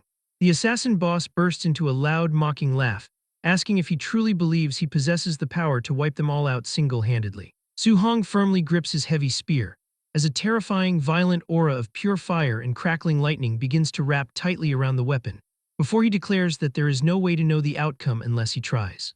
Seeing that the boy wields 3 distinct attributes simultaneously, the assassin boss panics and frantically screams for his men to scatter and retreat immediately. But the warning comes far too late, as Su Hong instantly flashes directly into the absolute center of their squad, commanding the gathered elemental energy to violently explode in all directions. The entire hotel is instantly engulfed in a colossal, destructive pillar of blinding light and raging fire that brightly illuminates the entire surrounding night sky. Terrified witnesses watching from nearby question why such an unbelievably massive amount of power was unleashed just to kill a seemingly ordinary Tier 2 martial artist. As the thick, heavy smoke slowly clears, the shocked onlookers watch the masked assassins fall lifelessly to the shattered ground one by one. A massive, smoking crater now lies where the hotel once stood, with the injured assassin boss coughing violently amidst the rubble and questioning why the provided intelligence failed to mention that their target is actually a formidable 3-attribute martial artist as well. Having suffered heavy bleeding injuries despite being a Tier 4 expert, the boss is certain that since Su Hong is only a Tier 2, he must definitely be dead at the absolute center of that devastating explosion. He sighs in deep relief, calculating that although their physical casualties are incredibly heavy, the mission can still be considered complete, which is far better than facing a brutal execution by Lord Nabu. But suddenly, a terrifying, highly concentrated blast of pure energy erupts from the center of the crater, forcing the wounded boss to look on in absolute, wide-eyed shock. Su Hong drops down rapidly from directly above, preparing to execute his high-level spear technique. But the assassin boss barely deflects the deadly strike, screaming in terror that the brat is actually still fully alive. Su Hong instantly vanishes from his direct line of sight, forcing the frantic boss to yell out in desperation, demanding to know where he is. Suddenly realizing that he has been completely tricked, the boss screams frantically for his surviving men to wake up and pin the boy down, just as Su Hong quietly appears directly behind a dazed, heavily wounded grunt who weakly asks his boss what he is saying. Su Hong ruthlessly skewers the man straight through the chest with his sharp spear in a fraction of an instant. Even if defeating a powerful Tier 4 martial artist is still too difficult right now, eliminating the weaker Tier 3 grunts under his command is highly achievable. The raw, unstable power of a failed 3-attribute fusion remains absolutely terrifying, meaning that if he had not successfully condensed his protective thick earth armor and upgraded his durable overlord body, he would have been permanently crippled even if he survived. He quietly bids farewell to the remaining grunts as he ruthlessly executes them, leaving the enemy Tier 3 martial artists almost completely wiped out. As long as he can successfully fuse 3 attributes, a real chance exists to kill the Tier 4 boss. The furious assassin boss flares a massive, highly murderous red aura in response, and vows to tear the very corpse of Su Hong into 10,000 bloody pieces. Back at the Star City martial artist base, Lin Xinghe is preparing for a trip, having originally hoped to invite Su Hong to join him at Stargazing Lake, but the kid already headed out 7 days ago. As Wang Tianchuo and Zhao Yan join the conversation, they point out that while they rested for a full 7 days, Su Hong only rested for a single day before returning to training. Agreeing that it is pointless to compare themselves to such a monster, the trio sets off quickly, hopping to run into Su Hong near Stargazing Lake. Meanwhile, a furious Yi smashes a cup in his office, yelling that they are a bunch of trash. He fumes because those assassins not only impersonated martial artists from the base, but they also locked down the area around Stargazing Lake and dared to attack Su Hong directly at the supply stronghold. If Su Hong dies, even a fool will suspect him, and since the city lord values Su-hong so much, he will definitely kill their entire clan in retaliation. Far from the city, in the dark purple bamboo forest, a crushing purple dome called the Mysterious Gravity Field protects the area, instantly flattening anyone who steps inside. Hunters trying to reach the treasure are left groaning on the ground. One struggling fighter complains that the gravity is too terrifying and that the treasure is right in front of his eyes, yet he simply cannot reach it, having only taken the 14th step to face over 30 times the gravity. Nearby, onlookers calculate that assuming a body weight of 80 kilograms, 30 times the gravity is a load of just over 2 tons, questioning why a Tier 3 martial artist cannot even withstand this. Hearing this, another bystander replies that this is not like carrying a heavy object. Rather, every single cell in their body has to endure 30 times the gravity, meaning while bones and muscles might withstand it, the internal organs and brain cannot handle such intense pressure. Just then, the robed elite leader and his followers arrive at the edge of the field. He explains that the higher a martial artist's cultivation, the greater the gravity applied by the field will be, meaning if a Tier 4 martial artist enters, the gravity will likely be several times that of a Tier 3. Recognizing that the 3-star pattern dark purple bamboo is unreachable for now, he turns away to continue searching for that divine object, but in an instant his compass spins rapidly and stops, indicating that he has finally found it. The divine object is actually hidden inside that very dark purple bamboo, leaving him to figure out how he is supposed to retrieve it. As he tries to find a solution, he spots Su-hong leaping through the trees, baffled by the sight. The leader wonders why that kid is here and how a Tier 4 expert leading a group of Tier 3s could fail to kill a Tier 2 brat. Labeling them a bunch of trash, he decides to handle this himself, seeing no reason to refuse merits delivered right to his door. He knows that as long as he kills this kid, that Lord will definitely give him a reward. Sensing a strong aura, Su-hong braces for the attack, having barely any time to react before the elite lunges at him. Knowing a simple dodge will not be enough, Su-hong summons his thick earth armor to cover himself in counterattacks with an explosion of energy. As the dust clears, both fighters stand their ground. Once his armor dissipates, Su-hong catches his breath, impressed that the enemy managed to withstand his strike. The robed elite declares that Su-hong must die today as he lunges forward to strike. Hearing the death threat, Su-hong recognizes him as a demonic cultist who even knows his name, realizing that aside from Yi Chi, the demonic cult also wants him dead. Instead of wasting time, he channels his energy and charges, initiating a massive clash. The collision triggers a powerful explosion that sends the cultist flying back through the trees. Coughing up blood, the Tier 4 fighter is in disbelief, asking how a Tier 2 martial artist can unleash such power, stunned by his sheer strength. Seeing Su-hong move, the cultist orders his squad to stop him. Su-hong finds himself cornered with demonic cultists in front and a Tier 4 martial artist behind, lamenting that this trouble never ends. The cultists consider undergoing a mutated transformation, but foolishly assume Su-hong cannot cast that powerful martial art a second time. One grunt orders everyone to attack with all their strength to stop him, but in an instant Su-hong kills him. Before the rest can react, he executes an instant kill in one move, piercing through the entire group. Terrified, the survivors ask each other how they could have believed he couldn't use it a second time. No matter what, they decide they have to stop him and charge together. In response, Su-hong unleashes his treading sea technique, swinging his spear in a massive arc that incinerates the attackers. Seizing the moment, the robed elite leader leaps into the air and challenges Su-hong to block his strike. Instead of blocking the full-powered strike of a Tier 4 martial artist, Su-hong uses his flying swan startling cloud step to intentionally leap into the gravity field to evade the blow, choosing to bypass the attack completely. The onlookers are stunned as Su-hong covers over 10 paces inside the field in an instant, marveling at how powerful his physical body must be, as if the gravity field does not even exist. Furious, the cultist yells that escaping into the gravity field will not save him before stepping into the dome to give chase. But just as his foot touches down, the gravity already approaches 30 times, making it clear that if a Tier 4 martial artist continues deeper, he will have to endure hundreds of times the gravity. Stranded at the border, he curses the gravity and throws his spear at Su-hong. But before it can even hit him, the spear becomes heavy and falls onto the ground. The boss cultist yells at Su-hong to come out if he has the guts, but Su-hong figures he is temporarily safe and sees the 3-star pattern dark purple bamboo right before his eyes. However, as he gets closer, the gravity becomes stronger, pushing him to his absolute limit due to the lingering injuries on his body. Since the demonic cult cannot cross over anyway, Su-hong decides to sit down and use a healing technique to treat his injuries first. This leaves the surrounding hunters stunned, questioning how he can use a wood attribute healing technique right after utilizing a thunder attribute when he is only 10 steps away from the dark purple bamboo. Seeing him heal, the boss orders his men to notify Lin Chen and the others to join forces to kill Su Hong, knowing that the divine object is very likely inside that dark purple bamboo, and if Su Hong gets it, they are all going to die. Near Stargazing Lake, the trio of Wang Tianchuo, Zhao Yan, and Lin Xing comes across a dead demonic cultist. With the demonic cult blocking off the entire region, they suspect the enemy is targeting Su Hong, prompting them to immediately head back to the martial artist base to inform the authorities. Along the way, the complete silence at the base raises their suspicions, indicating that the base itself might be colluding with the cultists. Deciding not to take any chances, Wang Tianchuo quickly calls his father, the Star City Lord Wang Nai, urging him to send forces to take control of both the base and the lake immediately. At the City Lord's estate, Wang Nai receives the alarming report. Confirming that the cultists are indeed hunting Su Hong, he immediately prepares to lead a rescue team to the lake. Meanwhile, at the edge of the crushing gravity field, the robed elite leader and his followers wait as the battered assassin boss arrives, prompting the leader to demand answers about his missing forces. The assassin boss explains that the tricks used by Su Hong caused heavy casualties and wiped out almost all of his Tier 3 men.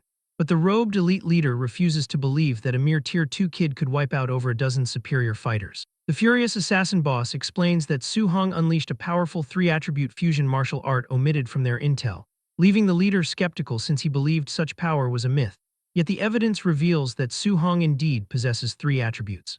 But knowing that failing to kill the kid means their own execution, they continue to watch Su Hong, who remains peacefully meditating right in front of them. 2 hours later, Su Hong finishes his meditation, having fully recovered his health and spiritual chi as expected of an A-rank healing technique. Noticing that the demonic cult is still stubbornly waiting for him to step out, Su Hong knows they will not stop until they kill him, meaning he must immediately escape after securing the treasure. Taking his first steps toward the target, Su Hong feels the gravity of the field drastically increase yet again, gritting his teeth under the immense pressure as he vows to endure the weight and keep pushing forward. Outside the barrier, the robed elite leader and the assassin boss watch in disbelief as Su Hong closes in, pointing out that he is only 5 or 6 steps away from the dark purple bamboo and calling his physical body far too exaggerated. The leader devises a plan, knowing that the moment Su Hong pulls out the treasure, the gravity field rules will completely disappear. This prompts him to order his men to besiege the kid the second the barrier drops, while the assassin boss vows to tear him to pieces. Pushing past his absolute physical limits, a panting and exhausted Su Hong finally reaches his goal. But before harvesting the prize, Su Hong notices something bizarre. Under the terrifying gravity, the pressure crushes solid stones into powder, yet a mysterious fragment on the ground shows not the slightest sign of deformation. Suspecting it might be some kind of treasure, he decides to pick it up. He examines the mysterious black fragment, but cannot tell what the material is or identify anything unusual about it. He uses all his strength to test its durability, but cannot even bend the fragment. In the process, he accidentally cuts his hand on the sharp edge. Before he can even process what is happening, the black fragment liquefies and enters his body through the wound. Suddenly, a colossal surge of energy erupts within him, causing all 7 types of spiritual chi to surge wildly before a system notification informs him that he has officially obtained the 7 Gods Cauldron fragment. Recognizing that the fragment can improve his cultivation, Su Hong immediately sits down and starts cultivating. Seeing this, the cultists outside are completely baffled, questioning why he sat down and what he could have possibly picked up.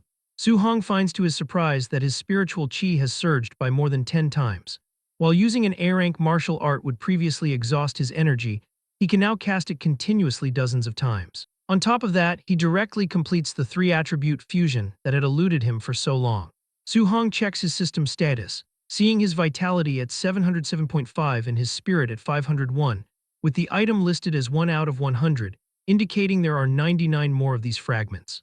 If just one fragment caused his strength to skyrocket, the rank of the 7 Gods Cauldron is definitely above S-rank, leaving him curious about how strong he will become if he collects the remaining pieces. Armed with his massive spiritual chi, Su Hong has absolutely no need to run away anymore. Seeing him prepare to make a move, the robed elite leader yells that the kid is going to pull the bamboo, telling everyone to prepare to strike, as the assassin boss declares his intent to kill the boy even more than the others. Su Hong grips and violently pulls out the dark purple bamboo, but in an instant Su Hong harvests the treasure and the gravity field disappears. The robed elite leader orders his brothers to charge and kill the brat. Su Hong merely scoffs and decides to let them test out the full-powered release of his 3-attribute fusion. He gathers fire, thunder, and metal energy, wrapping them around his weapon. The charging cultists are shocked by the power of the move as Su Hong commands the energy to explode. He unleashes a massive elemental blast that sweeps across the area. The cultists scream in agony as the devastating wave vaporizes their defenses. The sheer power of the explosion is so absurd that it reshapes the landscape, leaving a path of absolute destruction. As the smoke and dust settle, charred remains litter the entire area. The heavily injured assassin boss barely manages to pull himself out of the rubble, coughing up blood as he wonders how this is possible, while the wounded robed elite leader realizes Su Hong must have obtained a fragment of the divine object. Su Hong drops right in front of them, radiating a terrifying aura as he smirks, asking the two wounded leaders if the hunting game was fun, before declaring that it is now his turn to kill them. Su Hong stands over the two defeated bosses and gives them a clear choice, telling them to reveal the location of the 10,000 Races demonic cult's secret stronghold in Star City, or pay for their silence with their lives. Colluding with Yi Chi from the martial artist base to gather so many people in such a short time, they reveal that a massive number of demonic cultists must have already been lurking in the city for a very long time. The assassin boss warns him not to be arrogant and declares that even in death, he will drag the boy down to hell with him, prompting the robed elite leader to throw a flashbang and order a quick retreat to save them. The distraction works effectively, allowing the wounded leaders to escape while they are obscured by the thick smoke. Once the threat is gone, Su Hong collapses to the ground in total exhaustion. His previous move practically used up all his thunder, fire, and metal spiritual chi, leaving him to realize that against two Tier 4 martial artists fighting to the death, he might not necessarily have been their match. Running on empty, he quickly activates his healing technique to recover his spiritual chi, determined to find that bastard Yi Chi for revenge as soon as possible. Dozens of kilometers away, the two injured bosses run through the woods. The assassin boss points out that the kid did not chase after them because that terrifying martial art exhausted his spiritual chi, making it a mere bluff.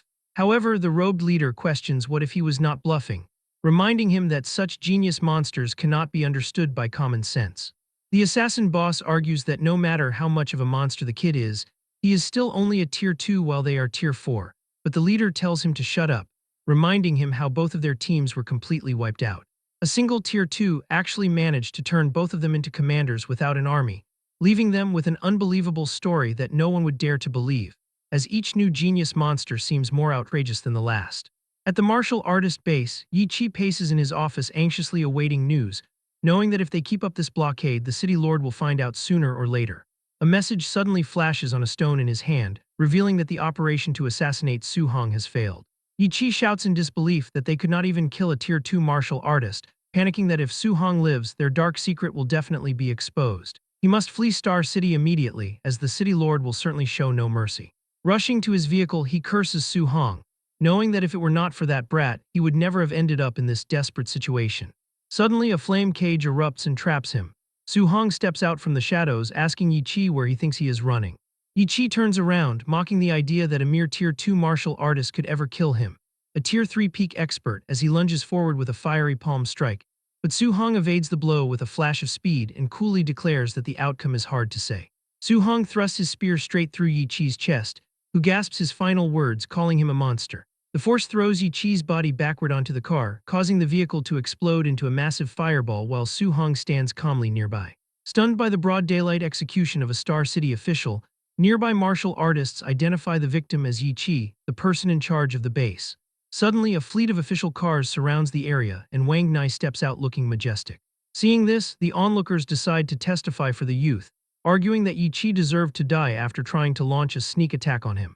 But to their surprise, the city lord completely ignores the burning car and rushes straight to Su Hong, calling him a precious treasure and asking if he is hurt anywhere. As the city lord vigorously shakes Su Hong, he notices the 3-star patterned dark purple bamboo and declares that the youth's luck is simply heaven-defying, leaving Su Hong deeply uncomfortable with the excessive affection. Wang Nai then turns his attention to the burning car and the dead body of Yi Chi, prompting him to ask the kid to explain exactly what happened. Over 10 minutes later inside the car, Su Hong finishes his explanation, and Wang Nai seeks to get the facts straight. With the demonic cult colluding with Yi Chi to send out 2 Tier 4 and nearly 30 Tier 3 martial artists to assassinate him, it is absolutely shocking that the boy fled for 8 days and ended up killing or critically injuring every single Tier 3 fighter. On top of that, he even critically injured the 2 Tier 4 martial artists and seized the 3-star patterned dark purple bamboo, to which Su Hong simply replies that that is roughly how it went. Overjoyed, the city lord grabs him and asks if he wants to marry all 40 plus of his daughters so they can mass-produce monster geniuses to save the human race. Hearing this, an embarrassed Su-hong tells him to please stop joking.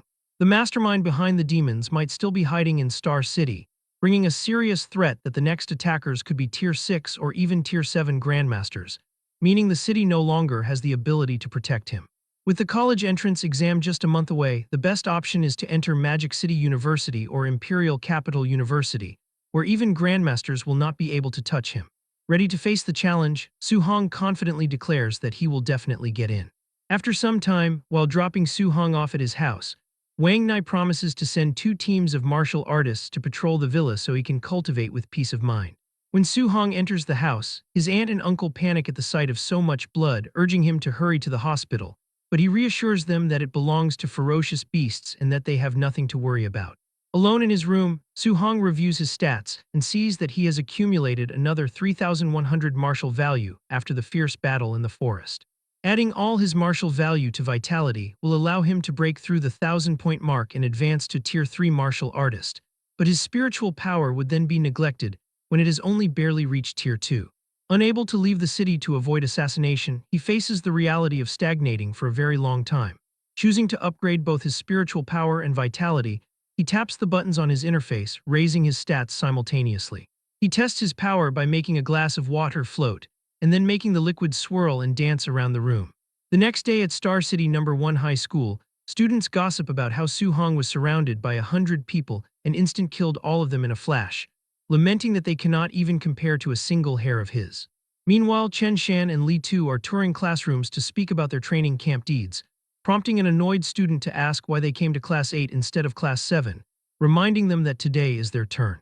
His class has already been waiting for an entire week. While they are talking, another student standing near the window yells out that Su-hong has arrived at school today. Su-hong walks through the gates, only to see students charging at him as they scream for him not to run. Breaking into a cold sweat, Su-hong is completely bewildered by the chaotic situation, fearing he has somehow offended every student in the school. Soon, a massive crowd of students surrounds Su-hong, begging him to tell them all about his exploits. While his classmate laughingly brags about how their teacher had been dumbfounded by the news, Su-hong frantically coughs to get him to shut up. However, his friend ignores the warning and keeps laughing, teasing Su-hong about catching a cold, completely unaware that Teacher Lee stands right behind them. Teacher Lee suddenly grabs the terrified boy by the head, prompting the panicked youth to ask why he is here, only for the instructor to mockingly ask why he is no longer calling him Old Lee. After catching the trash talkers, the instructor tells Su-hong that the principal is waiting for him, leaving the friend behind desperately begging for rescue. After some time, when Su-hong knocks on the office door and identifies himself, the principal, Lee Changshan, practically bursts out of the room to enthusiastically welcome him, calling him the great treasure of Star City and urging him to hurry in. Once they sit down, Su-hong asks why the principal is looking for him. Lee Changshan offers a few initial and middle-stage pills, trying to give them to him privately and insisting that the boy accept the gift. But Su-hong politely declines, casually revealing that he probably will not need these pills since he is already at the high stage, explaining that lower-grade resources won't be of much use and suggesting they be given to someone who needs them more. Hearing this, Lee Changshan stands completely dumbfounded, unable to comprehend how the youth reached the advanced level so quickly after entering the training camp at the initial stage. Su-hong explains that he encountered some things recently and leveled up a bit faster, secretly knowing that if it weren't for that group of assassins trying to kill him, he wouldn't have earned so much martial value. Excited by this growth, the principal demands they go to the gymnasium right now to test his strength, promising to teach him a few moves, though Su-hong awkwardly points out that his mentor is a Tier 3 fighter. Lee Changshan tells him not to worry, promising to hold back. As they walk into the gym, the other students immediately spot Su-hong and ask if he is the one who fought 100 men by himself. The principal proudly announces that he is going to spar with Su-hong, ordering the students who don't have class to watch closely and learn well. Su-hong feels deeply awkward and asks if they can change locations, but Lee Changshan misreads this concern, laughing it off and telling him not to be embarrassed, as he won't let him look too ugly. But Su-hong fears that if his mentor loses, it will damage the principal's administrative authority. Since there is no backing out, Lee Changshan steps onto the court and tells Su-hong to make the first move, flexing his muscles as his aura flares to look strong. Watching excitedly, the students cheer for Su-hong to do his best against a Tier 3 martial artist. To avoid injuring his mentor, Su-hong decides to use a skill that is both weak and won't make it obvious he is holding back. He chooses the B-rank cloud-hiding Gale Fist and charges forward, startling the principal, who thinks the kid is way too unceremonious for opening with such a high-grade technique. Instantly realizing this power is comparable to Tier 3, Li Changshan quickly gathers rock energy to form his giant rock fist to counter. The two elemental strikes violently collide in the center of the court, unleashing a massive shockwave. Struggling to keep their eyes open, the students marvel at the massive power. They go toe-to-toe, rapidly exchanging a flurry of punches until the force of the collision sends both fighters sliding back. Li Changshan looks down in shock as the force shatters his stone armor, realizing that the youth has not even used his full strength yet. The students gasp in disbelief as the principal slides back. Behind his calm expression, Li Changshan panics, having used 80% of his strength and fearing public humiliation if he loses to his student. Sensing the principal's distress, Su Hong suddenly drops to his knees and admits defeat. He praises the principal's power, silently hoping his mentor understands the gesture. At first, Li Changshan does not understand the sudden surrender, but upon realizing the truth, he feels deeply moved that the boy is honoring him, appreciating the youth's quick thinking. The principal tells the crowd that Su Hong is indeed the most outstanding student of number 1 high school, for possessing power comparable to Tier 3 high stage, while only at Tier 2. The gym erupts in cheers as the students wonder if Star City will finally have someone admitted into a magic martial university. While helping him up, Li Changshan quietly thanks Su Hong, admitting he almost embarrassed himself, prompting the boy to ask if his mentor can help him break through to Tier 3 before the college entrance exam in 1 month. Li Changshan is taken aback but agrees to be his sparring partner. After that, Su Hong establishes a routine of sparring with the principal during the day and cultivating guidance techniques at home at night. Before long, his stamina wears out the principal, prompting the old man to bring his old comrade, Chen Tian, to accompany Su Hong so the principal can rest for a day. Within a few weeks, both Li Changshan and Chen Tian look hollowed out. They eventually contact Wu Lingxian and leave the kid in her care. Wu Lingxian is a Tier 5 martial artist who hits without any sense of restraint, standing over the beaten boy to tell him there is no resting and to continue. Just like that, 1 month passes, and with only 5 days remaining until the exam, a battered Su Hong tells her he feels a breakthrough coming. Wu Lingxian asks if he is trying to slack off, but Su Hong declines, stating that he has a clear premonition that he will advance. Wu Lingxian asks if his premonition is real, and when he nods, she stands stunned, demanding to know if his vitality truly surged from 900 to 1,000 in under a month.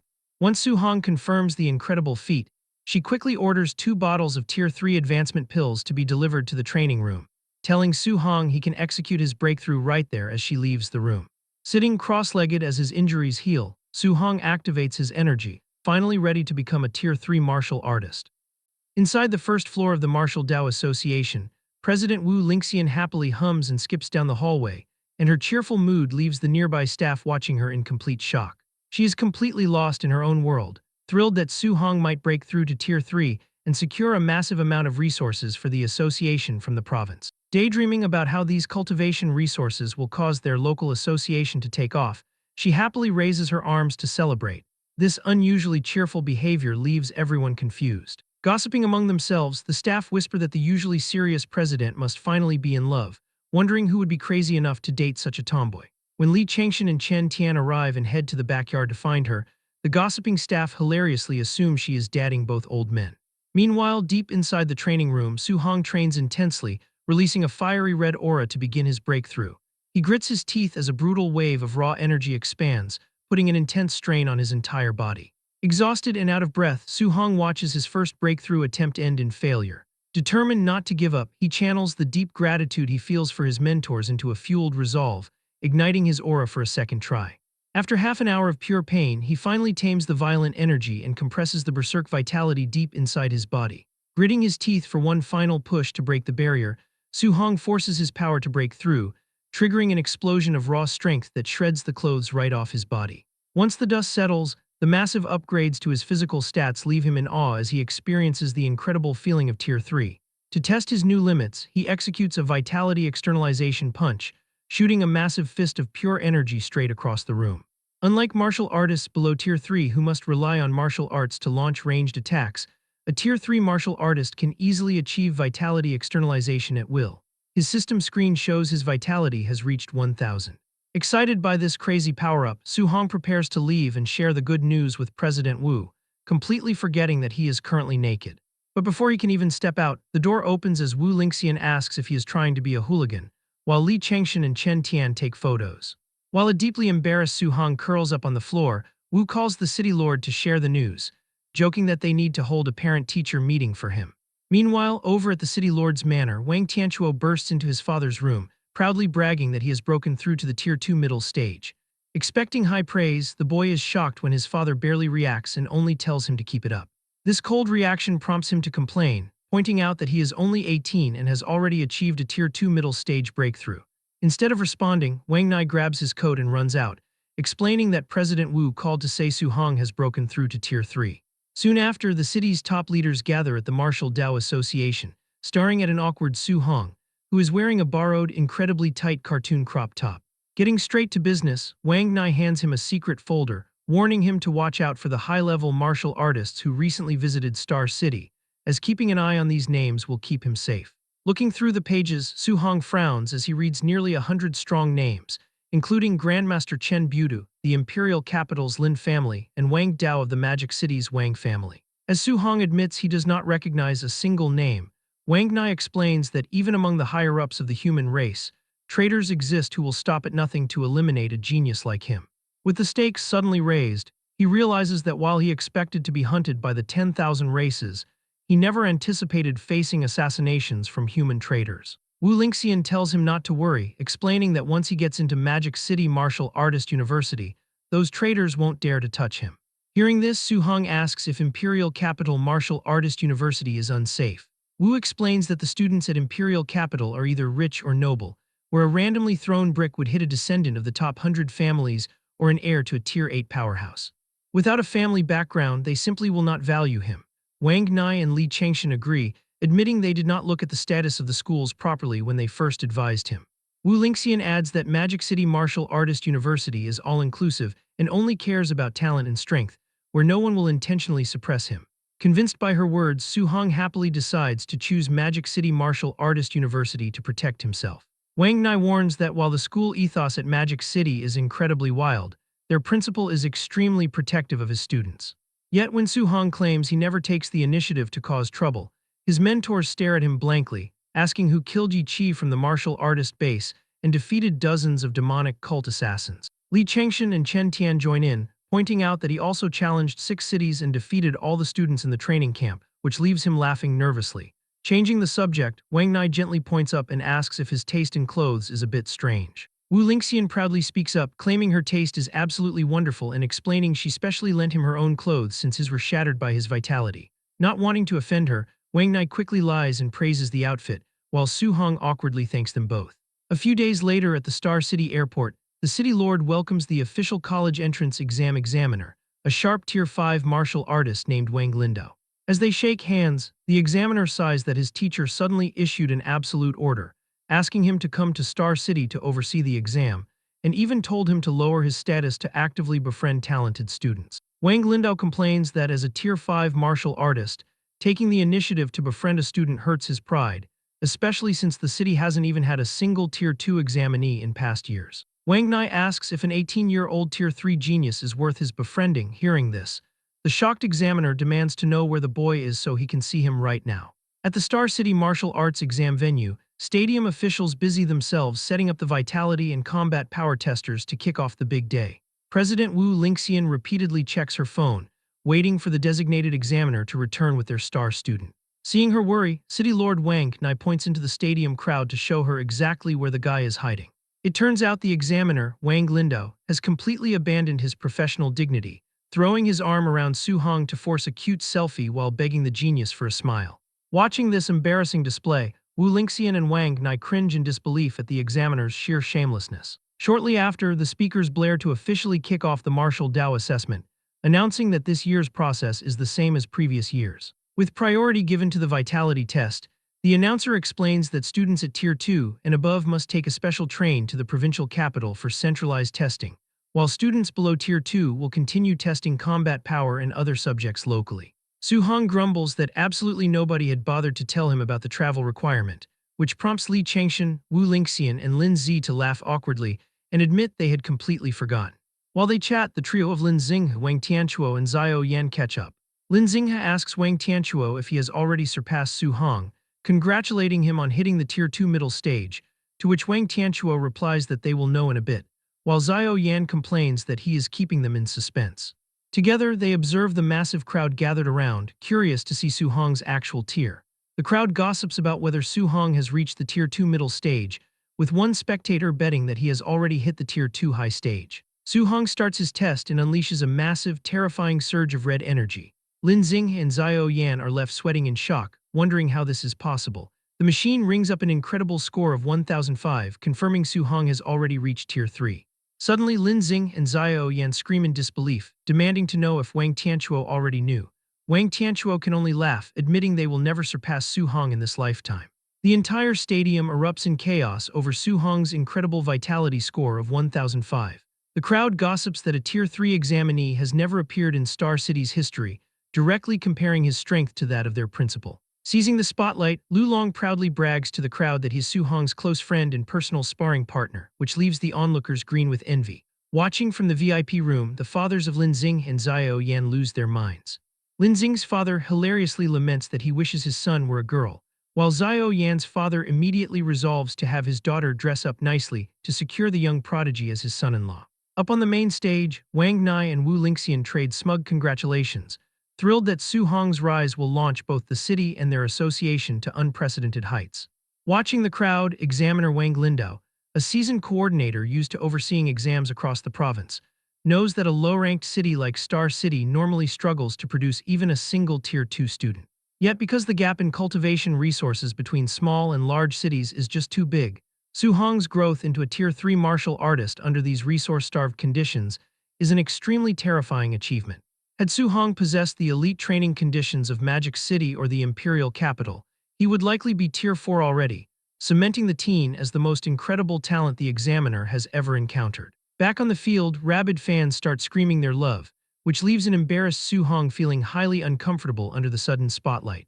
With the local testing finalized, only Star City's top 4 elites, Su Hong, and the Tier 2 trio of Wang Tianchuo, Xiao Yan, and Lin Xing, prepare for the next phase. After packing their bags, the 4 of them board the special high-speed train to head to the provincial capital. As they walk down the aisle, the other candidates try to stare them down. In response, the seated candidates flare their aggressive auras, creating a very hostile atmosphere to intimidate the newcomers. Lin Xing scoffs at their childish posturing, while Xiao Yan prepares to use her spiritual telekinesis to push back.